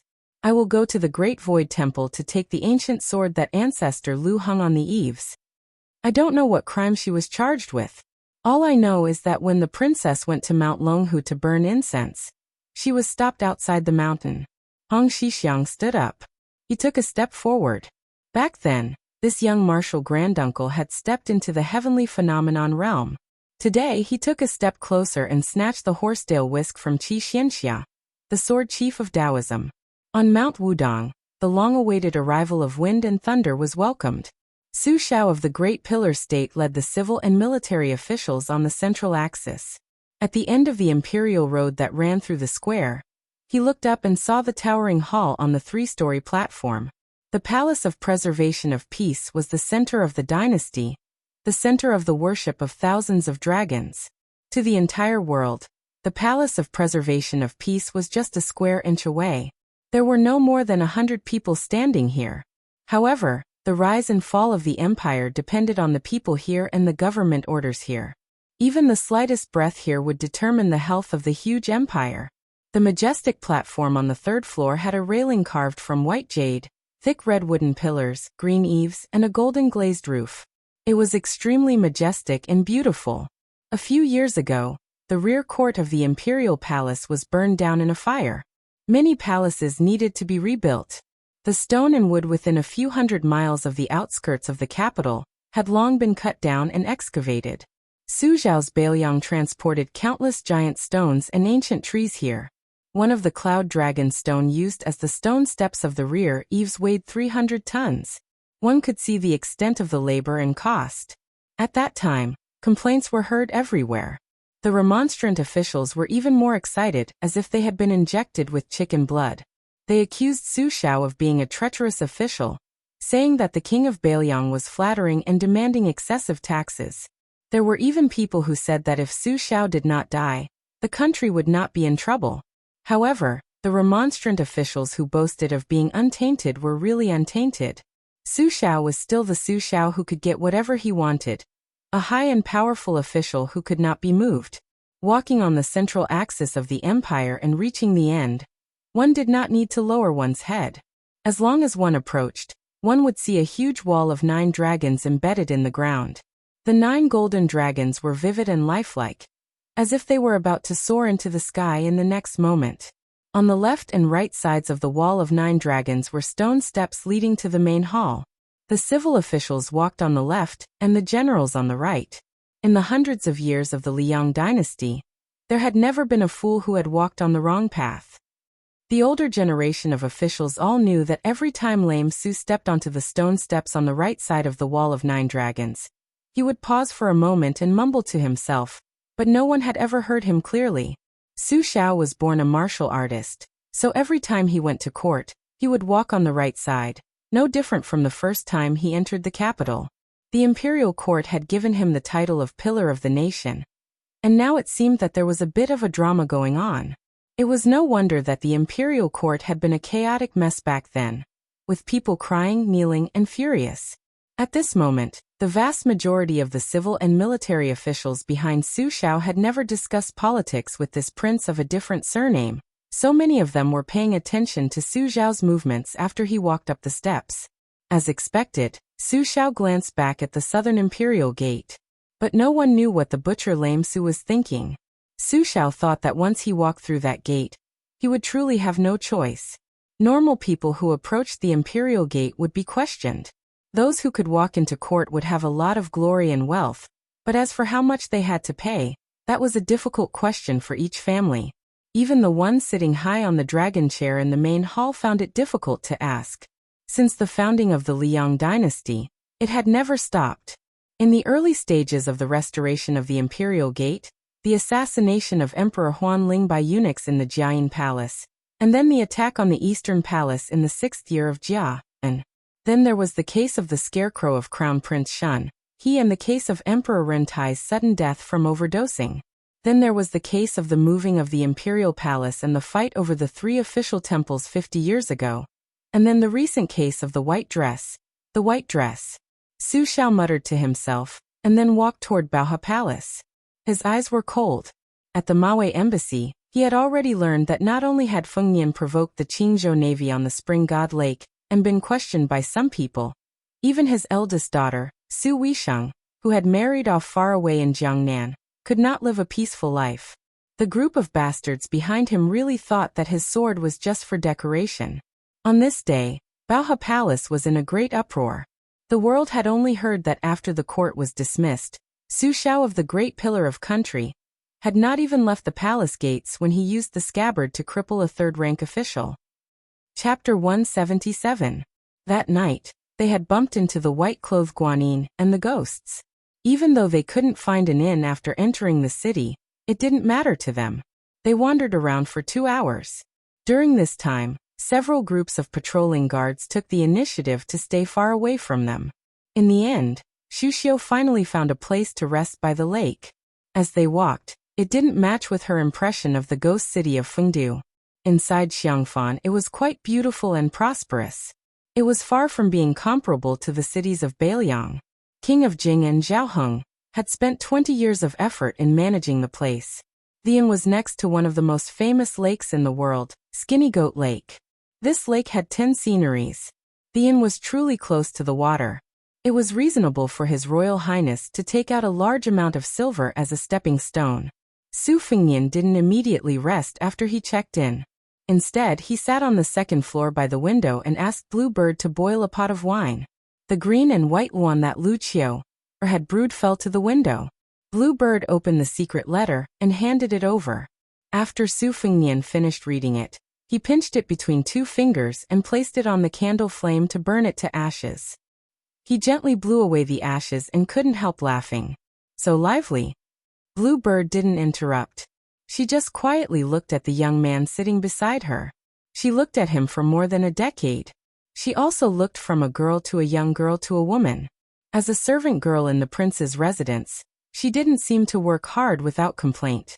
Furthermore, the female servants in the manor were quite willing to work like cows and horses for His Royal Highness. As for Blue Bird, she didn't like to speak.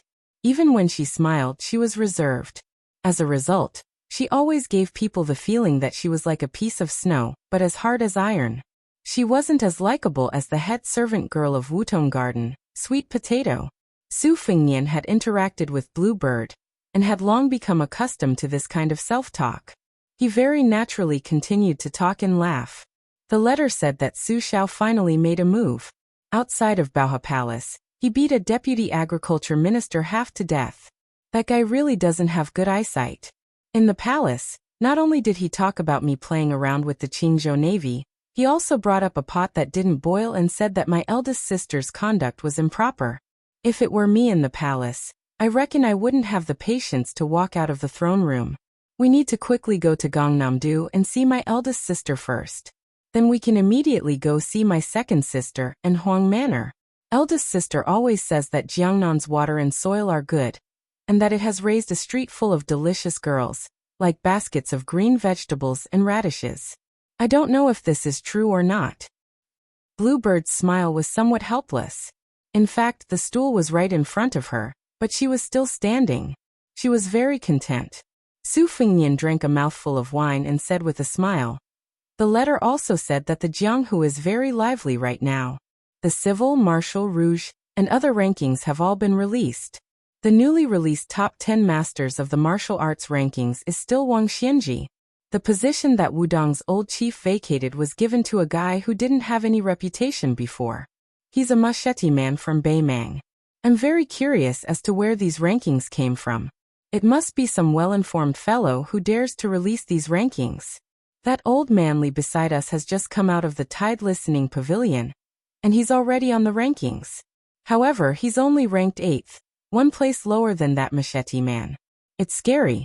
The old god of swords may be one-armed, but he's made a lot of noise every time he fights. I really can't imagine how shocked the immortals and monsters ranked above him are. Sometimes when I look at the embroidered winter-spring thunder, I feel a little discouraged. I admit that I'm already very lazy when it comes to practicing the blade, but why do I always feel that I'm miles away from these guys? They say that once you enter a noble family, you'll be as deep as the ocean. I think it's better to change it to entering the Jianghu. Those who aren't on the rankings want to enter the rankings, while those who are on the rankings want to be in the top 3. Bluebird. Do you think I'll go crazy one day and try to be number 1? Back then, my second sister didn't want me to practice the blade, because she was worried about this. Was she afraid that I'd go crazy one day and not care about anything else? Bluebird hesitated. She wasn't willing to speak clearly. She only spoke in a small roundabout way. Practicing martial arts is always good. Su Fingyan rarely thought deeply about Bluebird's past. First, they had known each other since they were young. Second, Bluebird was not a complicated woman.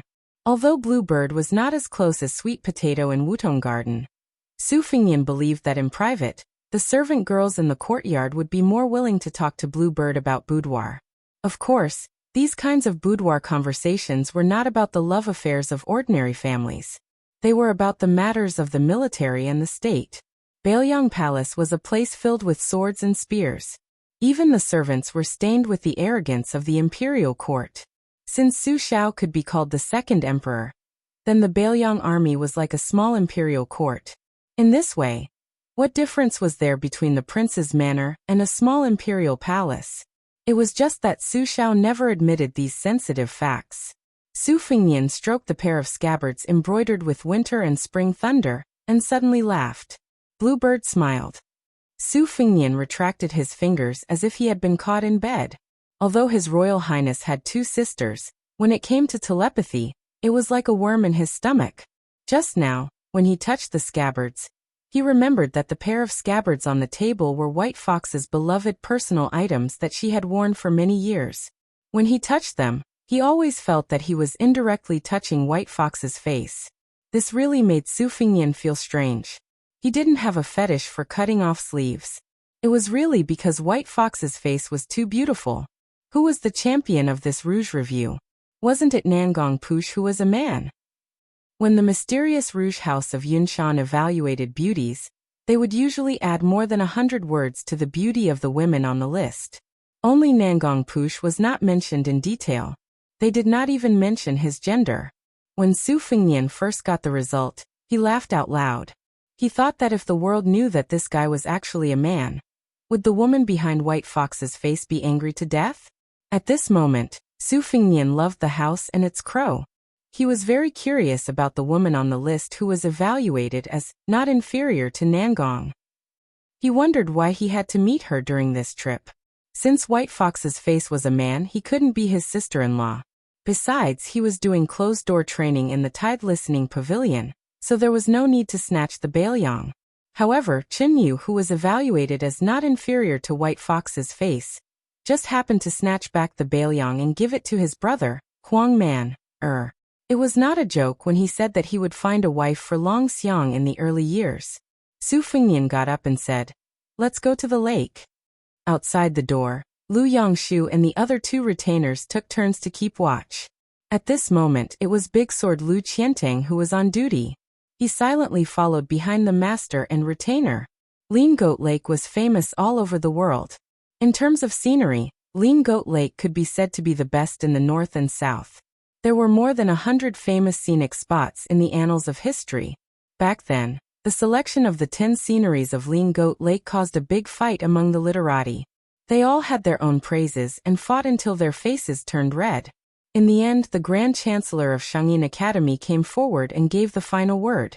Su Fingyan walked on the horse-riding embankment with Bluebird.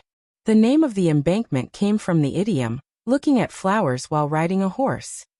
The two sides of the embankment were full of flowers. It was brilliant every spring and summer. Su Fengnian, who had nothing to do, picked up the winter embroidery knife and teased the embankment along the way, plucking countless flowers. Su Fengnian, who was strolling under the moonlight, was bored to death.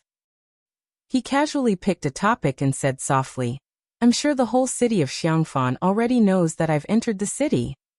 Bluebird frowned and asked, "Was it King of Jing and Zhao Heng who spread the news? Is he trying to kill someone with a borrowed knife?" Chapter 178. Su Fengnian nodded and smiled. "But if I die inside or outside the city, it will be a headache for Zhao Heng and Zhao Sun.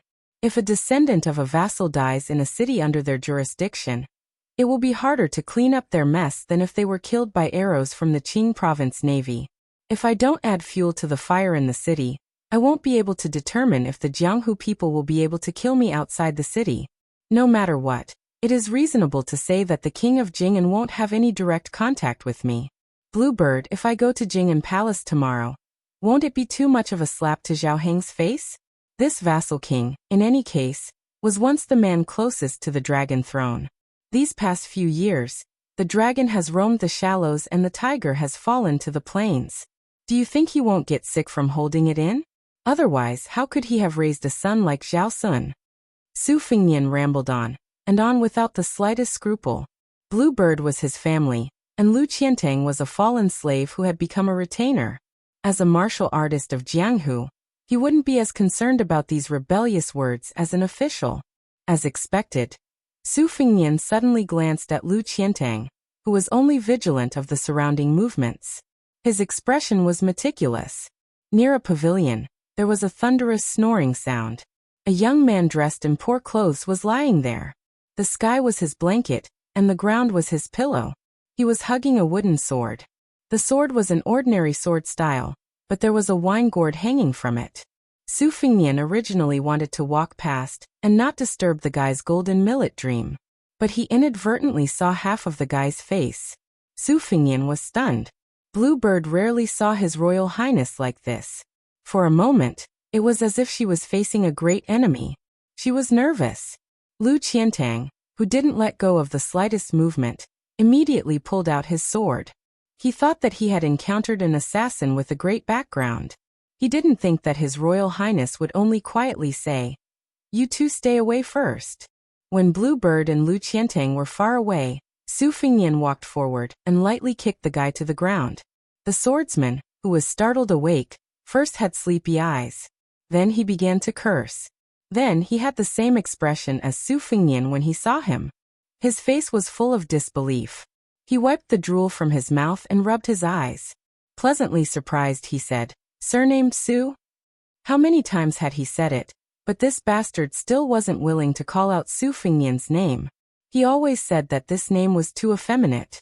It was so scholarly that it made him sound like he was from an aristocratic family. The next scene stunned Lu Qiantang. After the young man with the funny wooden sword confirmed His Royal Highness's identity, he punched His Royal Highness in the chest. However, His Royal Highness didn't get angry. Instead, he laughed and punched back. It was probably because that guy felt that Su Fengnian's punch was heavier than his own. In his life, he was the most calculative person. Feeling that he had suffered a great loss, he immediately rewarded Su Fengnian with another punch. In this way, Lu Qiantang saw His Royal Highness in the pavilion wrestling with a Jianghu boorish fellow, who could smell the scent of poverty. This clearly exceeded the limits of Lu Qiantang's imagination. In the eyes of this second-level master, the Crown Prince of Bailiang wasn't someone who was easy to talk to. Not to mention that he dared to chase and beat up the great pillar state in the prince's mansion. He pinched Chu Lushan's fat face. Even after he left Bailiang, he first trampled on Qingyang Palace, then he started the Battle of Spring Deity Lake. Everything happened one after another. When had he ever seen His Royal Highness being beaten like this? Why didn't he fight back? The swordsman Lu Qiantang was a second-ranked swordsman with exceptional eyesight. Naturally, he could tell that His Royal Highness was holding back too much every time he attacked. He was striving to be no different from ordinary people. Lu Qiantang had never dared to think that there was anyone in the world who was worthy of this crown prince's careful treatment. Occasionally, when he was free, He would compare His Royal Highness with the other princes in the capital. However, he always felt that Su Fengnian was more domineering and powerful if they were to really fight. The young swordsman in the pavilion was not a poetic young swordsman sleeping on the lake. He was a stark contrast to Su Fengnian. Not to mention the wooden sword, the gourd he picked from the vegetable garden, dried it, and stored it in the sun to store wine. From head to toe, his clothes were really not worth more than 10 copper coins. On Mount Longhu, Qi Xianxia wore hemp shoes. Moreover, the pair of hemp shoes on the little celestial master's feet did not need to be mended. Moreover, Su Fengnian was more certain than anyone else that the man in front of him was really poor. He was so poor that there were no jingling sounds in his pockets. Poor to the point that there were only 4 walls in his house. In any case, he had a home. After this fellow left home to travel, he could only call the 4 corners of the world his home. He did not know what to eat next. For a swordsman to reach this level, he could not be any more miserable. That guy had been starving for a few days, so he was completely listless from all the fighting. He lay back down and looked at Su Fengnian's luxurious clothes. With a face full of disbelief, he asked weakly, "Brat, which family did you steal the clothes of? You even have 2 good swords. They must be worth a lot of money, right? Alright, I have to hurry to the top of the city wall to look at the portrait. There's a high chance that you're there. I'll report it to the government tomorrow." Su Fengnian sat on the side and leaned against a pillar. He laughed and said, "Wenhua, oh Wenhua, why don't you have some future prospects? I'm still waiting for you to make a name for yourself so that I can take advantage of you. Why are you still like this?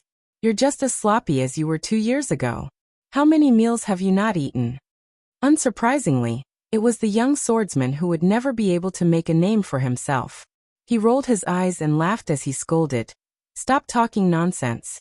Su, if you still have some conscience, then take off this eyesore of a set of clothes and exchange it for some good wine and meat. Only then can we be considered brothers." Su Fengnian laughed and said, "All right, you can eat your fill with wine and meat." Wenhua was stunned for a moment.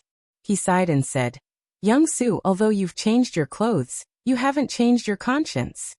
Su Fengnian deliberately flicked his clothes with his finger and said, "I've long said that I'm one of the richest children in Beiliang. Do you believe me now?" Wenhua said unhappily, "Who told you to pretend? Tomorrow, I'll make you invite me to the Xianghua Alley to throw money. You'll be exposed." Su Fengnian asked, "The Xianghua Alley?" Wenhua chuckled and said, "White steamed buns." This was Wenhua's catchphrase. Su Fengnian smoothly took over and said, "White is nothing but a lady's chest." "Oh, is it a good brothel?" Wenhua smacked his lips and said with a yearning expression, "The best place in Xiangfan City. A few days ago, I saw a leading lady in the Xianghua Alley from afar. Just now, I was dreaming of doing it with her. In the end, I was King woken up by you. No, you have to compensate me." Su Fengnian slanted his eyes and said, "What are you pretending to be a hero for? Didn't you say that you won't lose your virginity before you return home in glory?" Wenhua said helplessly and discouraged, "You won't allow me to enjoy my mouth." Su Fengnian asked, "Find a place to get some beef?" Wenhua swallowed his saliva and shook his head and said, "The night ban in Xiangfan City is too scary. I can't tell if you're really wanted, or if you'll go out tomorrow to reward our internal organs." "That's right, where's old Huang?" "Why, last time, he accompanied you to suffer, but this time he didn't accompany you to enjoy life? You're not honest, kid." Su Fengnian said calmly, "He's dead." Wenhua haggled over small matters. If someone dared to give him less than a copper coin, he would dare to roll on the ground like a country shrew. However, he was rather open-minded when it came to important matters.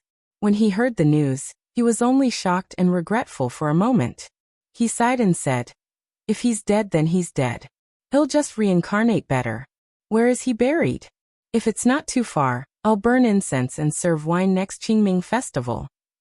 Old Huang was a good person. I don't care about other people's lives, but I still have to go to old Huang's grave. Su Fengnian said softly, "He died at the Eastern Sea's Martial Emperor City. There's no grave."